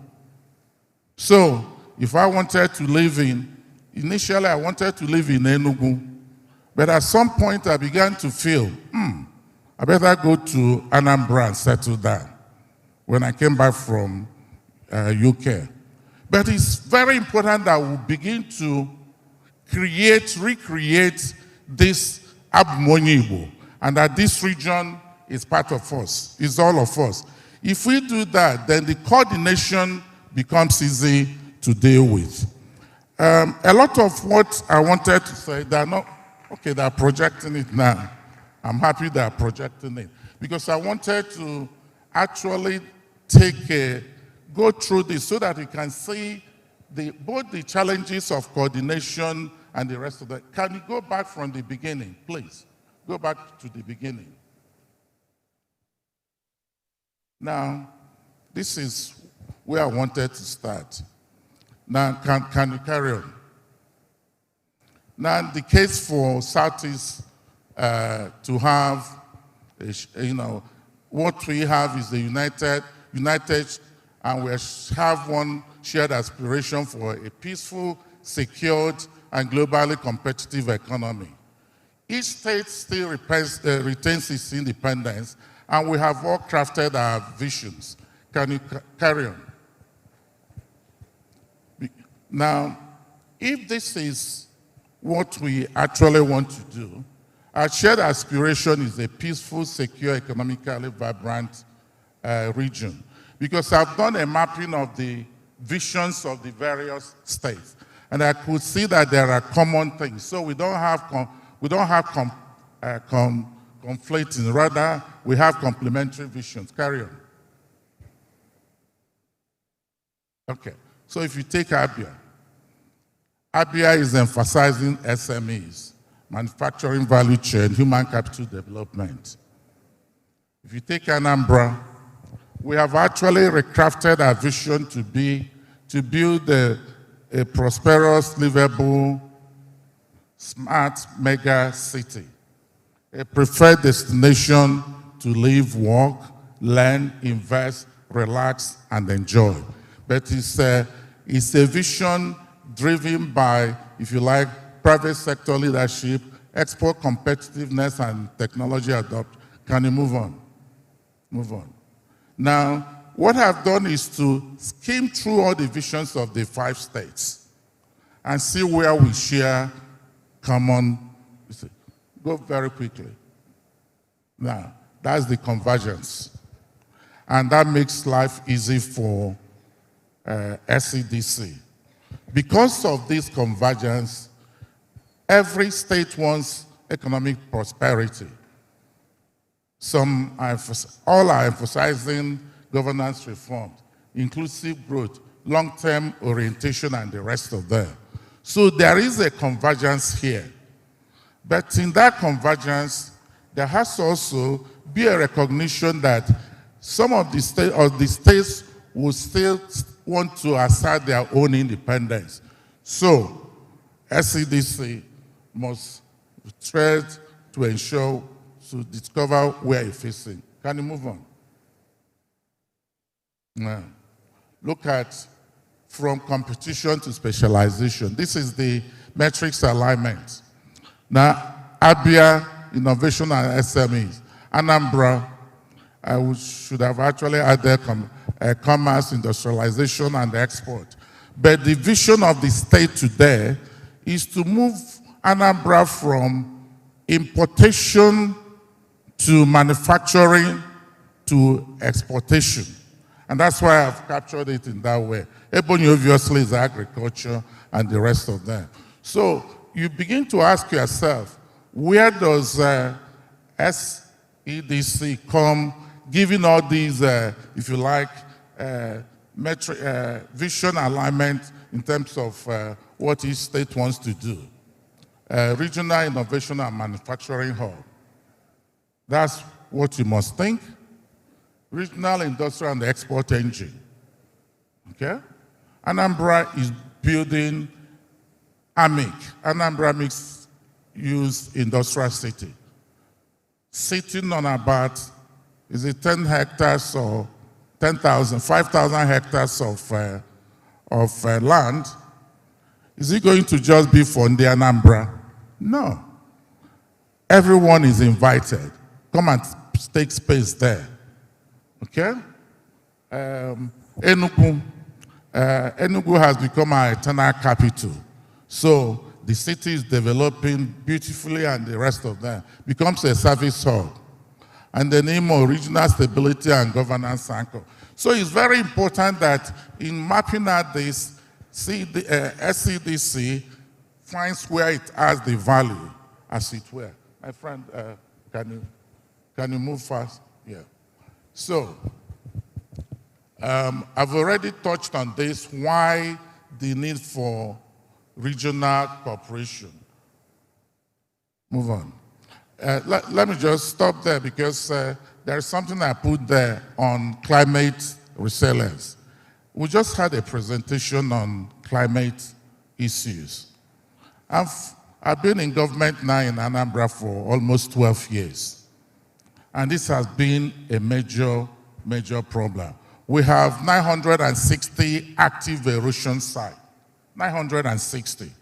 If you put all Anambra state budget into controlling the erosion, we won't solve them. So, what can SCDC do in those regards to ensure that we begin to, some of the major challenges that they can be taken up at regional level. I think the last speaker said new map was started for Abia. New map was started for 5 states. I think I signed the document, but other states jumped in. But that's Nigeria for you. A new map now is already finished, and states cannot, from budgetary provision, cover some of these things. I'm happy that UNDP is already stepping in to help in that direction. Can you move on?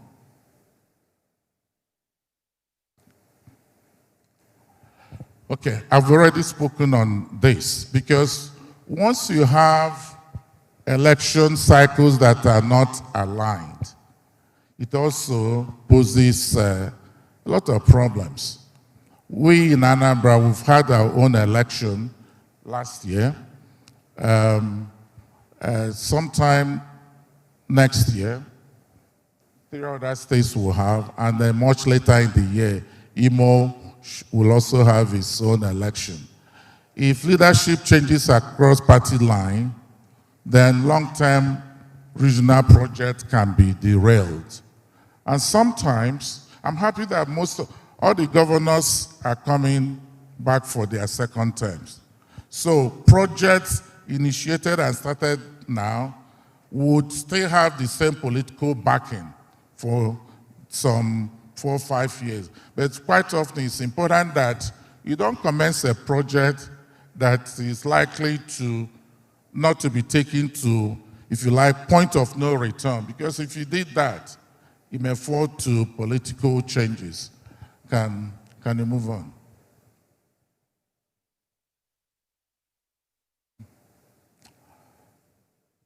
Move on. Okay. The cause of fragmentation, I've already mentioned things about here. And what this does is to reinforce the need for regional coordination. Carry on. Move fast. Now, when I was writing this, I actually reflected. Are the states expected to fund these regional projects when they're already struggling to have budget to do their own budget? And in the end, I felt maybe SEDC at some point must begin to think in terms of what we are thinking in Anambra, ADIC. Mark, you were championing ADIC, Anambra Development and Investment Corporation, almost like a funding arm, because it is very important that a lot of these dreams we have here, SEDC, do this, do that, smart school, and the rest of them. The governors are not going to give you their budget. They're not going to devote their budget to you. And therefore, funding becomes a very serious issue. I heard my governor saying that a lot of these projects must be funded from the federal government and the private sector. So the challenge for the board is to ensure that the one Nkelu line of federal government comes and then mobilize the private sector to raise the capital where it is needed. Because fiscal capacity for most states is actually, I think most states are running budget deficit. Can you carry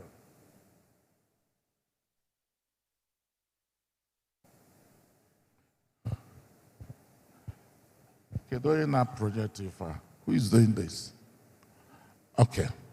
Now, all these are essentially saying there is a need for us to begin to deal with issues of, if you like, discretionary thing and begin to have rule-based coordination.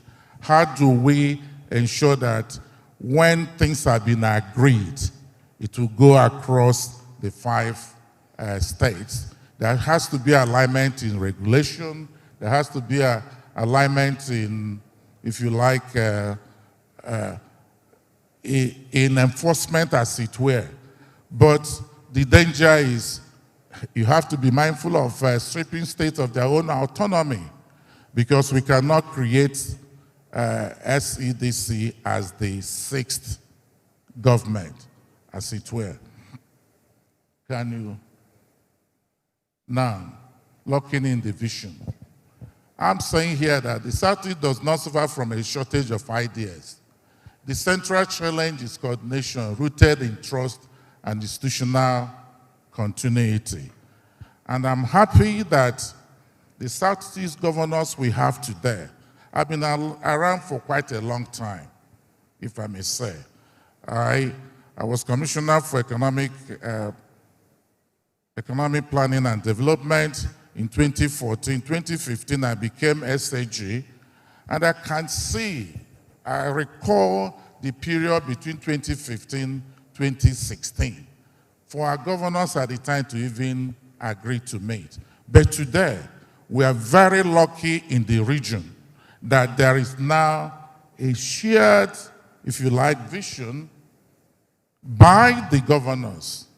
Ultimately, albeit that that we must also share the risk, share the rules, and also share accountabilities. We must share the risk and the benefits. And we must, as I said at some point, begin to move our mindset back to we are Igbos and away from Mbonyi Anambra, Mbonyi Imo, Mbonyi Obenyi, so that if Mbonyi Anambra wants to take, or a consortium of Igbo people wants to take a moribund federal government project and turn it into something viable. Onitsha Seaport is a case in point. I think, Madam Dozier, you guys can't wait to see that seaport come to life. Is that the kind of project that, I know it has been concessioned, and part of what Doc did is, it was concession to somebody who is not from the region where the port is, and all manner of problems. But this is a port for the region. So, please, what I'm actually here, because the governors, my governor in particular, he made most of the points when I told him yesterday I was presenting and he asked me, he said, okay. So I had to take my time to read his own something, because once the master has spoken, the students should shut up, as it were. But I hope I've been able to add some, these are just sharing some of my own thoughts into what I've been asked to do. Thank you. You can make that louder. Thank you so very much, Prof, for that erudite presentation. And we will take a couple of questions, but not to keep you standing, please sit. All right, if you want to. In summary of what we heard, Prof talked about, made the case for regional integration. You also re-echoed the sentiments of your governor, Professor Chukwuma Soludo. And then you asked a SDC to put in effort to regional coordination. And I will start asking the first question, just to flesh out that thought. Yes, you could. Whatever format is most convenient for you, sir. Beautiful. So we have 5 state governors, and we're impressed that through their own volition and then the work of SEDC, they are able to come together, and we've provided that platform. But these governors are supported by 126 commissioners. All right? At the legislative side of things, we have 15 senators. We have 143 Federal House of Reps members who are doing their individual community empowerment schemes. I've mentioned already that this year, the 5 states will be executing a combined budget of 5.6 trillion. So we understand the need for ownership, but you made a very important point that Southeast does not suffer from a shortage of ideas, that the central challenge has been coordination rooted in trust and institutional continuity. Will you be at least openly committing, all right? I will not put you on the spot, but I'm asking, would you be openly committing, or what do you think of the idea about SEDC holding a similar event for the commissioners? Then the governor talked about yesterday about security, which will, of course, require different 5 states to have legislative input. Perhaps something close for also state lawmakers to at least interact. I know you guys see each other at the airports, you greet at funerals, you see at other social events, but maybe perhaps SEDC can also provide that further platform for interaction so that the issue of coordination can also be further pursued. What are your thoughts on those? Okay. If I understand you clearly, should SCDC, if you like, invite these other policy makers or policy implementers, commissioners, legislators across local government to begin to, if you like, talk to each other and get them to understand where the commission is going. Is that the question? Yes, and also perhaps do joint projects and joint project ownership. It's very important that people sing from the same hymn sheet. But what you find is that the instrument of doing that, before we create something that, rather than align, misaligns, the governors have Southeast Governors Forum, and the SCDC should become, if you like, the instrument of that coordination. Because we talk about policy coordination. Who does the coordination? The way I conceive it, because like I said, I've been here long enough. I remember the days of Seredek or so. Seredek. Bat Naji, Chris Okoye and the rest of them. I represented Anambra on that. But it never flew because they were supplanting, they were trying, they didn't have the buy-in of the governors. So all I'm trying to say is this. The Southeast Governor, SCDC, must work hand in glove with the Southeast Governors Forum. Yesterday, I understand all of them were here because of the, if you like, the diplomatic work, very intelligent people that they had gone around to have a buy-in. Once you start calling commissioners, legislators, and the rest of them, and by the way, at the national level, they also have their National Council on Education, National Council of this, you begin to have fragmentation. So I think SEDC and the board, I'm happy that this is, if you like, a consultative forum to begin to hear people, and then they'll go back and fashion not just the vision, but how that vision must be coordinated and delivered. I think it's better to wait until their final document, which I understand will come out in, is it 6 weeks' time? 8 weeks' time. I think they're taking on board everything that is being said here, but please, it's very important that to understand policy coordination, somebody must do it. What's the institutional mechanism for doing that? And I'm beginning to feel that SCDC probably working with the DG, Southeast Governors Forum, who should be coordinating with the governors, and then these things come back to the states for, if you like, for dissemination. Thank you. Thank you so very much, Prof. At this point, we'll open up to questions. If you have questions, could you please signify by raising your hands? While we're doing that, could the ushers or protocol make sure that microphones are at the aisles close to where the people are? Where are the microphones? So I will prioritize people who have not spoken before, and then I will also come back to perhaps people who have compelling needs. So let's start from here. Chief, yes, please, go ahead, sir. Okay.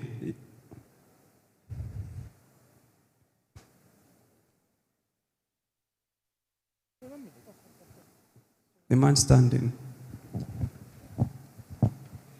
Thank you, Coordinator. I greet everyone.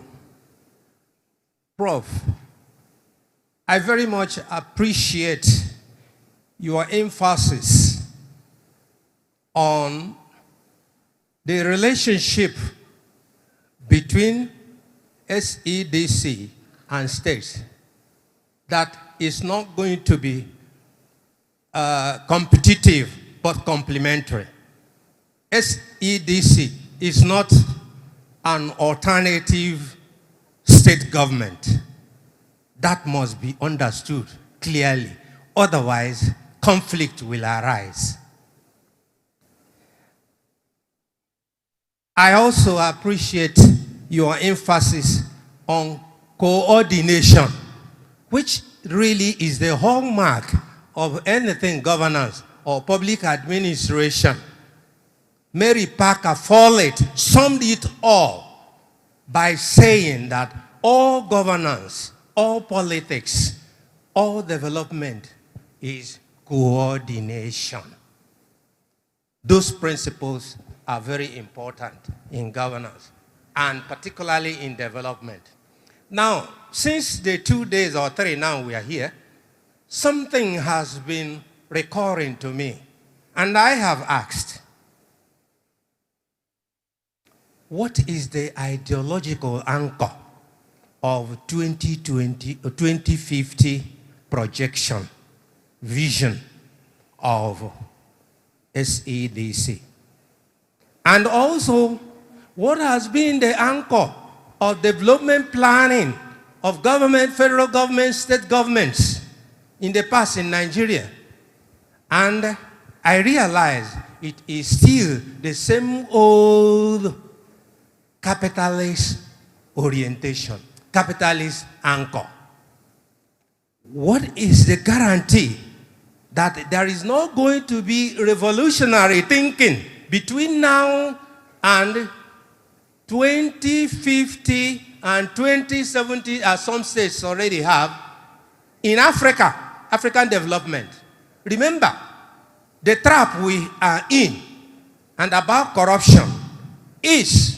If you could please summarize excuse in the me, next 15 seconds. I'm coming. So that we can take I'm ending now. other... Thank you, sir. Corruption is the bane of Nigeria's, Africa's development.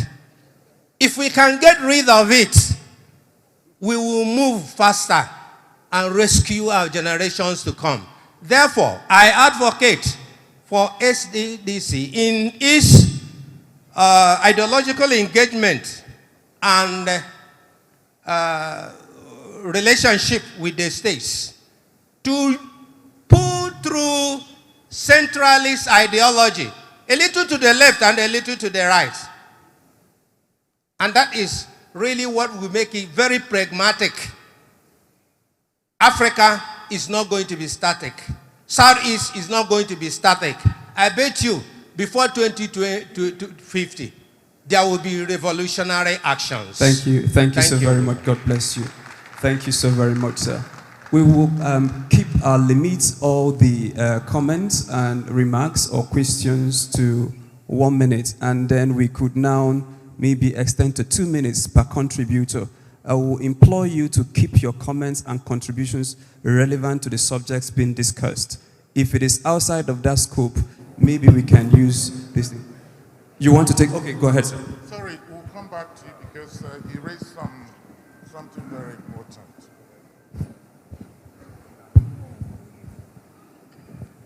You know, sometimes when you prepare these things, you try to get some catchy points or phrases that convey the essence of what you are trying to say.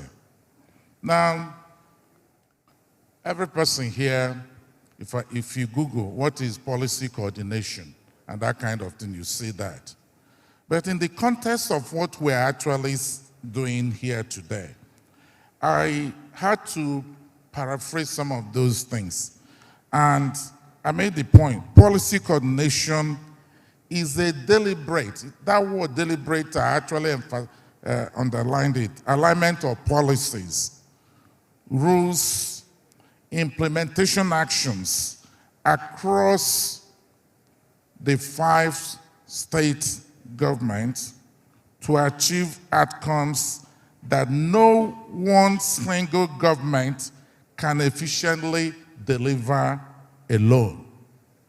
So what I'm trying to say here, and it was very deliberate in the way I took that, those things that a government can achieve alone on its own, if you try to go there, you are pushing it to lose its autonomy. Now, very important. Mark and I go back a long way, and we keep talking, we keep chatting. I think Last week we were in Abuja, we chatted a lot and the rest of them.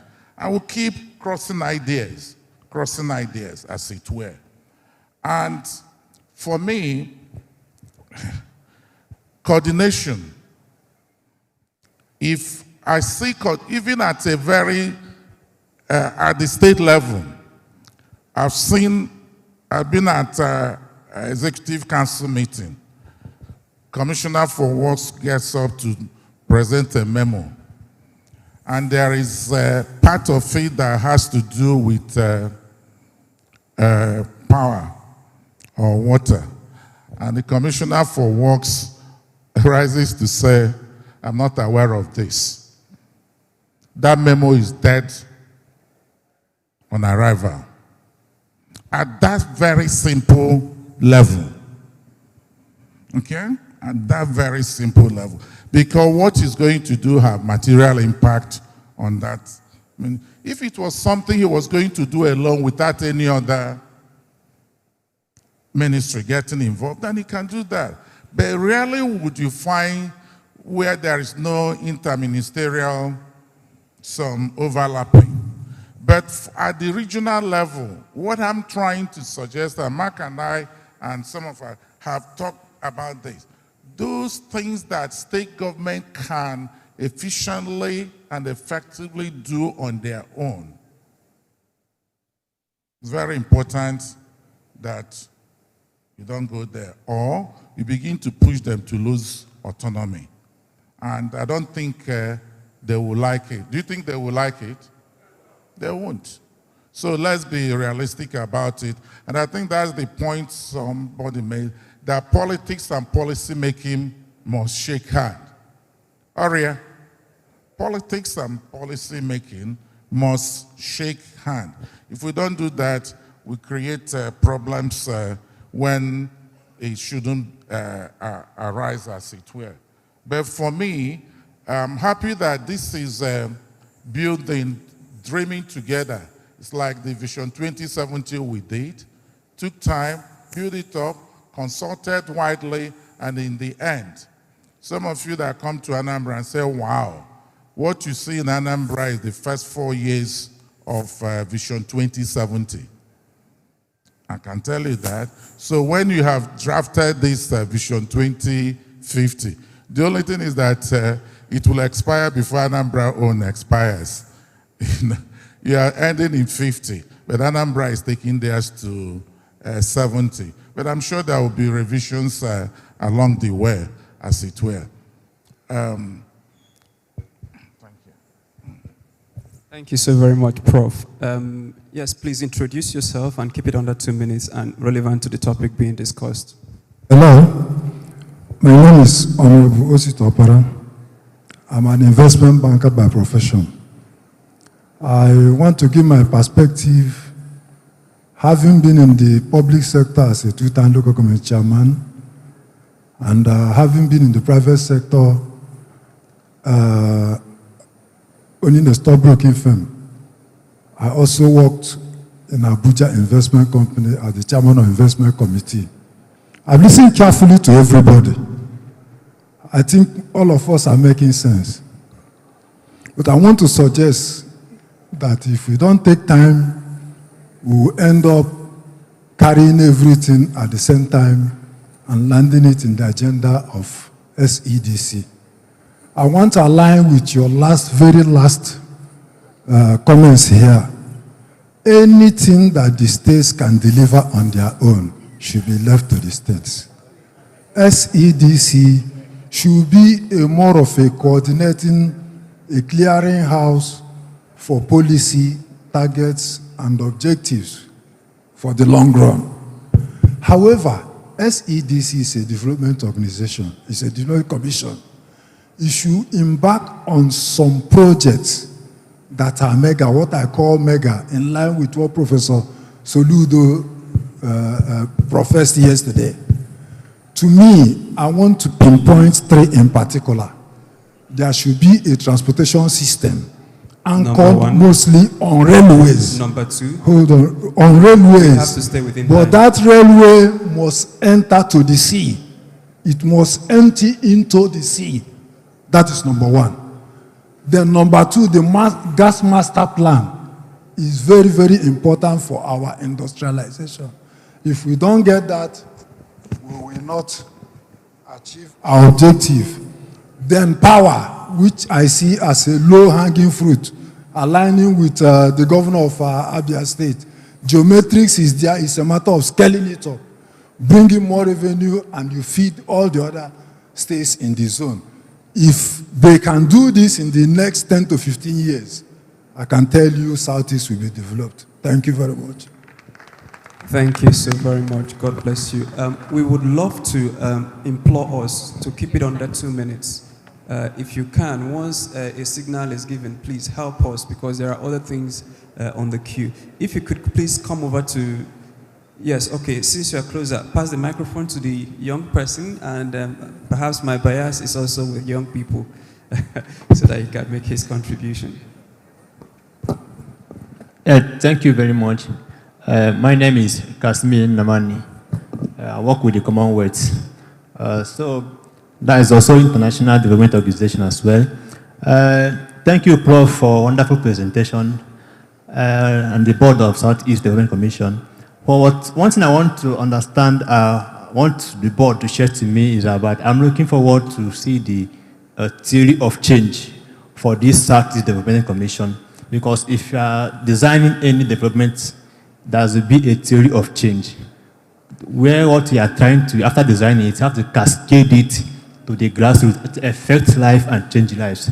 So in both cases, what August just said, we are now looking at theory of change, where we are looking at South Development Commission to come and start doing solar projects in the community or doing load in the community. As he said, he wants a genetic project that will be impactful.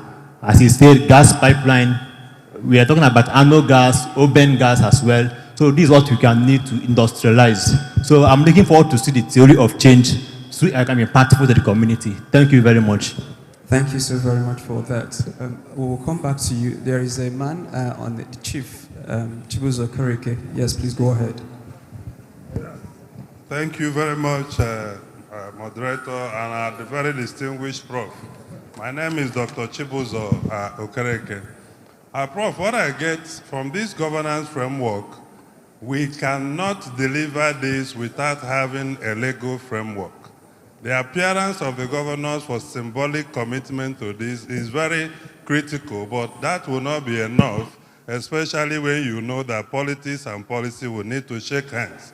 And to deliver a legal framework that can have regional coverage, we need what I propose as Southeast Cooperative Development Convention, a kind of treaty, interstate treaty that will be signed for commitment on the development, on the regional level development.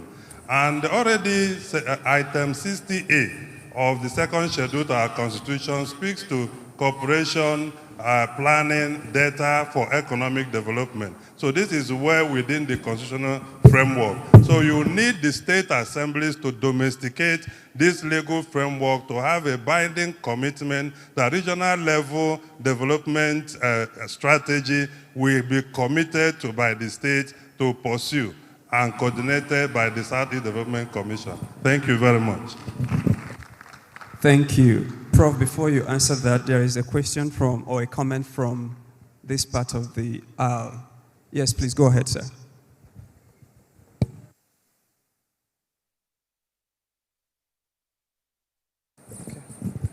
Okay, thank you very much. My name is Obaro Osa. I work for Bank of Industry, and I'm excited being here. And we are developing a partnership with SEDC, and we hope we could conclude that before end of this quarter. But I have 3 comments, Prof. The first is that since yesterday, I don't think any of the presenters reflected on the economic power of the Southeast before the Civil War. The great Michael Okpara and Co., what did they do to run Southeast? I think they ran on the palm oil. And I think that the land we have in the Southeast is very, very viable to plant palm trees. And palm trees are international commodities where you can actually have exports. So some of those plantations were planted in the 50s and 60s. They need to be revived. There should be a very low hanging fruit that can be tapped quickly. A tree planting campaign using the palms as an exercise so that you can have processing plants and you can have exports from different states to create revenue for the entire region. My second comment revolves on partnership. All the conversations since yesterday, clearly, SEDC, the 5 states of the Southeast, maybe the federal government, they need to have other partners, locally, internationally, at the policy level, and in fact, contiguous states, like Rivers, like Delta, to work with to develop the Southeast. So I think partnership and collaboration should be very deep in developing the framework for moving the Southeast from point A to point B, where everybody can actually have a better standard of living. My last comment we have to do with impact measurement. There should be an impact measurement framework that SEDC has to develop and apply to analyze and measure impact on an annual basis. So such framework will help in measuring how far we are going. Thank you.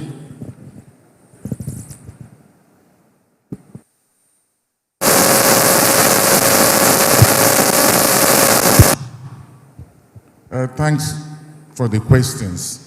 I think in my presentation I made reference to the fact that it is important that SEDC focuses on some key regional deliverables.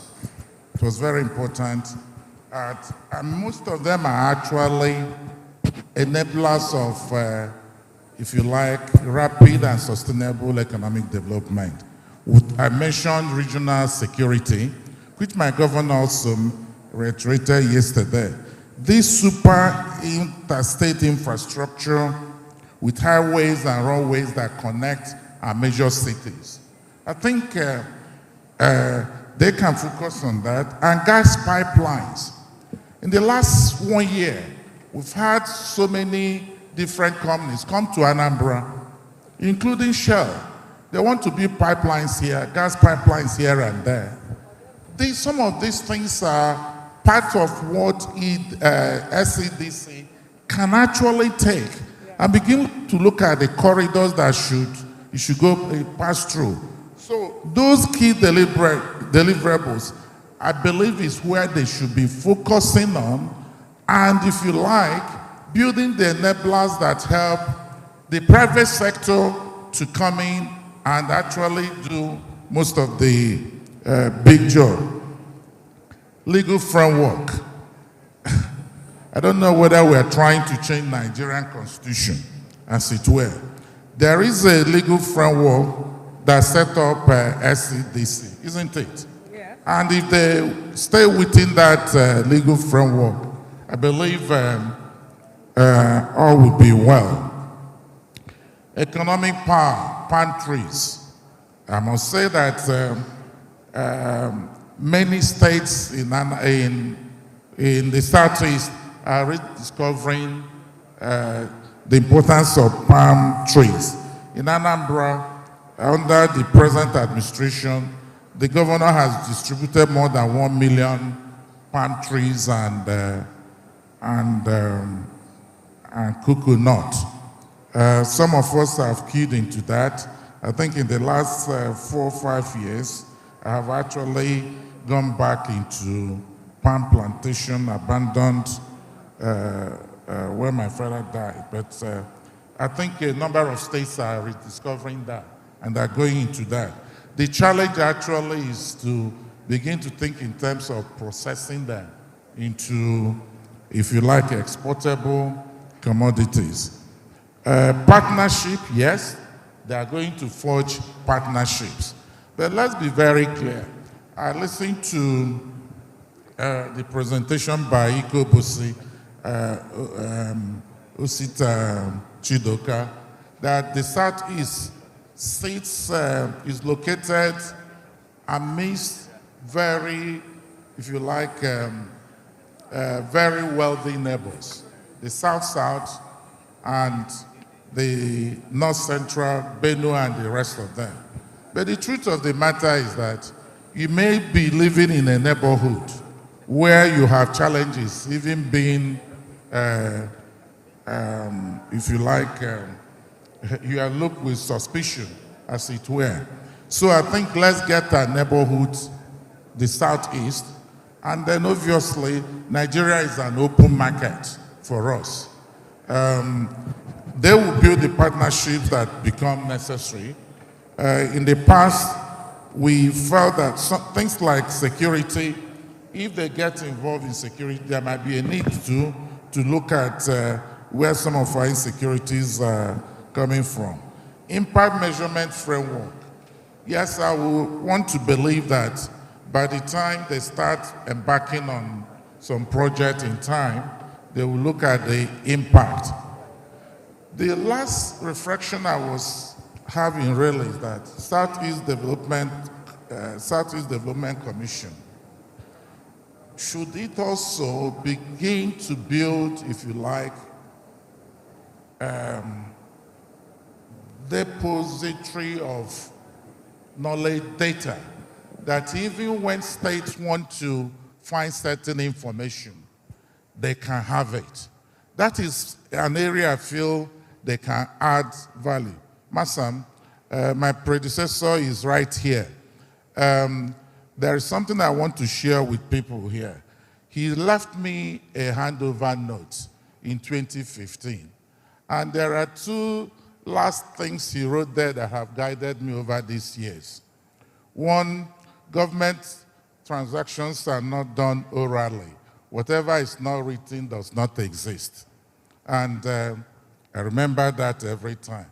But the last one was, remember that SAG stands for Senior Scapegoat. So when things go well, you don't take credit. When things go bad, you are the senior scapegoat. Masam, I salute you. You know? So please, I think it's very important that the board of SCDC reflects on where and how best it can add value to regional policy coordination and development. Thank you. Thank you so much, Prof. In the final round of questions or comments, I will prioritize women and young people to add their voices to the conversation. I see a hand here, but since you're already there, could you, where is the microphone now? Young man, hello. Can you pass on the microphone to, yes. Introduce yourself and make your comments or questions in under 2 minutes. Good afternoon, everybody. My name is Chemaijem Obodiogu, the COO of Funds. Mine is going to be pretty much kind of question and contribution.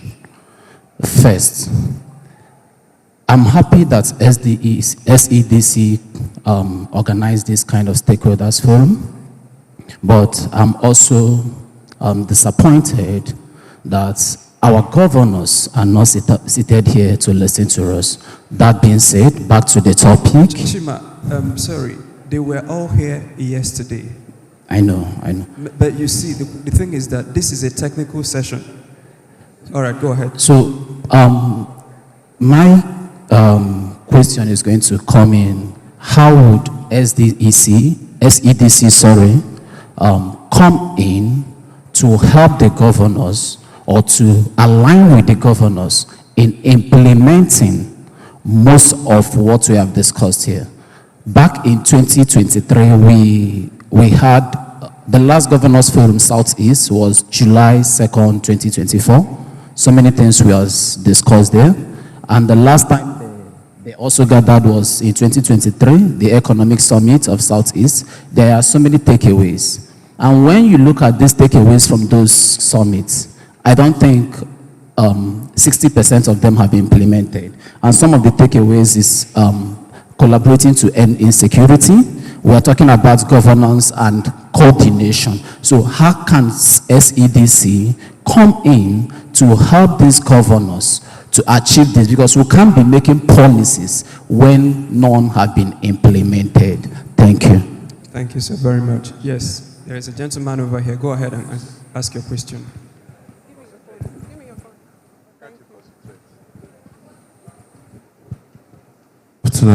Good afternoon, everyone. Dominion Ikechukwu here, the MD CEO, Propagate Technologies. We basically drive digital transformation across different governmental agencies and private sectors. So my question is in twofold. So the first one is, first and foremost, thank you very much for giving a very good divide as to the things that that are within the purview of the NDD of the SEDC to ensure that they don't cross carpet and create friction instead of being a grease, which they are supposed to be among the states. So the first question is this: you mentioned the first thing, which is whatever the states can do on their own should be left to the states. So my question is, what are the other things that can help the SEDC, ensure that the agenda with these states is successful? This is one of them that you mentioned. There are certainly other, loopholes or potholes that the SEDC should avoid to ensure that their very good-willed agenda is, comes to fruition. The second one is, SEDC, yes, is the organization that does, this whole great work, bringing the 5 Southeast states together. But in addition to that, it can also be a door for external agencies and organizations also to bring in development into the region. So what are the policies, in your own words, that the SEDC can, put in place, the vehicles the SEDC can put in place to ensure that this region is very attractive to people on the outside? Like you said, we have very wealthy neighbors, like people in the Niger Delta region, the southwestern region. So how do we make this region attractive in terms of investment opportunities to these other neighbors that we have? Thank you very much. Thank you. Please. Okay, yes, we have. Yes, go ahead, sir.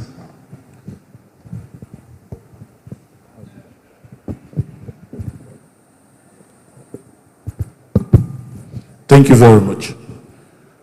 My name is Nzelo Tibiado from Imo State. Mine is very short. First, the moderator went to the prof. But before I say that, Prof, thanks you so much for the illustration you gave and the speech the lecture you gave here.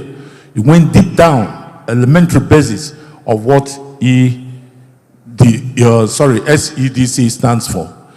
Coordination, and you went ahead, just like what Abia State Governor said yesterday, by indicating that these 5 arms, that's the 5 states in Southeast, have its own potentials in terms of what God gave them or what they can. They are better in producing. Like today in Imo State, you have the greatest gas deposit in Imo State than any other state in the Southeast. I know West Accra, but at least in the Southeast. What can we do? What can SDS do to encourage them? Utilize that gas for the benefits of the other states. I know the state governor is doing something on electricity, rush electricity that will use the gas deposit to make sure that's 24 hours supply in Imo. Just like they are doing in Aba. The Aba power supply can equally tap from Imo to be able to equally electrify or give light to energy to all other parts of Abia State. 2, I want to say this, Mr. Speaker, that you concluded it all. When the moderator was asking you, can SEDC invite commissioners or legislators and all that? It's not possible because, like you rightly said, The head is the governor, is the executive governors. You cannot leave them if they have not bought into you and go to talk about their lieutenants. It's not possible. It won't fly. But I must quickly add here that for the first time in the history of Southeast, and thank God you said you have been in this business for some time, which I agree. But for the first time, I seem to see some seriousness and focus on the state governments of the Southeast. Even the governor of Imo State that was not here, I can tell you, he has bought into this. He has bought into this. And I will feel so proud and hope that they will translate all that being said here to friction. Let it come and pass. We want to see a stronger, economical Southeast. Thank you so much. So, Prof, you will take the questions and then make your final remarks. Then you will take the questions that have been put in so far, then you make your final remarks and we draw a curtain to the session. I think there was a question on how SEDC can help governors to make the region investor attractive. I think that's the whole essence of, or a major part of what we've been talking about. Why is the region not attractive? The issue of insecurity, I think, has largely been dealt with. Because if the region is not secure, nobody will come here. And I think that is becoming dealt with very effectively. Power is a critical enabler. And that is where, this is where many of the state governors are also saying to SEDC to pay attention to. Because by the time you have security, you have power, and you have a manpower, a human capital resource that is very dynamic, hardworking. The region, yes, we're not too many, but 25 or is it 29 million people, with the state, with the region being, if you like, gateway to a number of other places, then the market becomes quite big. So I think very major investors actually think in terms of regions when they want to invest, rather than states. So I'm sure Mark and his board would be mindful of that. And once they can do all those critical enablers, then the region will become attractive. What can SEDC do to help Imo State develop its gas assets? I don't know what they can do to help the state develop its gas assets, but I know Imo is sitting on rich gas and oil something. Last week in Abuja, we were there debating, fighting about oil wells here and there. So they will give Anambra quite a lot of faith as a spirit of brotherhood. But actually they belong to us anyway. But the most important thing is that the state has, the Imo State and quite even Abia and Anambra has rich gas reserves that can power all these mega power station plants we are talking about. If you lay the gas pipelines, if the gas is not there, where would they come? So already Imo is sitting pretty well on that. And I'm sure if they need additional advice or something from SEDC, they should be able to do that. And I think it's time to wrap up. Once again, I thank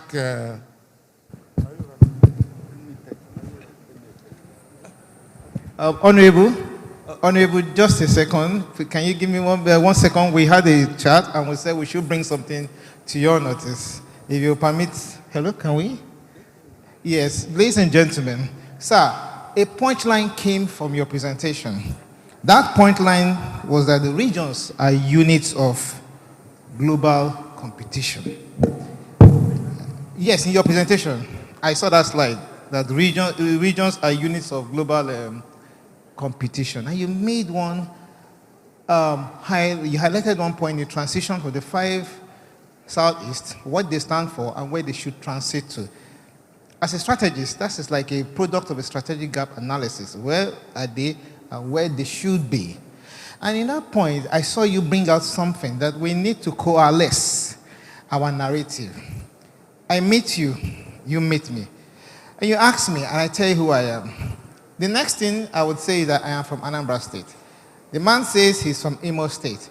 And you made the point that we need to rise above the state divide of identity to be able to coalesce our common southeastern origin. Why? This is so fundamentally important. In the national discourse as we speak, if you listen to the news yesterday, when it was said that the Senate stepped down or didn't pass the electoral bill as Nigerians wanted, and there was a common space, voice response, Nigerians speak with one voice. Now, Nigerians are becoming sensitized that to the extent that if you ask somebody now, you say, I'm a Nigerian, I don't know whether I'm from the southeast, I'm from the northwest, especially in sensitive matters, the Nigerianness is coming in, it's gradually coming up. That should also transcend to the southeast, where we should have this sense of identity as Southeasterners. I don't want to see my fellow sister and my fellow brother as from Imo State. I'm from Abia State. The next thing I ask him, which part of Abia State are you from? He tells me for Mbise. The airborne is from Hazara. And if I'm not there, if he doesn't call my own village, I will restrain from doing further interaction with him. And the next person I'll come and say, I'm from where I am from, I will see him as an ally I can. Now, that has pulled us and restrained our integrated development as a region. So one takeaway we should be able to take away is this, that we should transcend that boundary of our states' identities.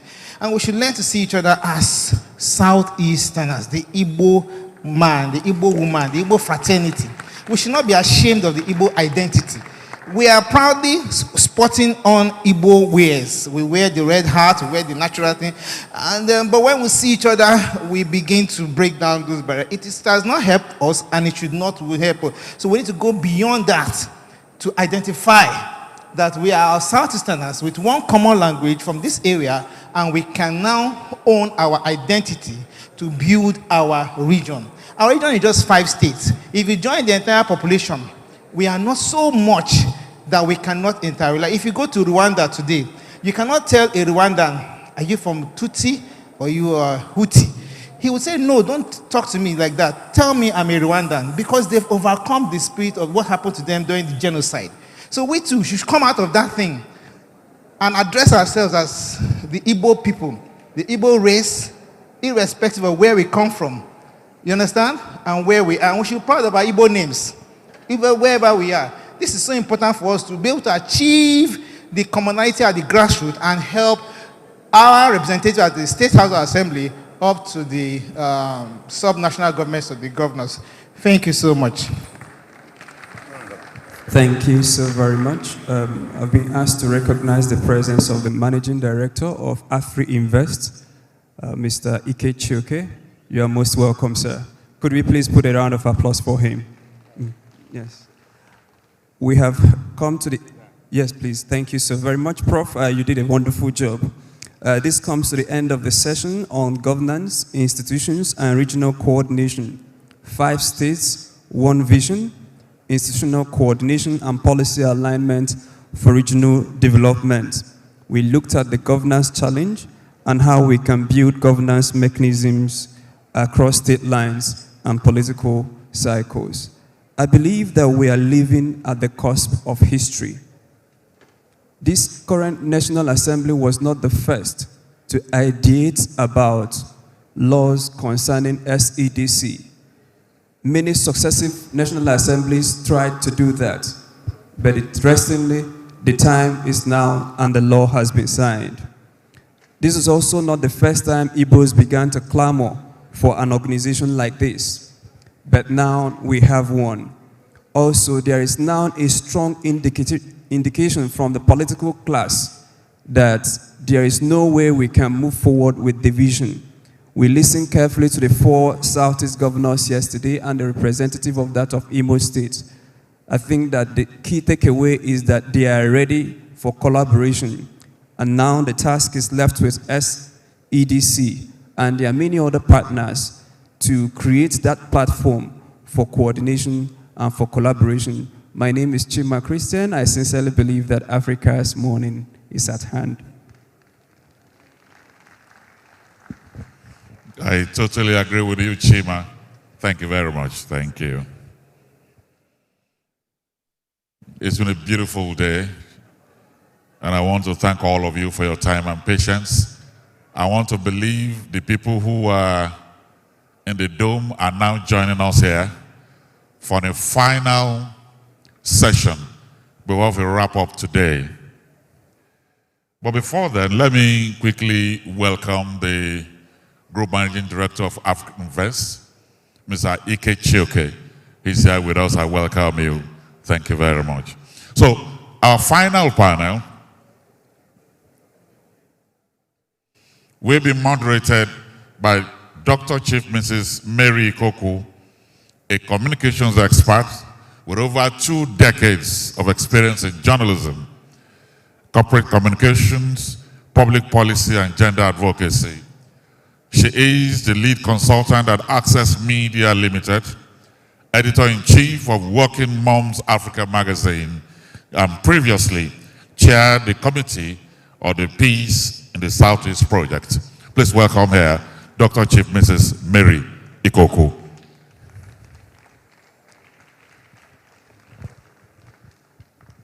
Our presenter is a prominent Nigerian spoken word artist, performance poet, award-winning author. He has written over 8 books and civic educator. He is widely recognized for using his art to explore themes of national identity, patriotism, and social transformation. It's my pleasure to welcome here D.K. Chukwumerije. And then our panelists, Ambassador Dr. Humphrey Umunna Ojako is a senior Nigerian career diplomat and international relations expert with extensive experience in multilateral diplomacy and foreign policy. He is best known for his role as Nigeria's permanent representative to the United Nations office at Geneva. Please welcome here Ambassador Dr. Humphrey Umunna Ojako. That's our panelists. Now the team, led by the moderator, they are stepping forward now.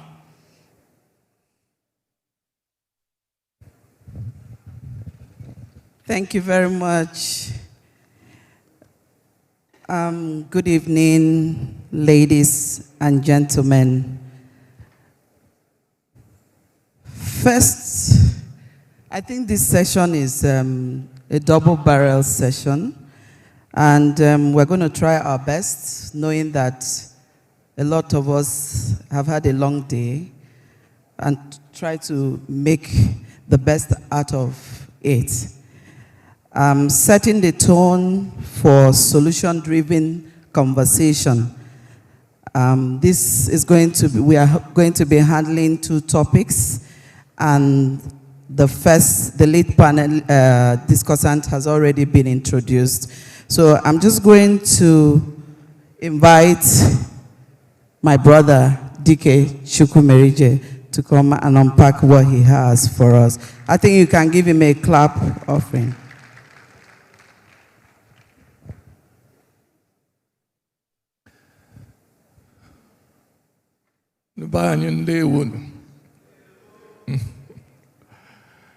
It's been a long day, so we'll try and keep it short and sweet. I'm talking about social healing, values, reorientation, and social cohesion. I've been listening all day to different lectures, different aspects of what is required to develop the Southeast. But I want to start by telling you a very short story. I live in Abuja, and I went to the post office to do something. And as I was standing there, I noticed two men, two northerners, from the way they were dressed and their accents, you knew they were northerners. They were pointing at me and saying something. So it was obvious that maybe they knew me from somewhere. So one of them said, "Is that not that poet?" And the other one said, "Yes, now I know him. Now Ojukwu brother."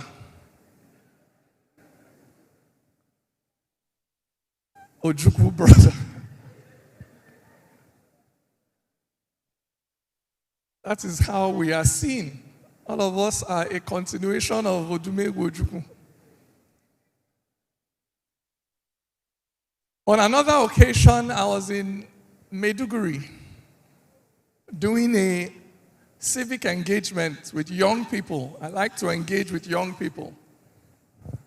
And a young Kanuri man in the middle of my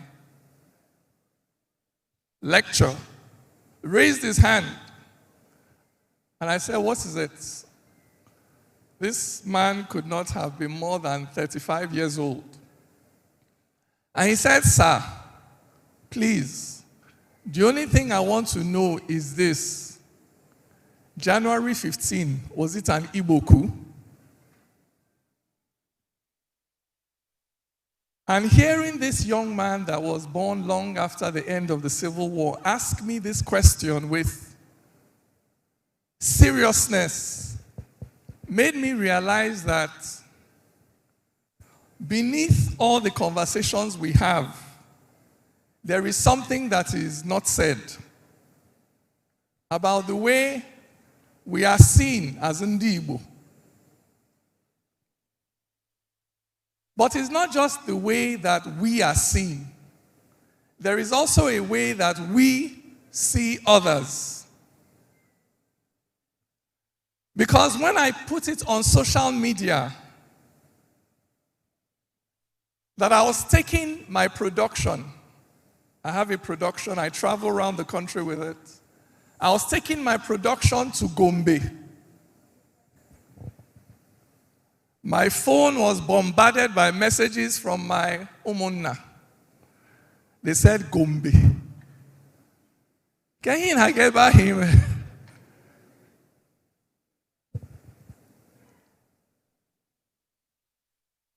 When I took some of these young creatives with me and we got to Maiduguri, they said that they are shocked.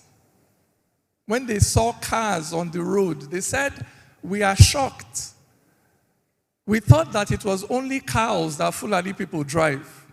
We don't know they drive cars too."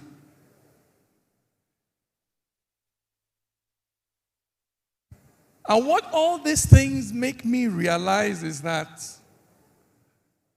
there are stereotypes, biases that sit beneath all our polite conversation about roads and bridges and borehole and keke napep. There are biases that sit beneath it. Everybody around the table is looking at themselves with some suspicion. And so for me, our bottleneck problem as Nigerians, our bottleneck problem, I didn't say our only problem, our bottleneck problem as Nigerians is bias,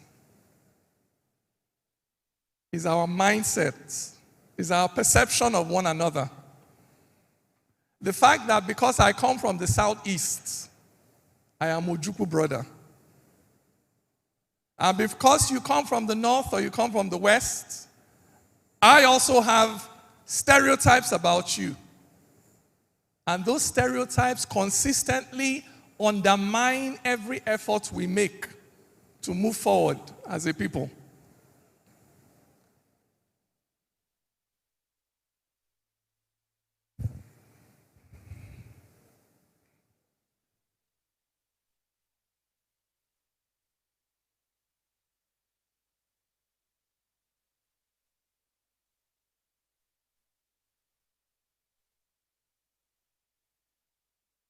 But it's even worse for us in the Igbo. It's not just that we are looked at a certain way and we look at people a certain way. It is also the fact that these biases and stereotypes have affected the way we as a people present.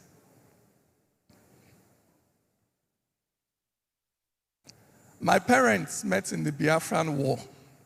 I don't even know if I will be here if not for the Biafran War, because my mother and father met in the war. While their mates were fighting, they were falling in love. So I don't know if I'll be here without the war.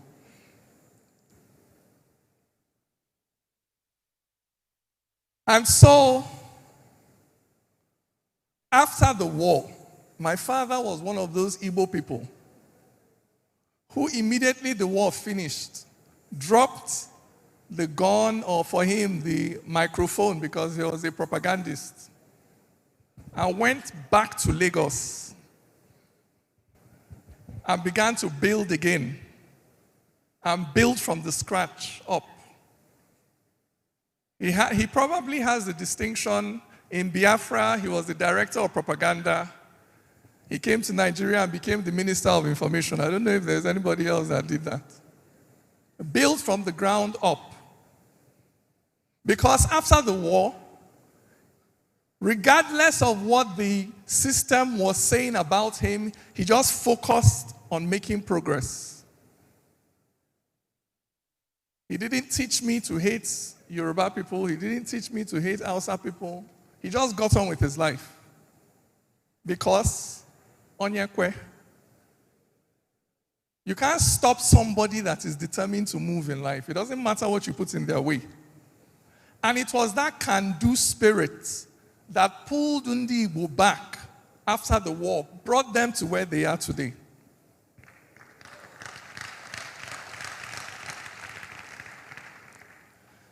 But these biases and bigotry that have continued to fester within our worldview has started corroding that can-do spirit of Ndi Igbo and replacing it with an acute victim mentality.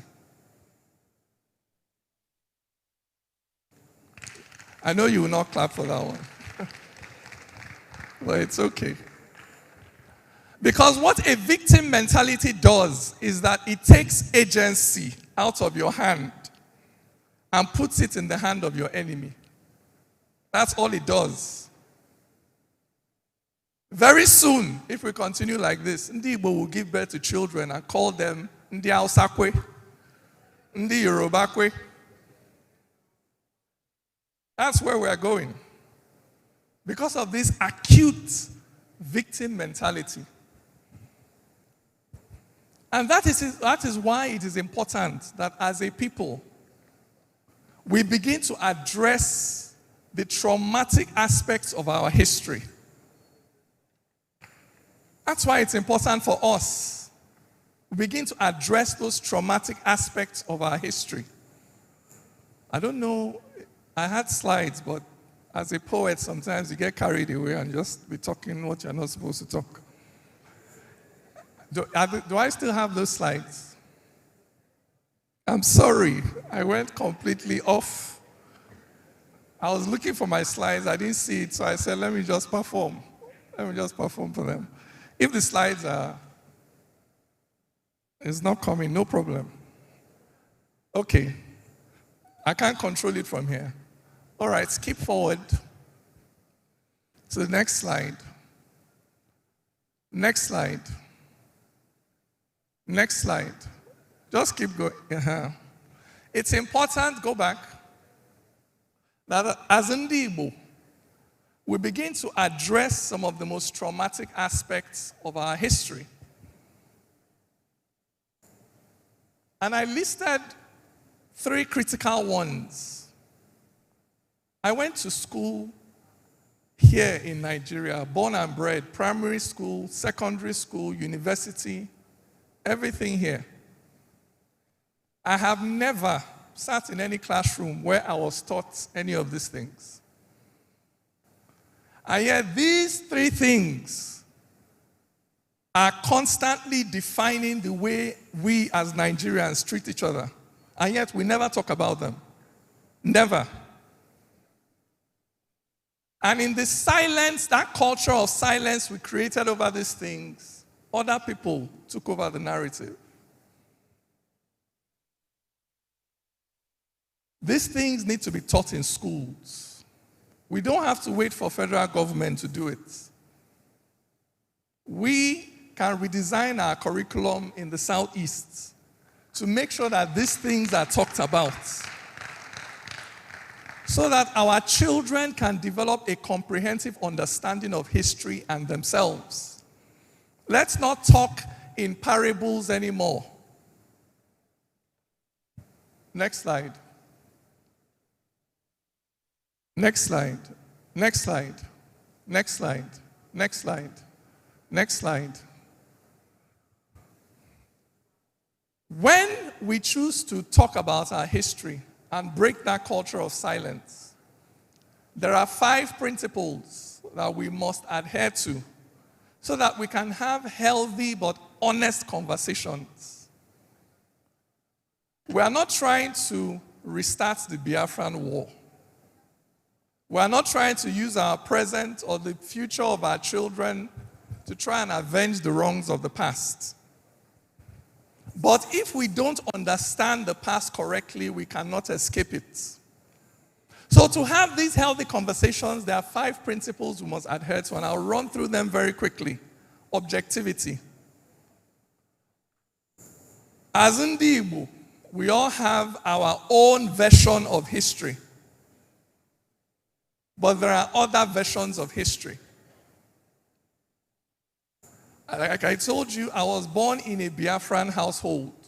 The Biafran flag was on my father's desk as a child. I grew up with one version of history. But when I went out there, I began to encounter other versions of history. And if we are to heal as a people and as a society, we must bring together all the versions of history in one place, so that our children can learn objectively what happened. Not teaching history with the aim of defending any side, just what happened. Number 1, objectivity. Number 2, next slide, validation. Everybody has a pain point. Everybody has something that is paining them. It is not only us. Everybody has something that is paining them about the past. When that man called me Ojukwu brother, and it was not a friendly greeting, there was a grievance in his heart. There was something he felt that I had done to him, because in his mind, I was a representation of Ndi Igbo. Number 2, we have to acknowledge that everybody has a pain point. There is not only one victim, there are multiple victims. Number 3, next slide, empathy. We have to see the story through the eyes of the other person. You are not in a position to judge anybody until you understand them. And I tell you this, you may disagree with somebody vehemently, but the moment you understand them, you can no longer hate them. Number 4, learn. We study history to learn so that it never repeats itself. We don't study history to condemn. We study history to learn so that we can move past it. And number 5, forgiveness and release. Let history be history. These are 5 principles we must apply when we begin to study our history honestly. Next slide. The slides are not moving. When we begin to learn about our history honestly as Ndi Igbo and as Nigerians, putting all the perspectives on the table, there are two things that will develop, two emotions, two values that will develop. Next slide. Number one, respect. And number two, empathy. If you begin to learn history comprehensively, not just your side, everybody's side, appreciate everybody's pain points, see the story through everybody's eyes, there are two things will develop: respect and empathy. Now, what does respect mean? Next slide. You can see that learning and understanding drive us up. Nigeria today is at the level of basic tolerance. You know, when you tolerate somebody, if your husband says to you, "I'm just tolerating you," will you be happy? Will you be happy? Or if your wife says, "I'm just tolerating you," would you be happy? Is that a positive thing? In Nigeria today, we're just tolerating each other. And for us to begin to climb up, the ideal, the goal is full acceptance, where any Nigerian can represent every Nigerian. In all honesty, I don't think that we'll get there in my lifetime. Don't say never. It's possible, but I don't think we'll get there in my lifetime because the divisions are too great. But we can get to a place where we have respect and empathy for each other.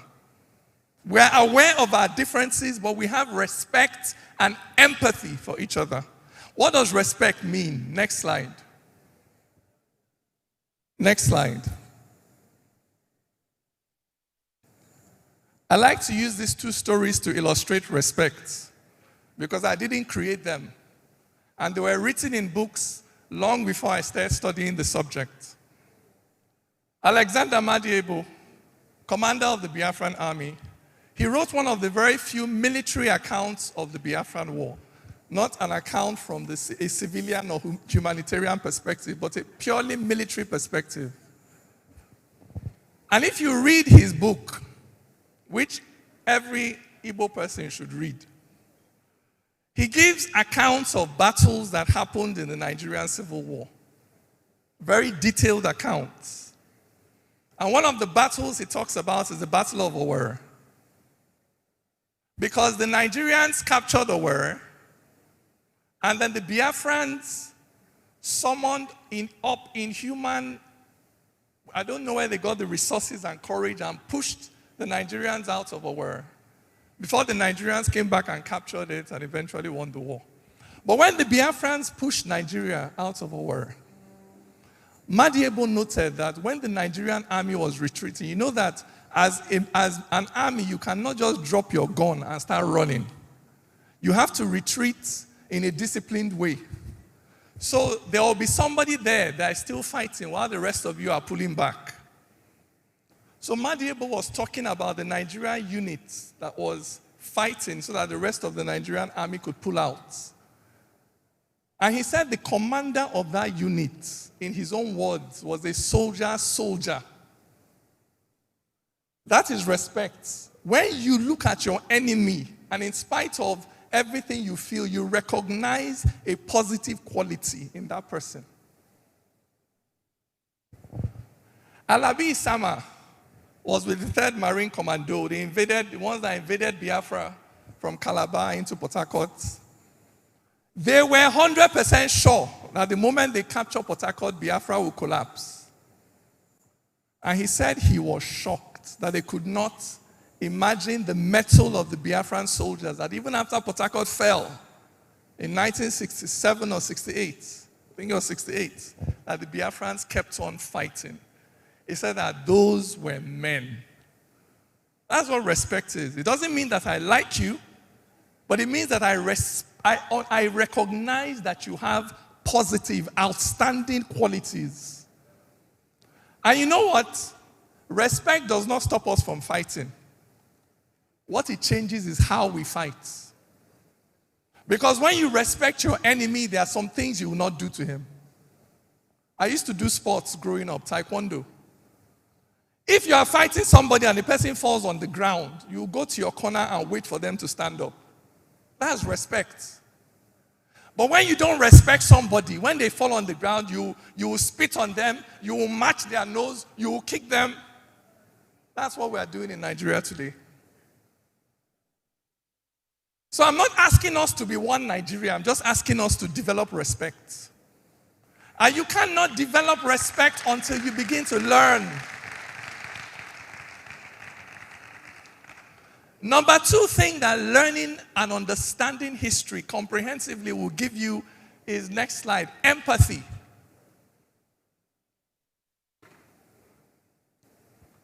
The Biafran accounts of 1966 starts with the pogrom that broke out on the 29th of May, 1966. That's where the Igbo account of 1966 starts. What they did to us, which was a vile thing, targeting us for our ethnicity alone. Men, women, and children who did not know who Nzogwu was. They didn't know who Ifeajuna was. You come round a corner and there's a mob. Sticks and stones, people that were formerly your neighbors, just because you are Igbo or look Igbo. They beat you to death. We are still suffering the trauma. My uncle, my father's brother, was a successful businessman in Kano when the pogrom broke out. He escaped with his life.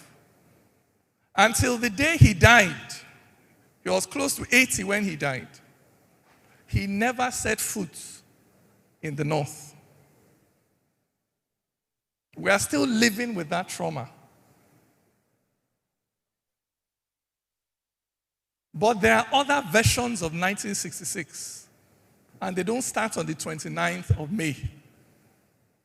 There are versions of 1966 that start on the 15th of January.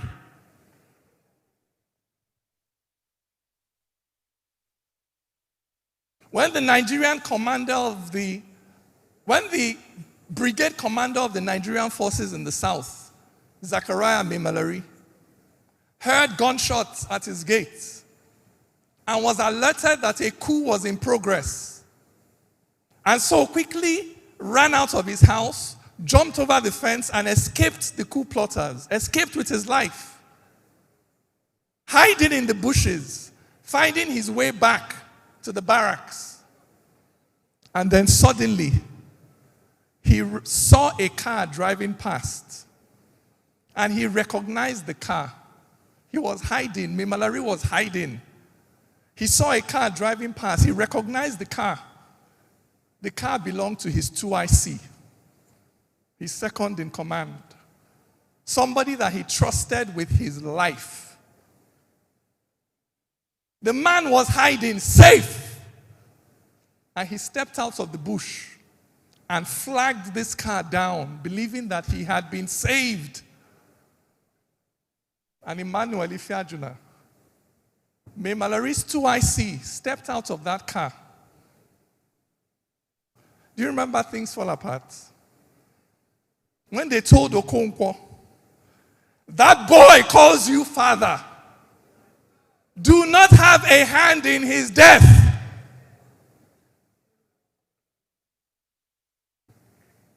Ifeajuna stepped out of the car. A man who trusted him, who flagged him down for safety, he stepped out of his car and he shot him. There are multiple accounts of 1966, and empathy is to understand why it hurts the other side. It will not make your own pain less. It will just help you understand. And when you understand your enemy, the way you fight, the way you quarrel, everything changes.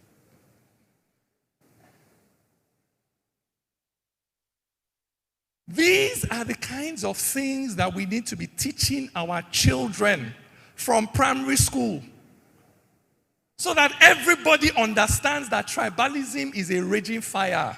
You cannot control it. Today you are riding this tiger, tomorrow you will end up in its belly. I'm going to stop here because I'll get carried away and there are other things to be said. So thank you so much for listening to me. I'll hand the microphone to Madam May. Oh, they want you to continue. Okay, there will be other opportunity to ask questions. I think at that point he will throw more light and engage more insights. And that says a lot. Can we give him another round of applause, please?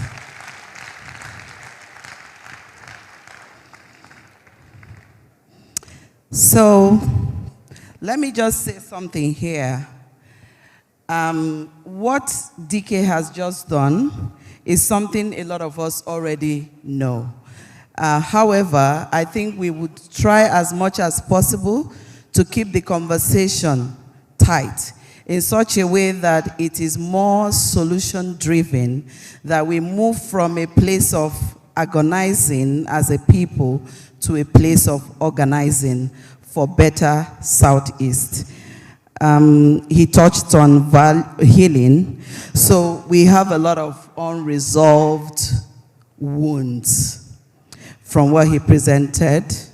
He talked about personal, communal, and institutional blockages that we may be dealing with. And when it comes to the issue of value reorientation, which values have we lost as a people?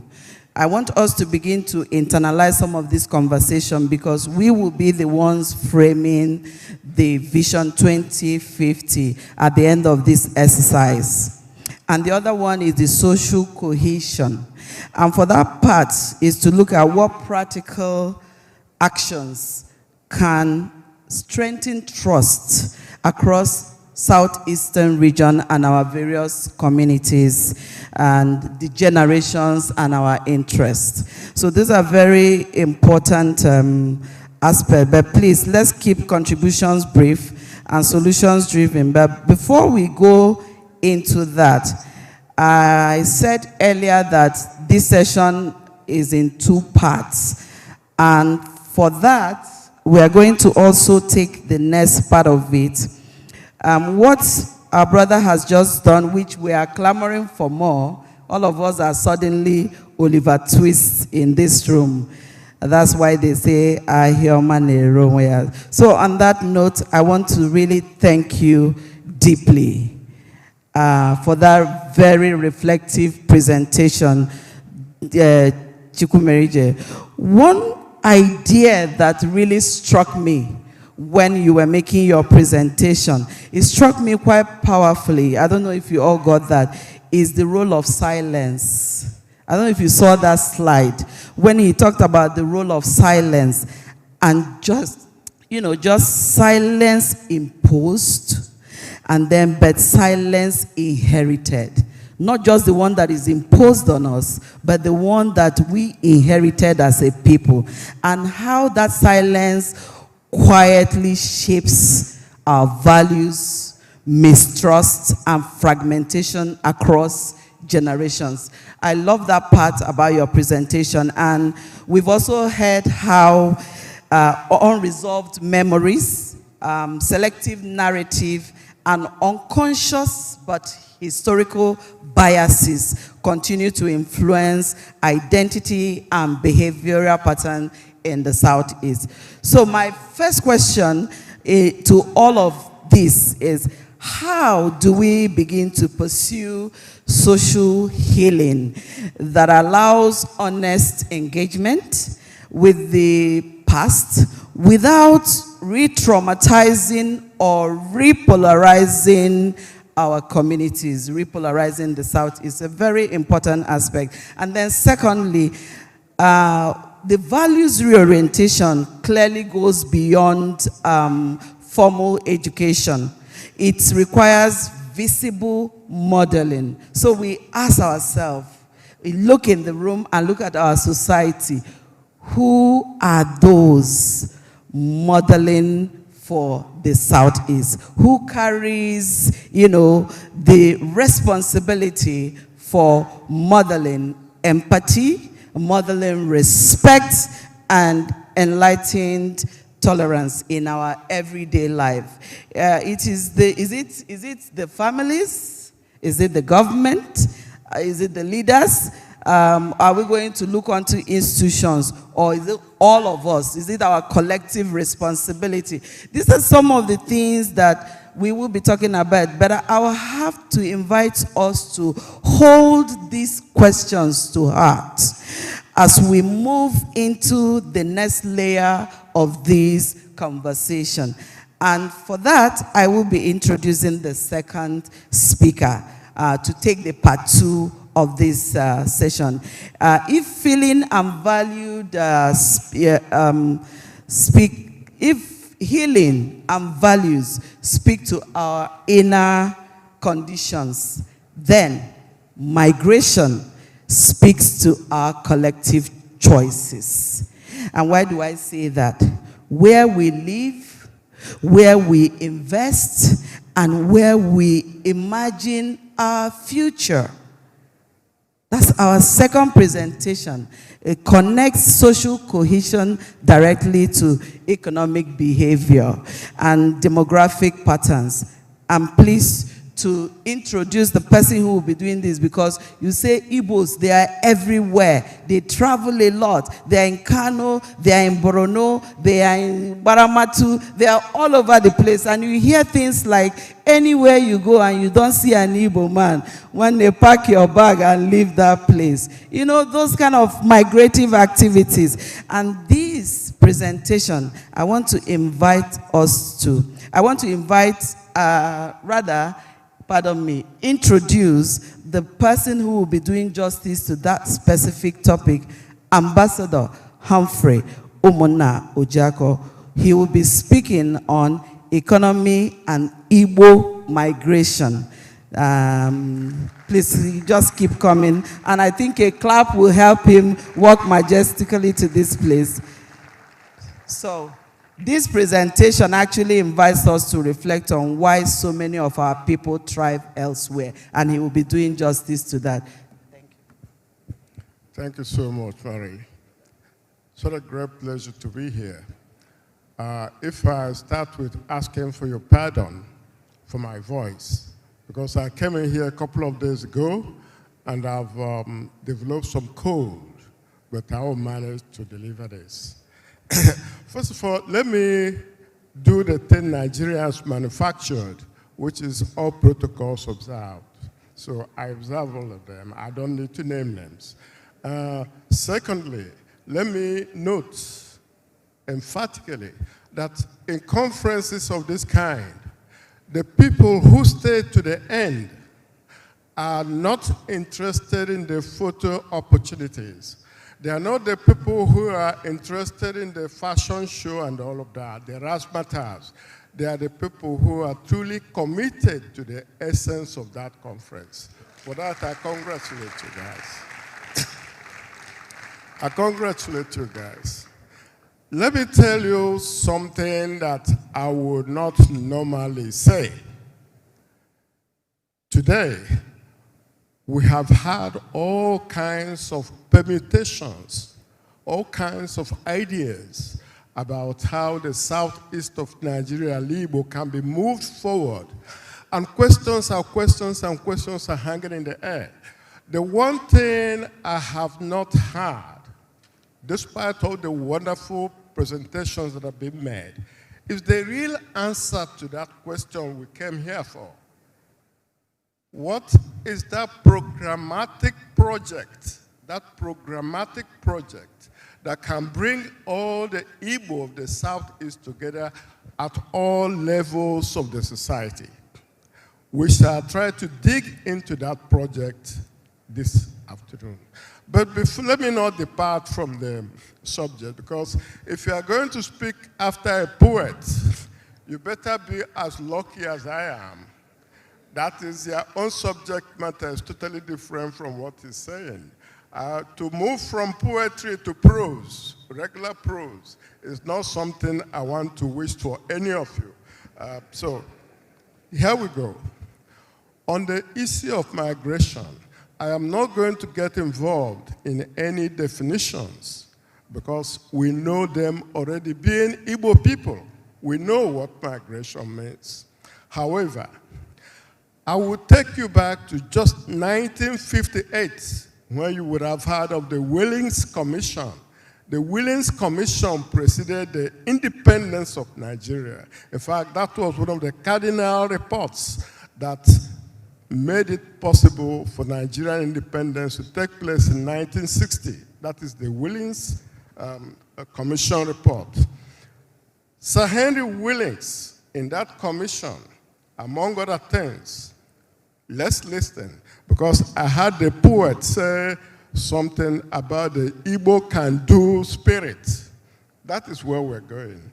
He said, he described the Igbo of Eastern Nigeria as vigorous, intelligent, and have pushed outward in every direction, seeking a livelihood by trade or service in the surrounding areas of Eastern Nigeria, the Western region, and in the north and outside Nigeria. He gave us a warning, and I had snipers of that warning this evening from the poet. He said, the Igbo are no more popular with their neighbors than is usual in an energetic and expanding people whose neighbors have more leisurely outlook on life.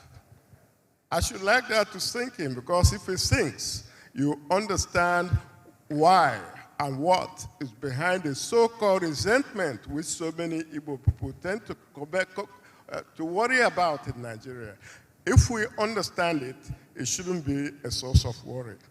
To take you towards, oh, sorry. I don't know, this wasn't,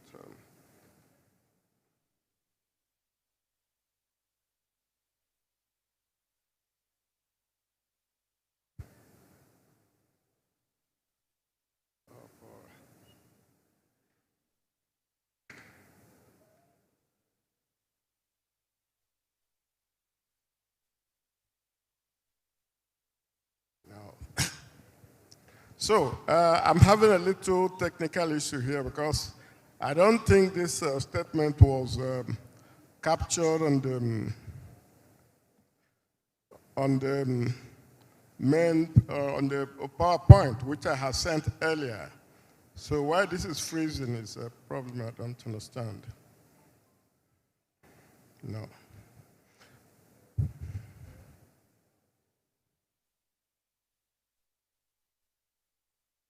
Yeah, it's frozen. It's not hand manual. It's not hand manual. Okay, but see, I wish it were. This is, okay. I have another means to do this.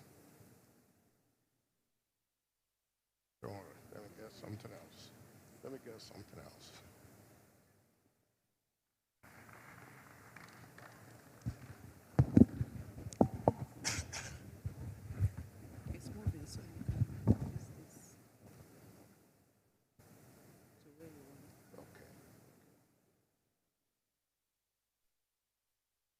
Okay. So I think we can go back to what I have here. Let me say that there is no need to belabor the point of Igbo migration, whether it is real or not. You'll see that several demographic studies indicate that 75% of the Igbo demography has migration woven into the fabric of Igbo lives, livelihoods. And this is evidently clear whether you are moving from Alaba Market in Lagos until you get to Abuja, Kano, Kaduna, pass through Ghana, Go on to all the places you wish to go to in West and Central Africa, up to Southern Africa. One thing is very clear. One thing is absolutely clear. You will see Igbo people all over the place. So when we say that the Igbo, anywhere you go, you don't find Igbo man, run away. The place is not habitable. That is very commonsensical stuff to say. But in fact, it goes beyond all of that. If 75% of Igbo people live outside Igbo land.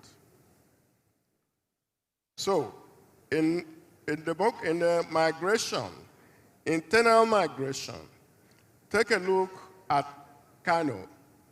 Come down to Jos.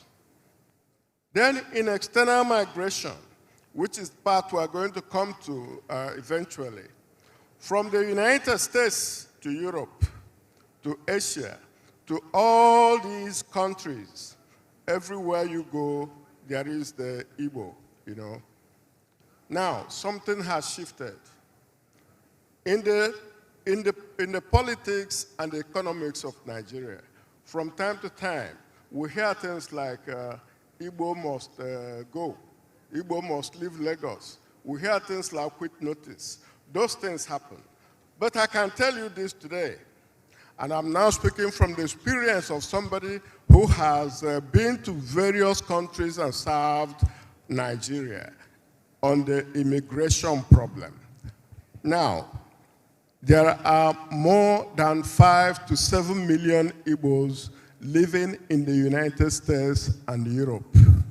The figures you get don't begin to describe it, simply because most of these inhabitants of Igbo extraction in these countries do not have their names registered in any official document.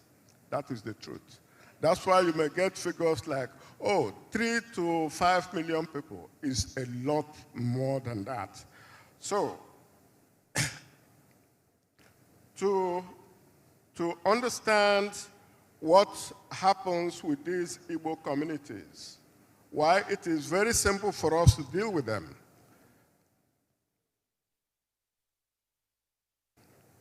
The uncharted territory is what is happening in the global community today. Where are we? Where are we? The world order that came in sight after the Second World War has dissolved. That's the liberal cosmopolitanism, which was based on rules, the rule of law, international relations, relations between and among nations, all of them were based on some specific laws and rules. That is fading away. And when it fades away, as it is doing rapidly, the first victim is migration, immigrants and migration. The consequence is what we are going to be naming today as reverse migration. Reverse migration, if you are not aware of what is already going on, you can see it is an uncharted territory.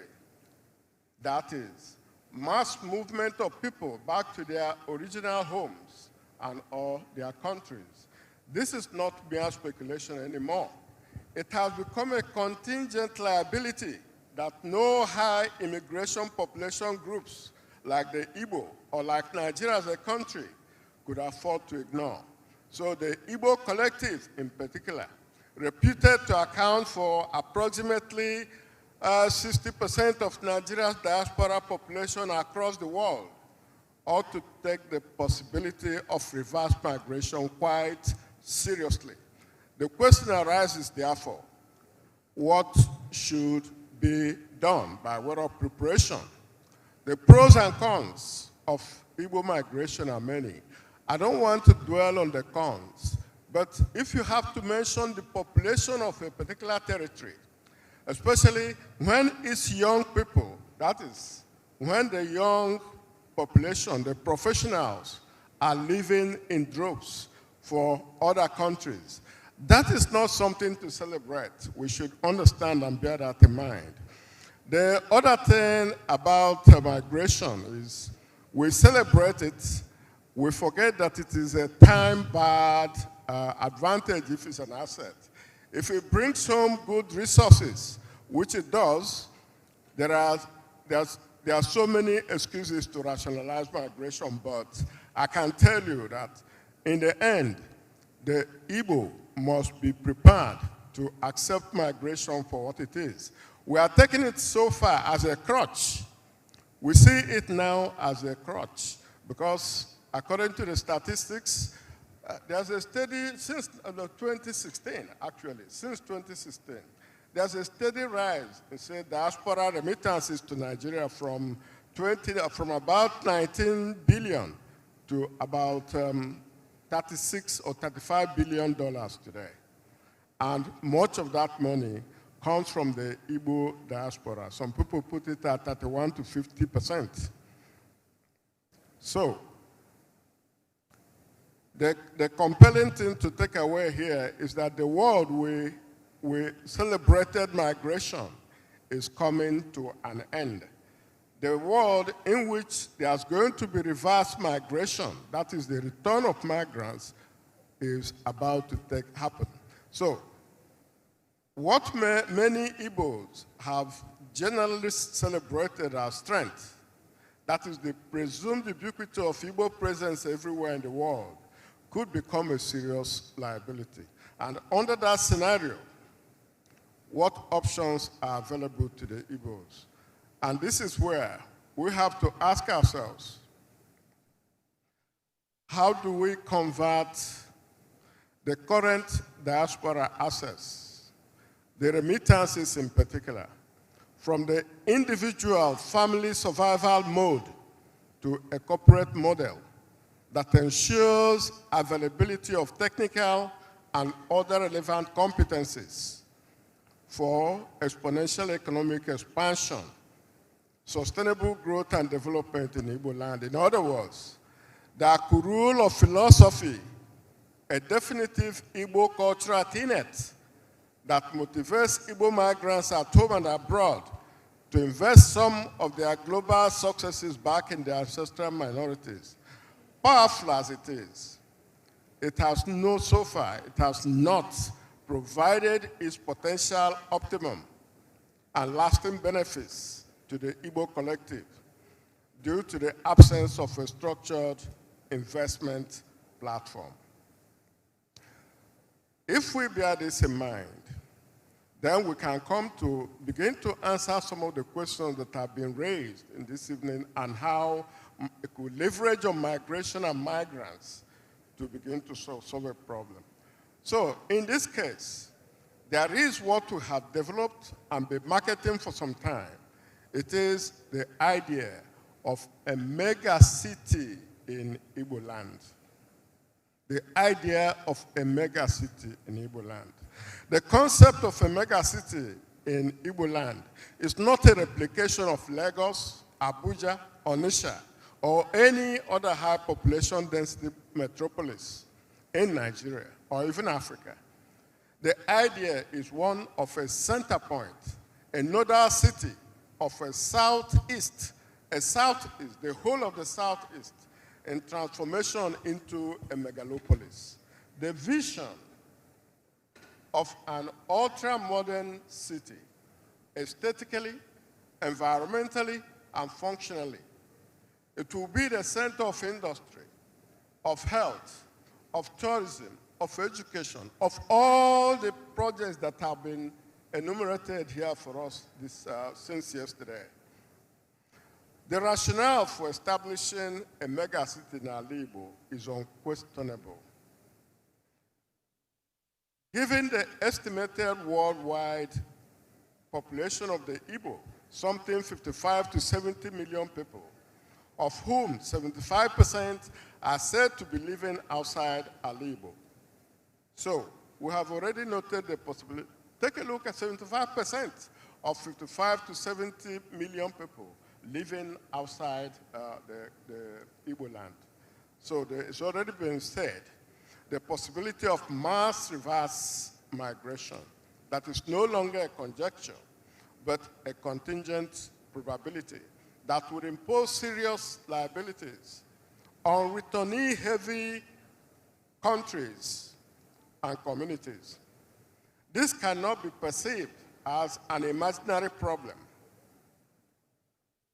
especially for the Igbo.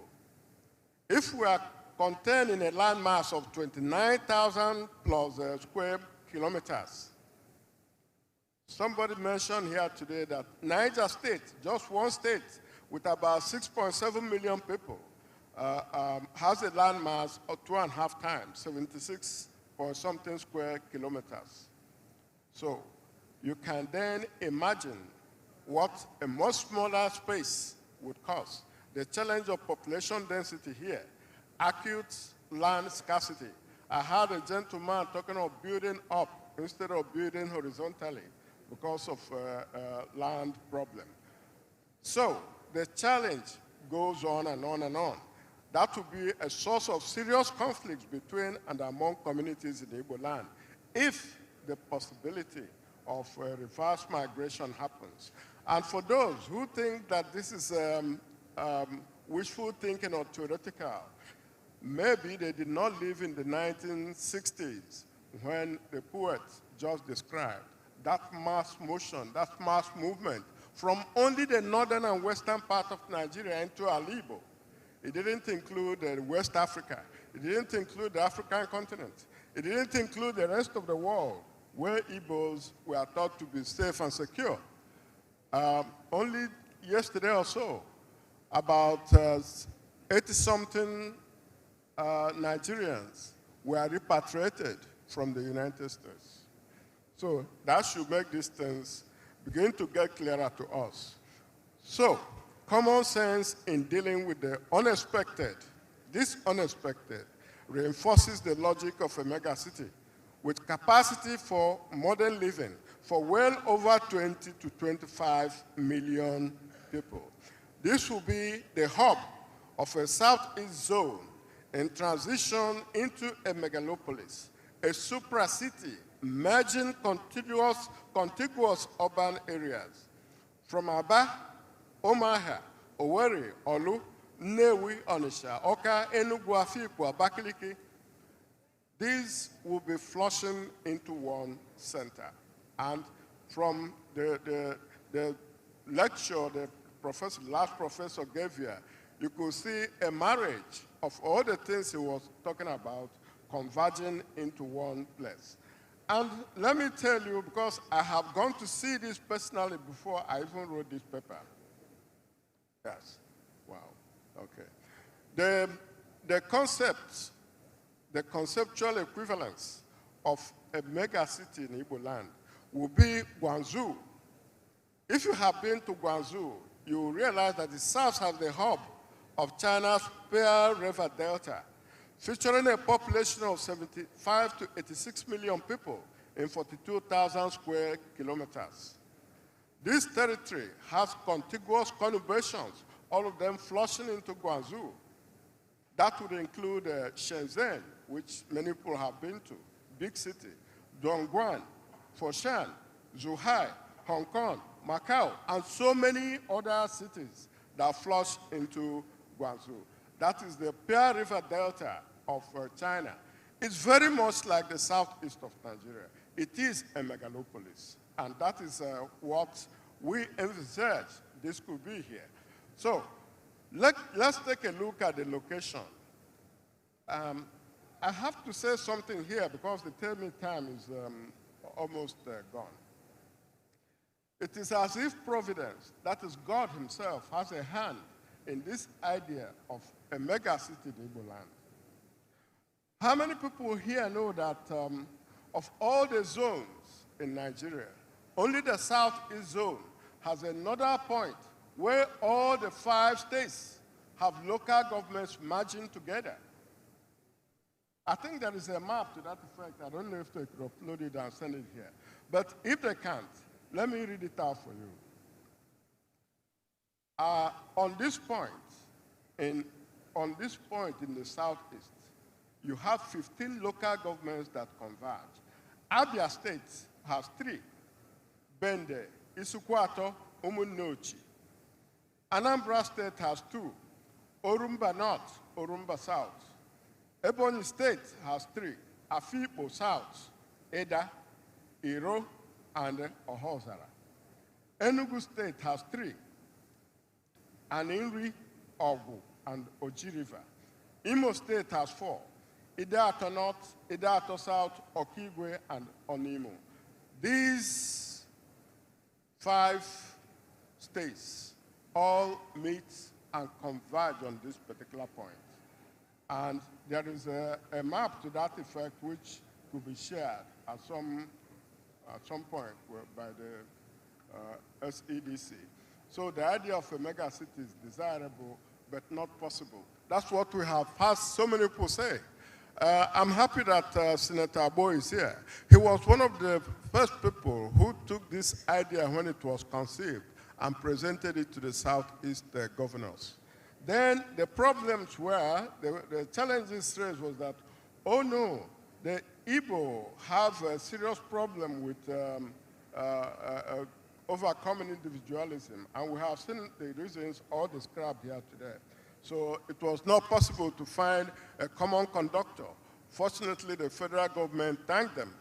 God has intervened again and given us SEDC as a platform that could take this as a major consideration and see how far it can go with it. So, in the case of megacities, let us get one thing clear. It's a panacea for large populations confined in small geographical spaces. Many instances exist, and I've given you that of Guangzhou.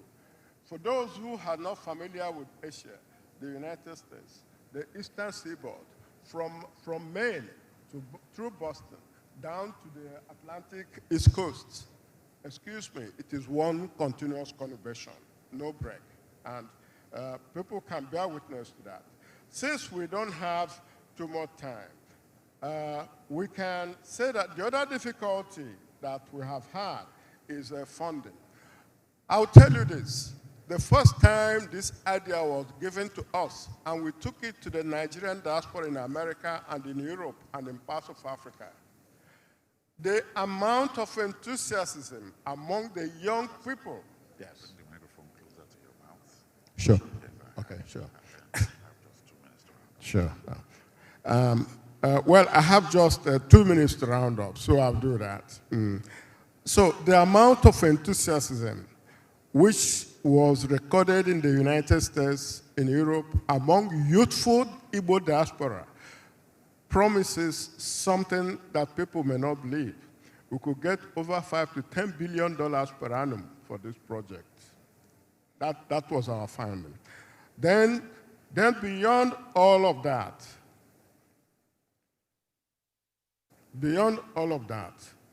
you have that a mega city development fund. That was a problem. Who will create it? Who would manage it? So today, we have a body that we can say can manage a diaspora fund if one is created. So to round up here, since we don't have too much time to go through all of this, let me make these 3 recommendations to SEDC. Recommendation number 1, if it's within your purview, to establish a Southeast Megacity Development Authority as an adjoint of the Commission itself. Second, to establish a Southeast Megacity Development and Investment Fund. I can tell you one thing. If that fund is established, I'm speaking very authoritatively here, if that fund is established, that's the Southeast Megacity Development Investment Fund. There are people in America, I will have a list of groups here already contacted who have said they are waiting for the day of that announcement. The dependence for its development, it will not be government allocation. It will be driven by the Nigerian Igbo diaspora, by the Nigerian Igbo internal diaspora, domestic diaspora, and so many other interested groups. Now, if we are going to do this and to give it credibility, we would also think that the megacity board of facilitators and supervisors and advisors will be required to give it credibility and credence. Let me stop since it's time to go. Thank you so very much for the opportunity. Yes. I think we can do better than that. Thank you so much, Your Excellency, for that powerful presentation. I think now, it now becomes, I think we've just listened to two powerful and complementary presentation in the sense that they both complement each other. So what emerges clearly is this social healing, values cohesion, values reorientation, cohesion, and migration are not separate conversations. From listening to Ambassador, you could see that they are deeply linked. So when trust breaks down, people leave.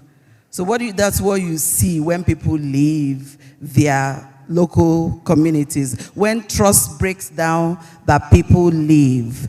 And then when values erode, institutions are weakened. And then again, when cohesion collapses, even prosperity feels highly unsafe. And that is the situation we find ourselves in our dear region. But then, the Southeast is one of the most entrepreneurial regions in Nigeria, and by extension, in the world. I think you can clap for yourself for that. We deserve that clap, you know.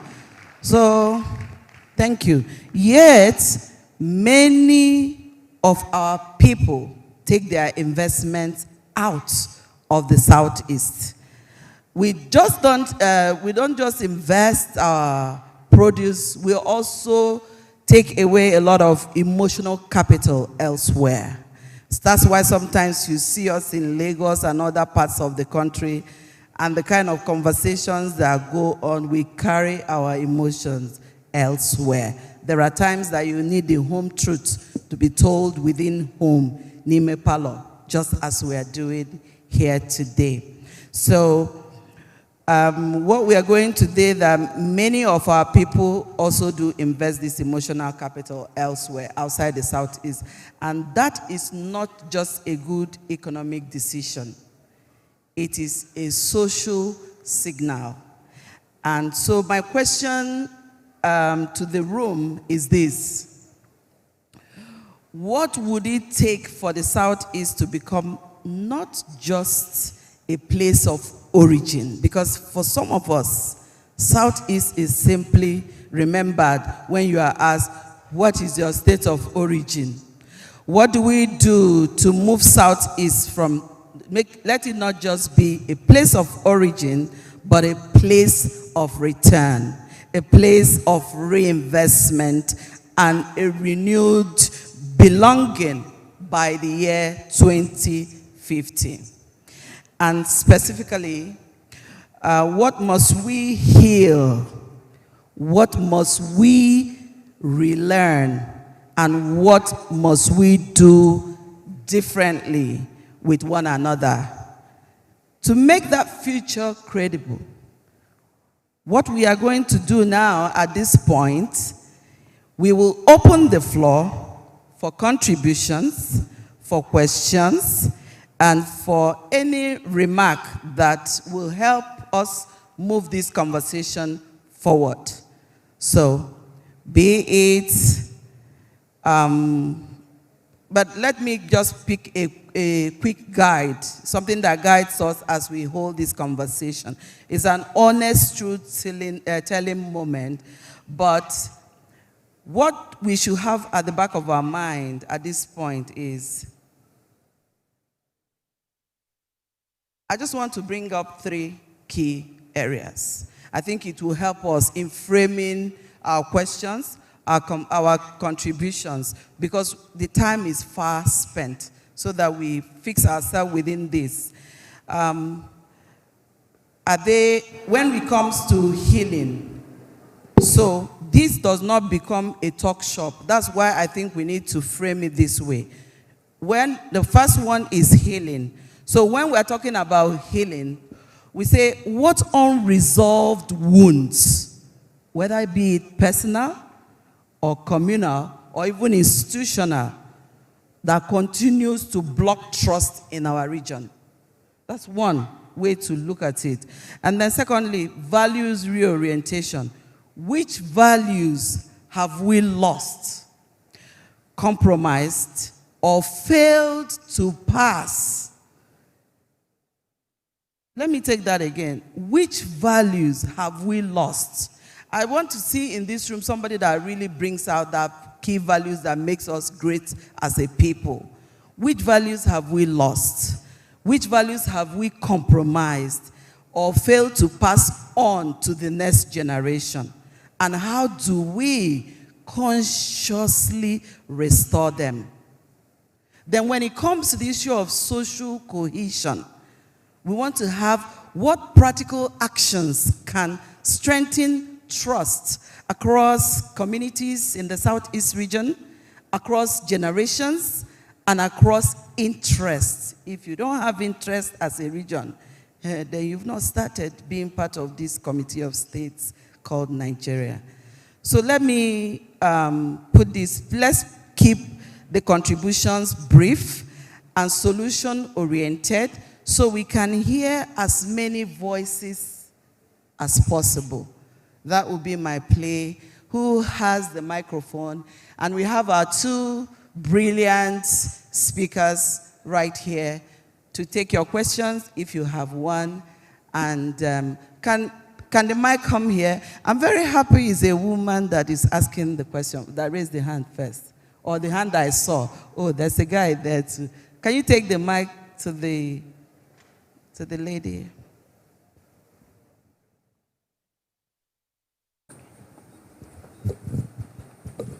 Thank you very much, the 2 presenters, for the wonderful presentation.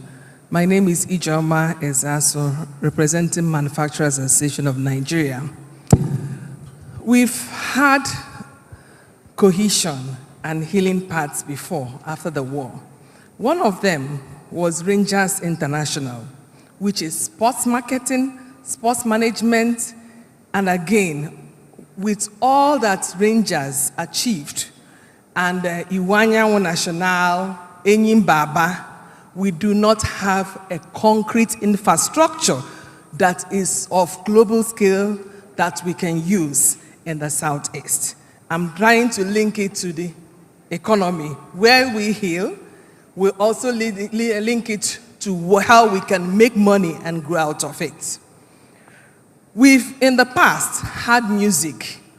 Oriental Brothers was also part of the healing in the Southeast. Enugu was known in the past, at least I saw some part of it, that every beer parlor or hotel had a resident band. So we had even the music and creative arts has gone to another level now. We had those parts of the healing, the Oriental Brothers and other smaller bands, which we had immediately after the war. But now that music is now generating enough money, the Southeast do not have the infrastructure to hold concerts. The markets. Nkwanewi did not exist until after the war. Then Nnewi went back. So we have had practical examples of how what the healing and cohesion worked after the war. But it braked. After some time, we lost it. I am also one of the people who say that it seems the Southeast fared better under military administrators than from 1999, the class of 1999. where we had unbroken democracy. And again, the Southeast Development Commission, where it comes from. If we were able to unite ourselves after the war with the shared values, shared things that united us, now that we are able to make more money out of it using the media, how do we make the Southeast the global space for reverse migration? Like His Excellency the Ambassador said, time up for the Igbos in diaspora. It is time to come home. Thank you very much. Let me pause you there and take the next. That's a very important point you've raised, and I like the way you were able to put the backgrounds to your framing of your question. It helps a lot. So can we take the next person? Where's the mic? Can you come this way? Come this way. Go there.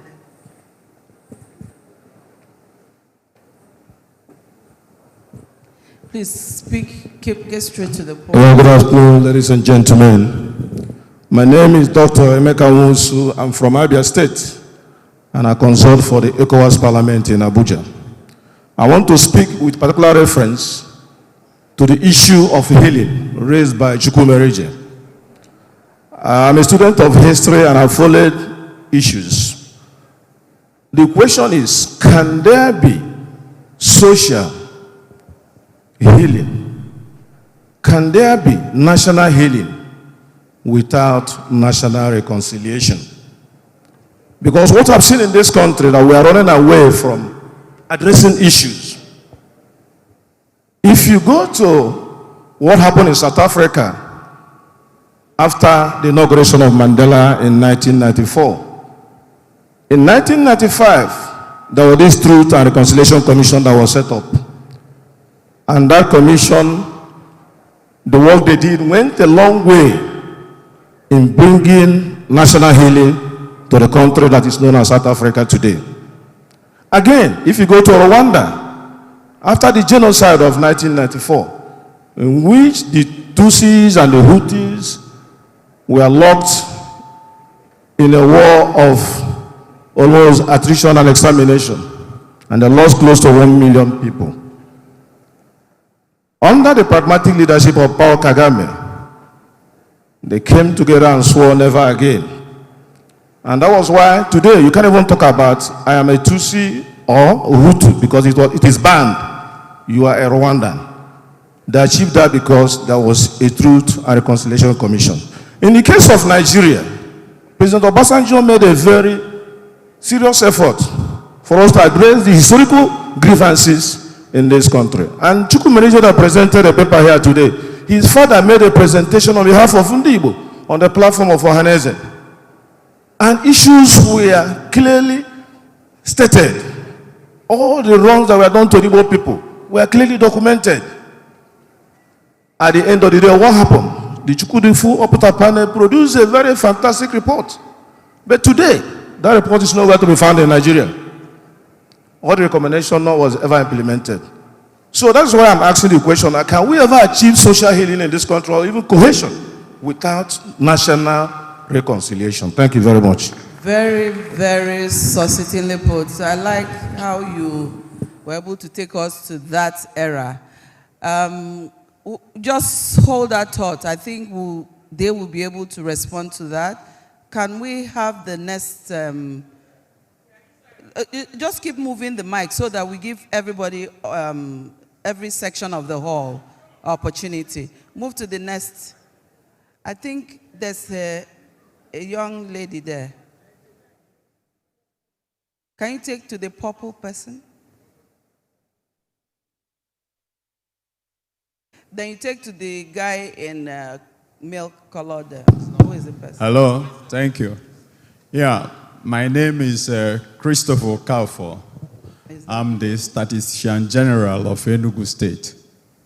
I'm happy to be here, and I've listened through the discussion since we started.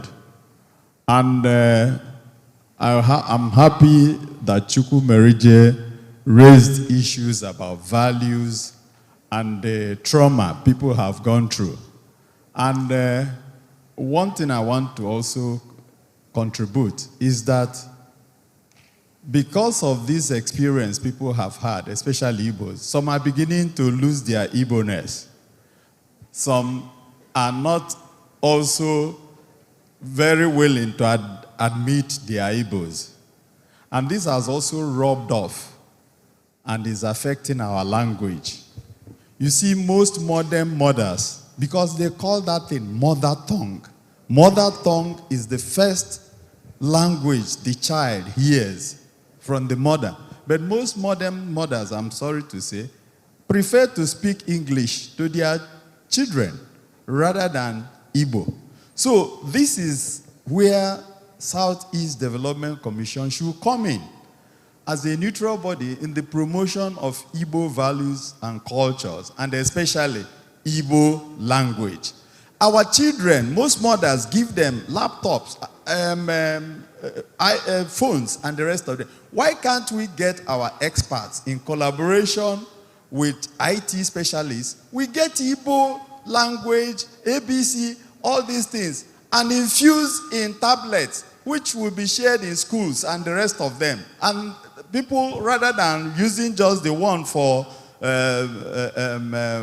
what do you call it, for English, you, where this, you now use that for Igbo. Now, having said that, let me now go again to raise this issue, which is a cross-cutting issue. I want to talk about statistics. We've been talking about coordination, collaboration, assessment, impact 60 assessment. seconds, please. Yes. What do we do? How do we do that? It's through data. But the truth is that most of the research, bureaus of statistics in Igbo land, they are grossly under-resourced in terms of manpower, equipment, and finance. And this is where SEDC can come in, because we are living in a world where data is the language. Data is the currency of the 21st century. Without data, you can't do much. And now, people are advancing in data collection. We are still using paper, this thing, we are using manual forms of capturing data. You should be rounding up. Yeah, sir. but we should also move to CAPI, computer-aided personal interviewing, rather than paper personal interviewing. So, and again, we should be linking our statistical agencies such that even SEDC can have a dashboard where data from all the 5 this thing could be collated. They could sponsor the production of GDP, state GDP, so that even the investors will see all the areas they can come and invest. Thank you. In. So these are areas we want to talk about. Thank you. Thank you. Before you go to the next person, let me pause you there so we can hear another perspective. However, please, let's connect that experience to forward-looking solutions. We can agonize from here to tomorrow. Everybody in this room, we all do know what the issues are, I believe. But I'll gently bring us back to the future we are designing. This is Vision 2050. We're trying to design a future for the Southeast. And we do understand that you can build all of the critical physical infrastructure and build all the rails and all of that, and you don't address the issue of healing, and these are social infrastructure, and I must commend the Southeast Development Commission for having this section integrated into this. But let's see it from result-oriented, let it be result-driven, so we can design that future we are looking for. Can you give to the next person, we have another perspective, please? And please keep it to 1 minute. Thank Go you. straight to your question. My name is Professor Otu Akano Otu. I want to seriously thank Chief Chukwumerije for his lectures. I think that he digressed so much into the national question when we are supposed to be concentrating on the Southeast question, as far as character reorientation is concerned. I think I always say that we always accuse the young ones when it comes to character reorientation, but we always excuse ourselves. I mean the elders, the leaders, for this kind of issues. On 9th November 2025, a certain presently serving governor of a state in the Southeast labeled a former governor's supporters as social media mobs. This is a foul language. And our young ones are listening to us. And he also likened their behavior as Hitler in the making. When our young ones hear all these kind of things, how are they going to like themselves? Then you see some people, when they see their Igbo brothers and sisters, they will call them Ndewawa.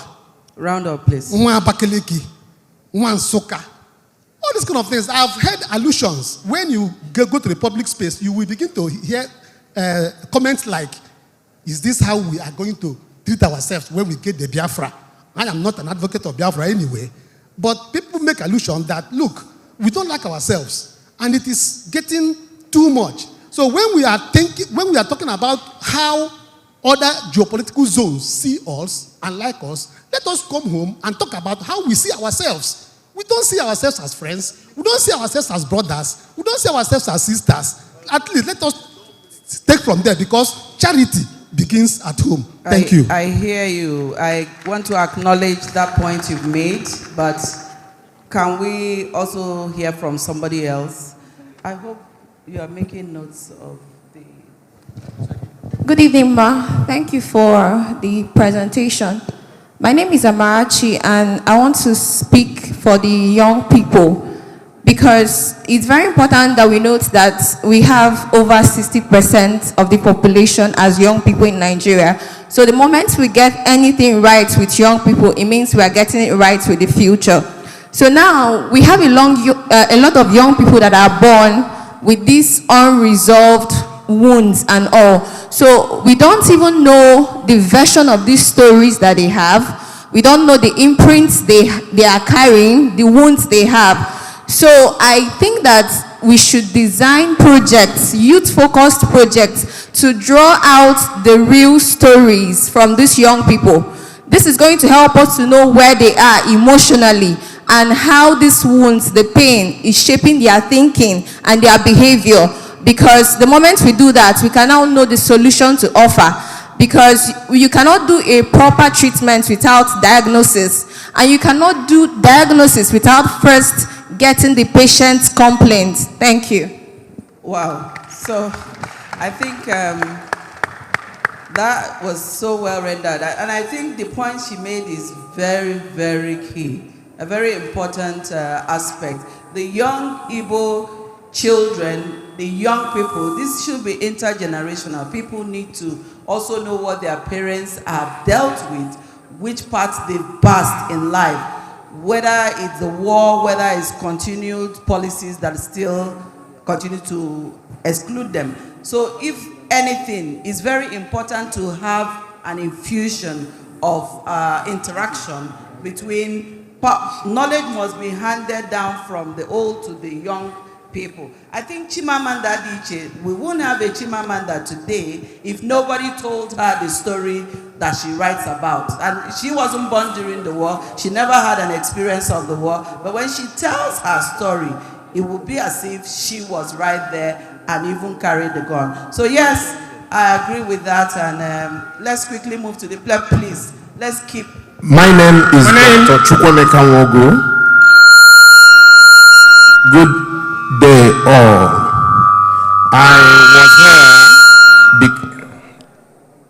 I came here because I want the Southeast to move forward. And I want to drop some words to the Southeast Development Commission. I want to thank Chukwumerije for what he has said. First, sincerely speaking, the Igbos are suffering in all the regions in Nigeria, and we need to be back. First of all, I want to tell the Southeast Development Commission, the MD, that he is the Governor General of the Southeast. People have just said here, the policy and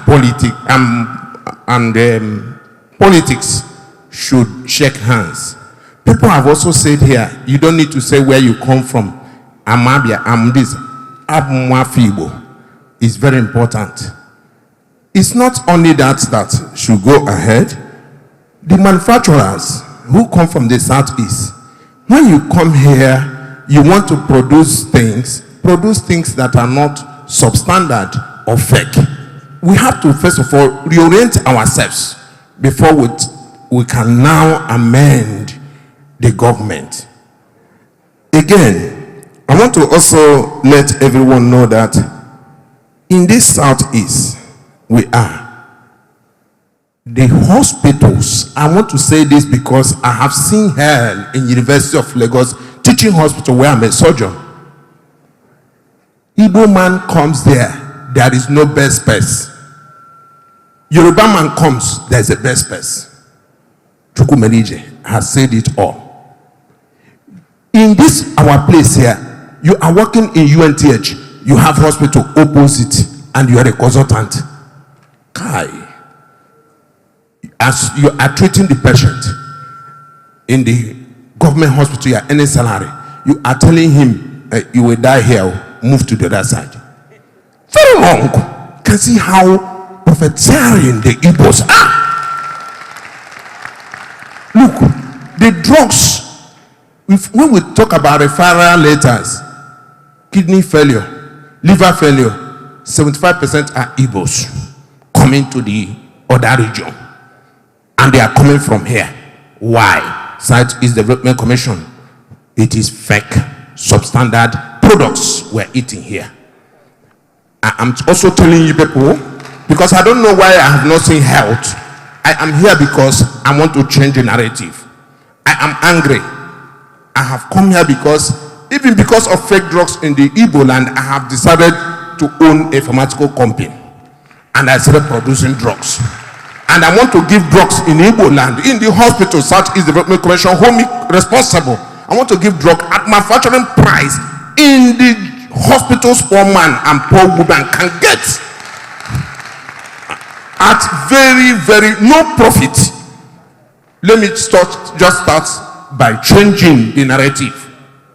Sincerely speaking, we are killing ourselves. The Igbos, let's love ourselves first before a Yoruba man will love you or a Hausa man will love you. Finally, I want to say this before I drop this microphone. Please, the Southeast Development Commission, let there be a committee for everything.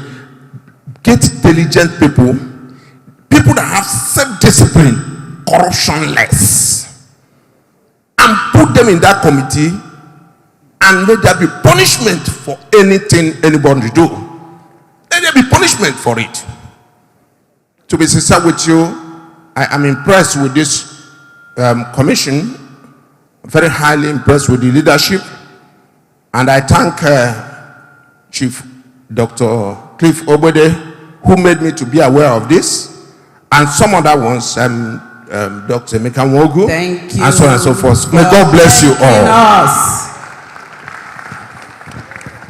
Very well said. I mean, I like that you were able to bring out your own pain points, and I think that's what this conversation is all about. Before we take, I see that hand up there, and that one there. I've seen 4 hands, 5. Can we take all 5? Help. My name is Marcy. No, you've not been asked to take. You know, this is what we are still discussing here. Because I'm thinking we should come back for them to respond so they don't lose track of the questions that have been put. Right? I think you can respond to the... You're enjoying it. So do we take 3 more? So we need to come to this side. Can you? Have mic here. I've been given mic already. Can you bring the mic? Who has the mic? Here. Please go ahead. Thank you very much. It's even my sister, Joe. Go ahead. Thank you. One of the, let me thank the presenters. Your Chukwumerije took me back, but I've come back. Took me back to the Nigerian Biafran War because I was a teenager then.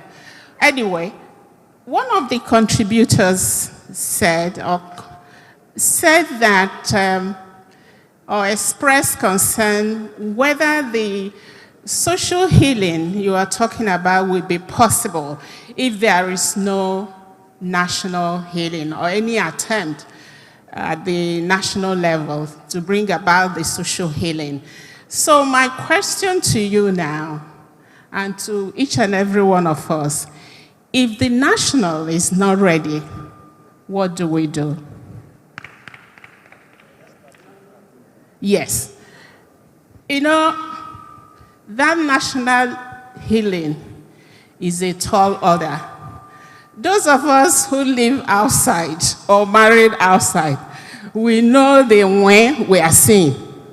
I must tell you that. So we don't have to wait till the national healing occurs. Let us start from our backyard. And one of my recommendations is the commission should invest in sensitization of our people. Very, very important. That will also bring about even healing ourselves, changing the mindset, that self-awareness that we are capable of doing stuff. Let me stop here so that I don't take your time. I think my point has been made. National healing should start with us. Sensitization, community town hall, very, very important. Thank you. Those are very strong solutions she has also profiled. So can you take the mic?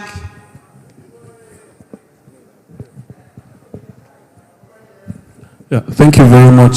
My name is Namdi Omona. Before you go on, please, some people are complaining of marginalization even within this process. So once you are done there, please run that mic back to this side. All right. My name is Namdi Omonabike. I am a community youth leader. I was born and raised in Mafoluku, Oshodi, Lagos. From my childhood till date, there's this character amongst Igbo traders that keeps multiplying and keeps scaling. Culture is the way of life of a people. And the data may not be correct, but we Igbos do this more than every other person. In the market, women are always harassed by Igbo traders. Their breasts groped, their buttocks groped, and there is no accountability. Nobody is warning the next person. Nobody is sensitizing the next person. It becomes a norm. Those who were apprentices, those who were doing Iba boy, they grow up watching this and they become worse than even their masters. Please, how can we solve this scourge? Because it is giving us a nauseating name that is beyond imagination. That's a question that has been bothering me. Thank you. Thank you very much. Can you bring back the mic to this way, please? Hello, bring the mic here. From there, you come back this way, please. The mic kicked off from here and has gone there. So, yes. Thank you very much, and good evening, ladies and gentlemen. Again, my name is Honorable Uchenna Harris Okonkwo, member representing Idemili North and South Federal Constituency from Anambra State. My submission is going to be very quick. In the month of December, I was speaking with a very senior Ebo of mine from the Southwest. And he said something to me. He said that we Igbos, we have a lot of work to do on our hands. What work is that? That we need to be able to reconcile within ourselves. That is very important. I said, why are you saying that? I said, well, if we want to attain what we want, what we desire in Nigeria, we need to come within ourselves as a conference and reconcile within ourselves, which is what my big brother mentioned earlier on. Forgive and release. Nobody is going to come and tell us sorry for what happened. That's the first thing we need to realize and tell that to ourselves and say, yes, we should not be expecting any apology as it is. But we need to be able to take it upon ourselves, heal from whatever has happened in the past. Remember also what has happened in the past, because it's been displayed in some other countries. For example, people have mentioned Rwanda, but there are other African countries as well. And what did they do? They built museums. Those museums act as a remembrance place for what had happened in the past, and it gives them a sense of what? Healing, in order for them to go and reconcile. We have one here that is in Umar here, but how much is it being advocated? How many times has our students gone there for excursion? How many times has the place said, okay, it needs to be revamped? How many other museums within the Southeast region have said, okay, can this come about? There should even be one within every state of the Southeast that should commemorate what has happened in the past. So that way, our children can know the history, which is very important, that would help us healing. And then we have to just say, let us let go. Let us reintegrate ourselves to the national polity. It is very important. If we can achieve that, I think we have passed the first hurdle before we now go on to the other things that was being recommended by my big brother. All the suggestions that have been made here are very apt, very modern, especially my sister that mentioned about, programs for youths, and I advocate for that, especially as a youth, especially one that was born in the time of the war, 1986. But if it is doing it, but what I'm saying is that we ourselves, we have a lot to do within ourselves, and just to tell ourselves, okay, we can't carry this any longer. We need to drop it and then move forward, and we can move forward the train. Thank you very much. Absolutely amazing. We can't hide this anymore. We need to tell ourselves the truth and then move forward. Where is the mic? Okay, can the mic move? Is there anybody else there? Can you give to PAMSEC, then you come here? Do we want to stay here till 7 p.m.? MD, should we continue? Okay, let's go. Good evening, everybody. My name is Dr. Omosoro Maduka. I'm Permanent Secretary, Special Duties and Intergovernmental Affairs. My job is to observe, convey federal policies down to the grassroots, the subnationals, and hearing all stories, all discussions here, I'm glad I will comfortably be able to write a good report and take it up to the FEC through my minister, because my minister is aware we're here. Beautiful. I just wanted to make a slight response to my brother who spoke a few minutes ago. Let the commission be a development commission. Please leave politics alone. He was proposing that the MD should be the Governor General of the Southeast. But please, he should be MD of Southeast Development Commission. Forget politics. You try politics, they will air fry you. But by the time they finish with you, you won't even know whether you are alive. You won't even know when you are born. So please, let's demarcate clearly. This is not a political association.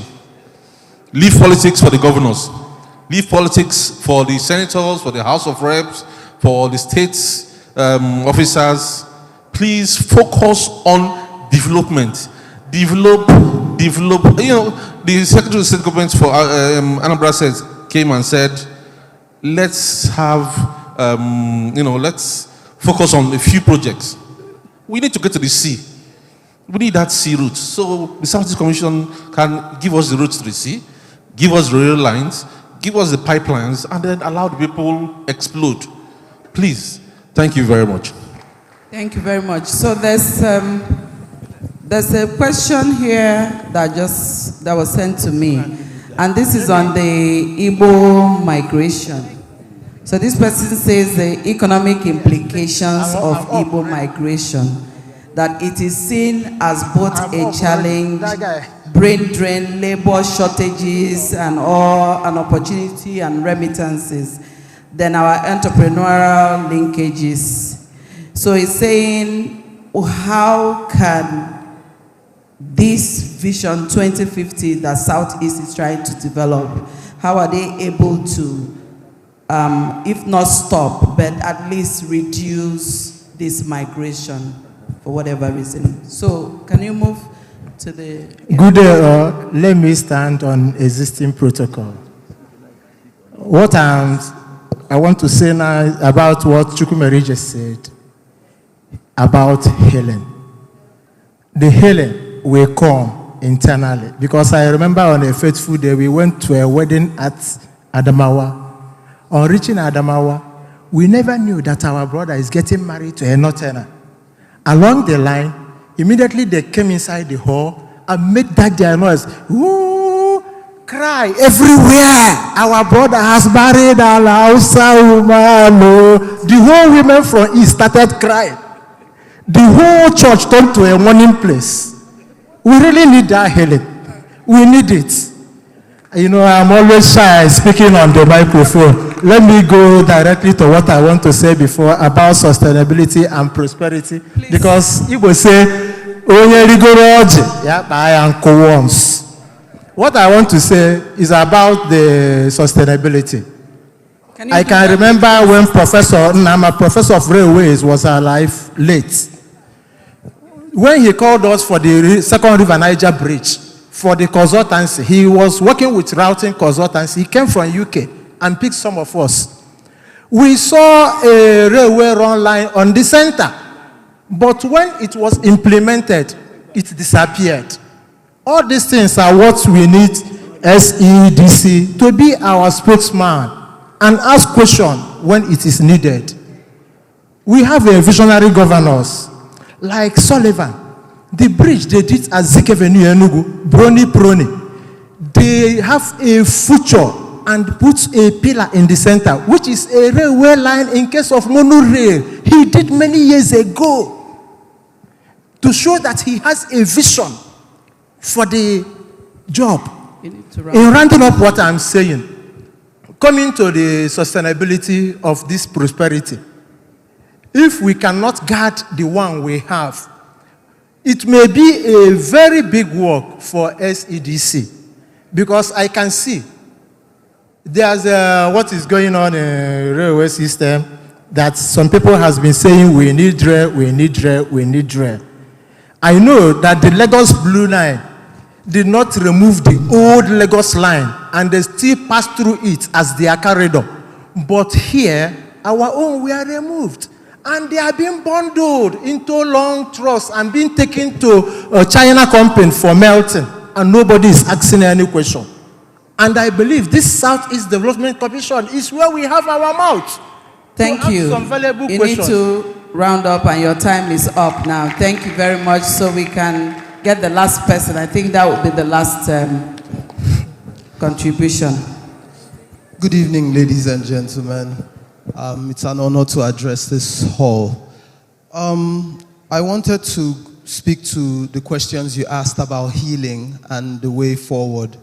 I believe that we need to, like the first commenter spoke, we ignore the unifying power of sports a lot.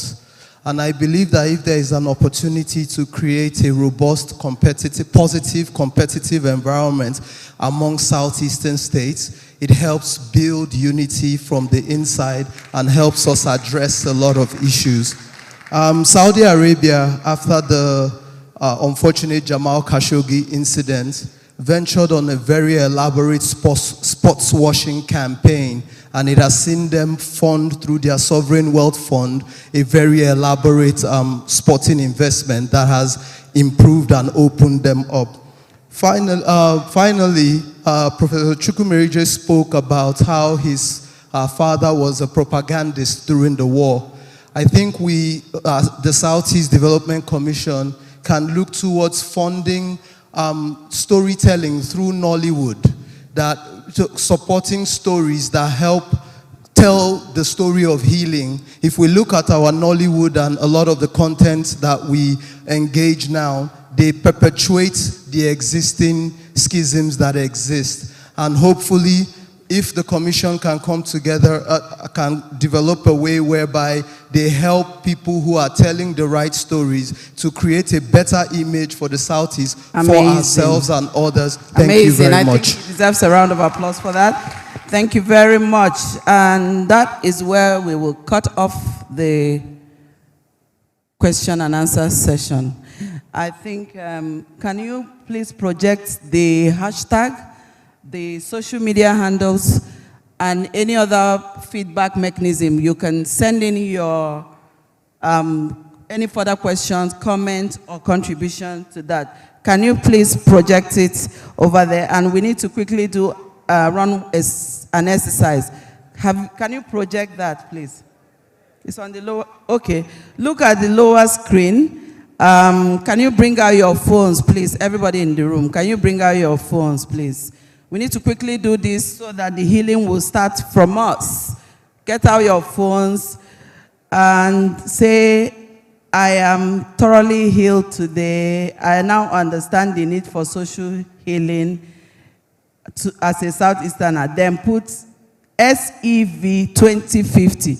We want this hashtag to trend. And if all of you in this room can do that now, you will see we'll be #1 on the trend list. Can we do that, please? Let's do this exercise so that SCDC, this hashtag will trend. It's the primary hashtag for this conversation, SEV 2050.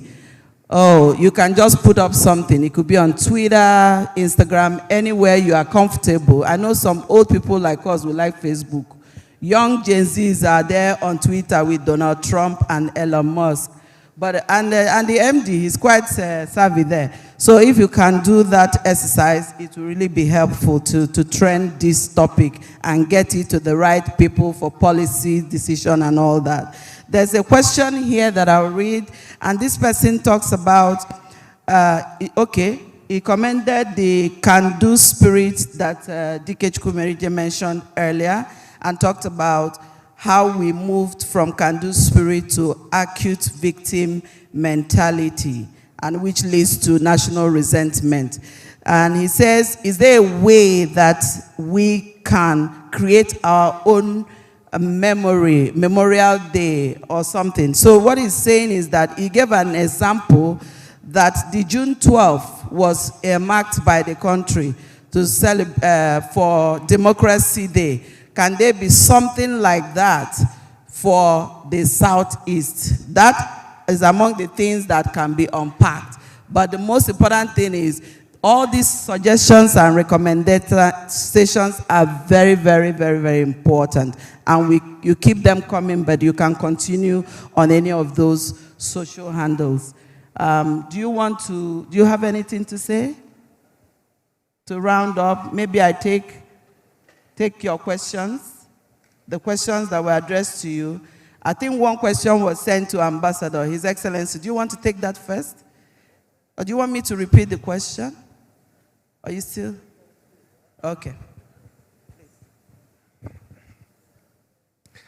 Thank you once again for raising that question about the deleterious effects of migration, Igbo migration. Let me state categorically, the Igbo have a migration problem. Anyone who denies that doesn't understand the implications of the mass exodus if the embassies of Western Europe and America and other places throw their embassies open today, say free visa, virtually the Igbos, including quite some of the young people here, will be sleeping at the embassy to get visas to Japan. It sounds sexy. It sounds useful because of the job opportunities, the social mobility you may get and all of that. But something dangerous is happening. We are exfoliating the Igbo civilization of its best minds in the professions. We are denudating ourselves of the young people who are the workforce, the strength of any society. This is something we must not forget. When we begin to take migration as a crutch, when we take migration as an existential necessity for our survival, it's become a strategy for the Igbo, and that is very dangerous. I know it is not popular to say that because Japa, I want to Japa, is the new syndrome, is the thing that is out there. However, the dangers aside, the alluring parts are the diaspora remittances, which keeps families, which keeps some communities, which gives them the opportunity to access the daily needs of life. But what has it done for the Igbo collective? This is the question we're raising. And the thing you said is, how do we now raise the corporate content of this temporary asset we have? The Igbo in diaspora, the migration consequence is a temporary asset. That's why I was hammering on reverse migration. Even internal reverse migration from Nigeria itself is not an experience we have not had before. Only a few months ago, you were hearing Nigerians must go from Ghana, and it was interpreted to be Igbo must leave Ghana. We shouldn't take these things so not seriously, because they are serious. They can happen. And when they happen, what is the fallback plan that we have? So take reverse migration seriously. You say, how do we overcome all of that? We have created a scenario in which the Igbo nation is a civilization, is not a tribe. This is one of the mistakes we are making, even when you are talking about cohesion and all of that. The Igbo is not a tribe. The Igbo is a civilization. A civilization must be fed constantly by its own people. It must be manured and nurtured, otherwise that civilization dies. And that is what is happening to the Igbo. So what's the reversal point?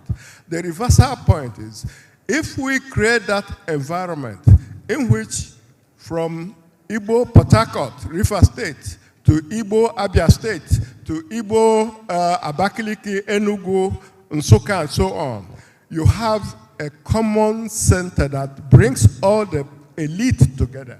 Build elite consensus around this central trajectory of Igbo civilization. If we have that, that's exactly what we mean by an Igbo megacity. Nobody will ever tell you again, Igbo, go home, because they know you have where to go. They know definitely, if you say, Igbo, go home, Igbo is not just going home with its financial capital. It's going home with the intellectual capital it has, the professionalism, the entrepreneurial spirit, the can-do spirit they bring everywhere. And for those who say it is not possible, this is the annoying part, let me be frank. Those who say it is not possible to have an Igbo megalopolis, an Igbo's major city that other smaller cities link into. Who built Abuja? Was it not the Igbos?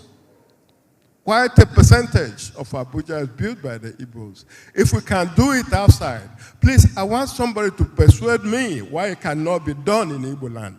This is the idea for an Igbo megacity. And when you do it, you solve so many problems. Tie the governor's hands. They have one common programmatic project. It's not a five-year project. It's a programmatic project. We go 10 years later, it's still going on, it's still running, it's tying all the Igbo civilization together.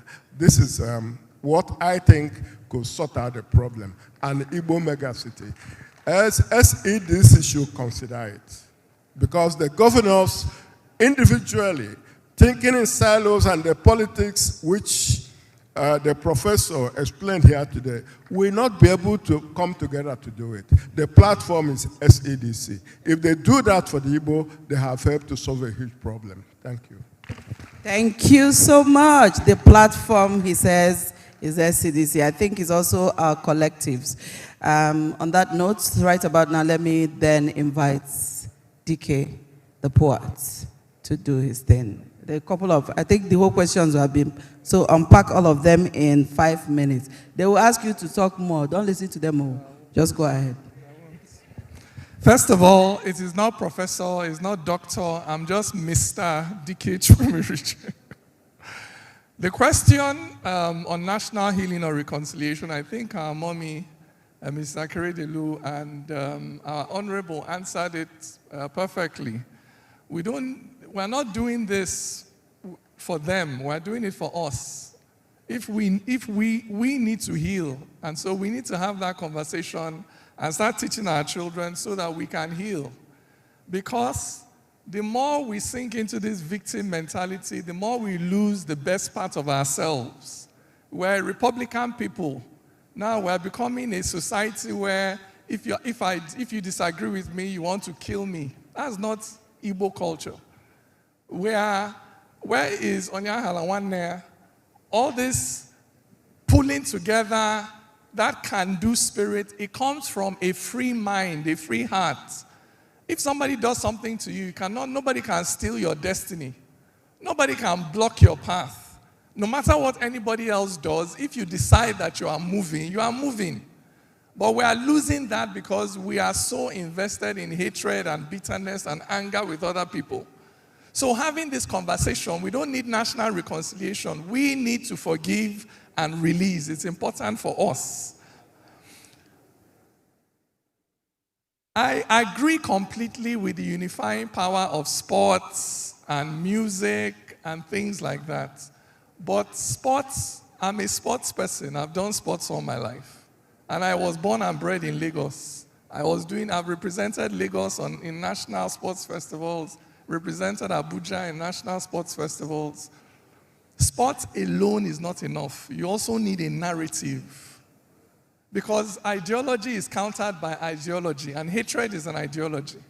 So we can be winning medals from now till tomorrow. It may not change the heart of those that are watching us if that sport is not happening within the context of a narrative as well. So I agree that sports is a tool, but we must also be weaving a new narrative about who we are, where we are coming from, and where we need to be going.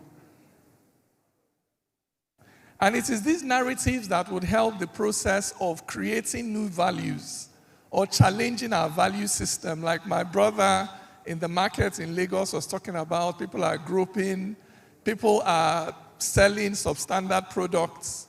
If we have this mentality where we blame everything that is wrong with Igbo, with how Hausa Fulani people are doing us, we never really stop and look inwards.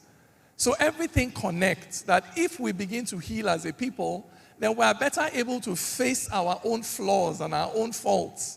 Everywhere now, Igbo Amaka, which is true, Igbo Amaka, but just like any other human group. There are also places where Igbo Ajoka.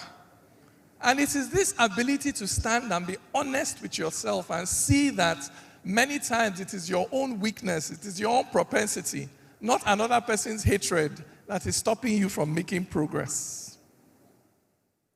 My sister that talked about young people, it's very important.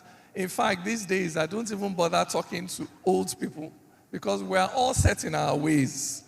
You can talk from now till the cows come home. What somebody thinks is what they think.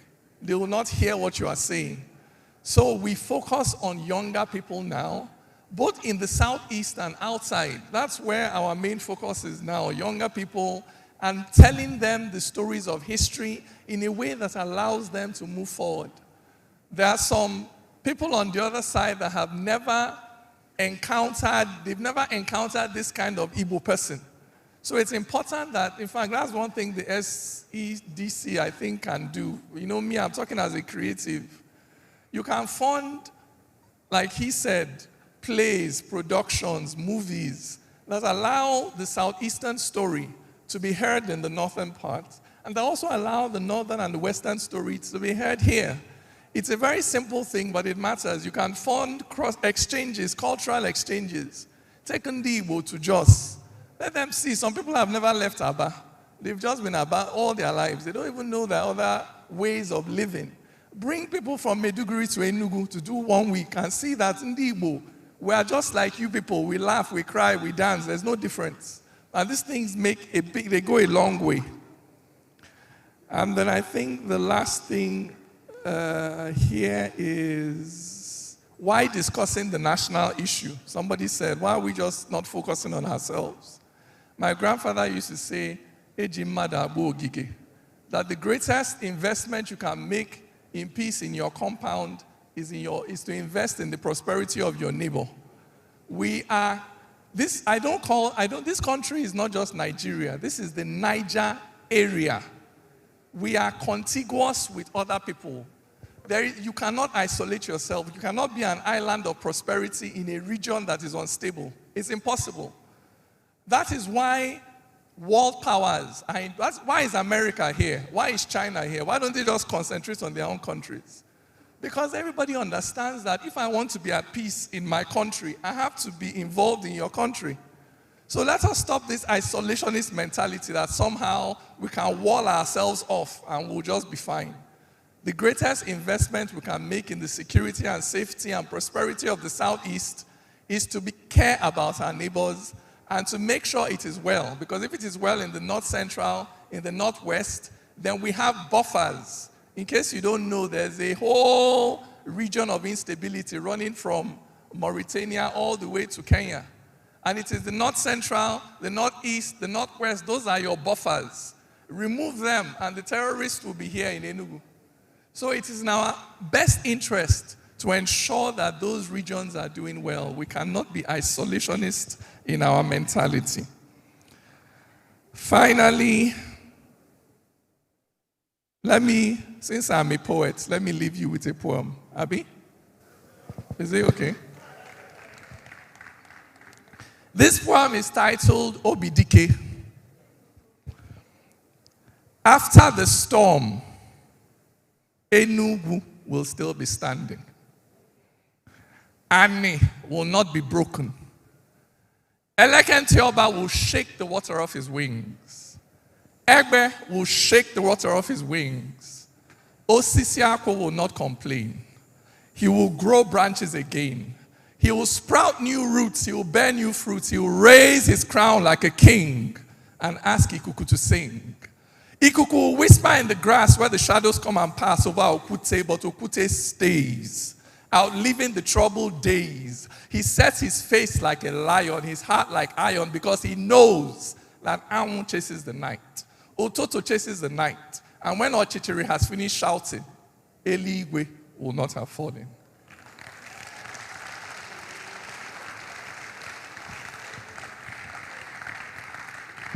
Wow, thank you so much. I think we can clap more to that. She deserves a standing ovation. DK, thank you so much for that rendition. Thank you, His Excellency Acting Governor, our Exchequer of the Southeast Development Commission. That was great. So we are going to be rounding up this session. As we bring this session to a close, one thing is very clear. Vision 2050 will not succeed on policy alone. It will succeed only if we heal what history had fractured, restore values that once bound us, and rebuild trust where fear and silence have taken root, so we can bring back that can-do spirit which has suddenly been replaced with acute victims mentality. That's so not us. So the Southeast, yes, we have lost a lot, but the Southeast has not lost its soul. Healing gives us clarity, values gives us direction, but social cohesion gives us strength. If we are deliberate about these three things, including not migrating at will, but dealing with our issues, our challenges, and telling ourselves the home truth while retaining what makes us a people right here on ground, Nanibo. Then, by 2050, the Southeast will not just grow, it will belong again to all of us. Thank you very much. But before I go, I want us to sit tight and watch as they play the video that tells the story of the people of the rising sun. Sit back and watch. A man does not go to the village square solely because he cannot see the moon from his compound. He can see it quite. A man does not go to the village square solely because he cannot see the moon from his compound. He can see it quite clearly. But we come together because it is good for kinsmen to do so. Ndobanye, is that not what our elders have taught us? That the warmth of brothers is a different kind of fire. The kind of warmth that is good for our bodies and our soul.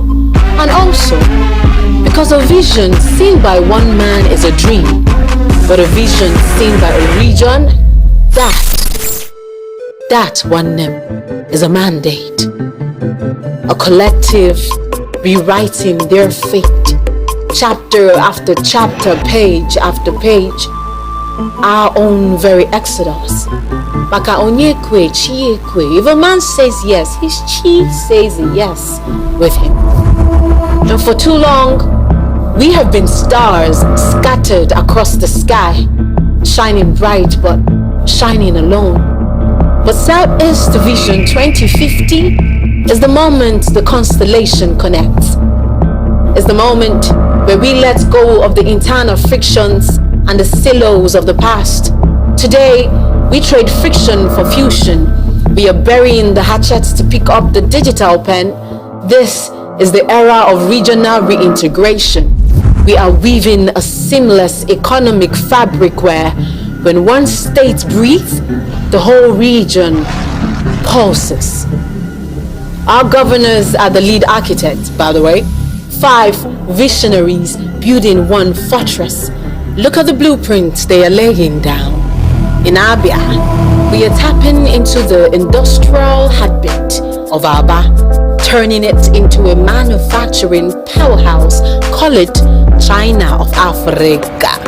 Anambra, we are championing the development of new cities to redefine the industrial landscape in the region. What about Ebonyi? Ebonyi, the salt of the nation, is becoming the bedrock of agriculture and infrastructure, feeding the vision from the soil up. In Enugu, the coast city is reigniting with tech and innovation hubs, a home for digital pioneers. And in Imo, we see a gateway of hydrocarbons, hospitality, and human capital fueling our regional talent and project pipeline. When these 5 fingers of the hand close, they don't become a fist for war, no.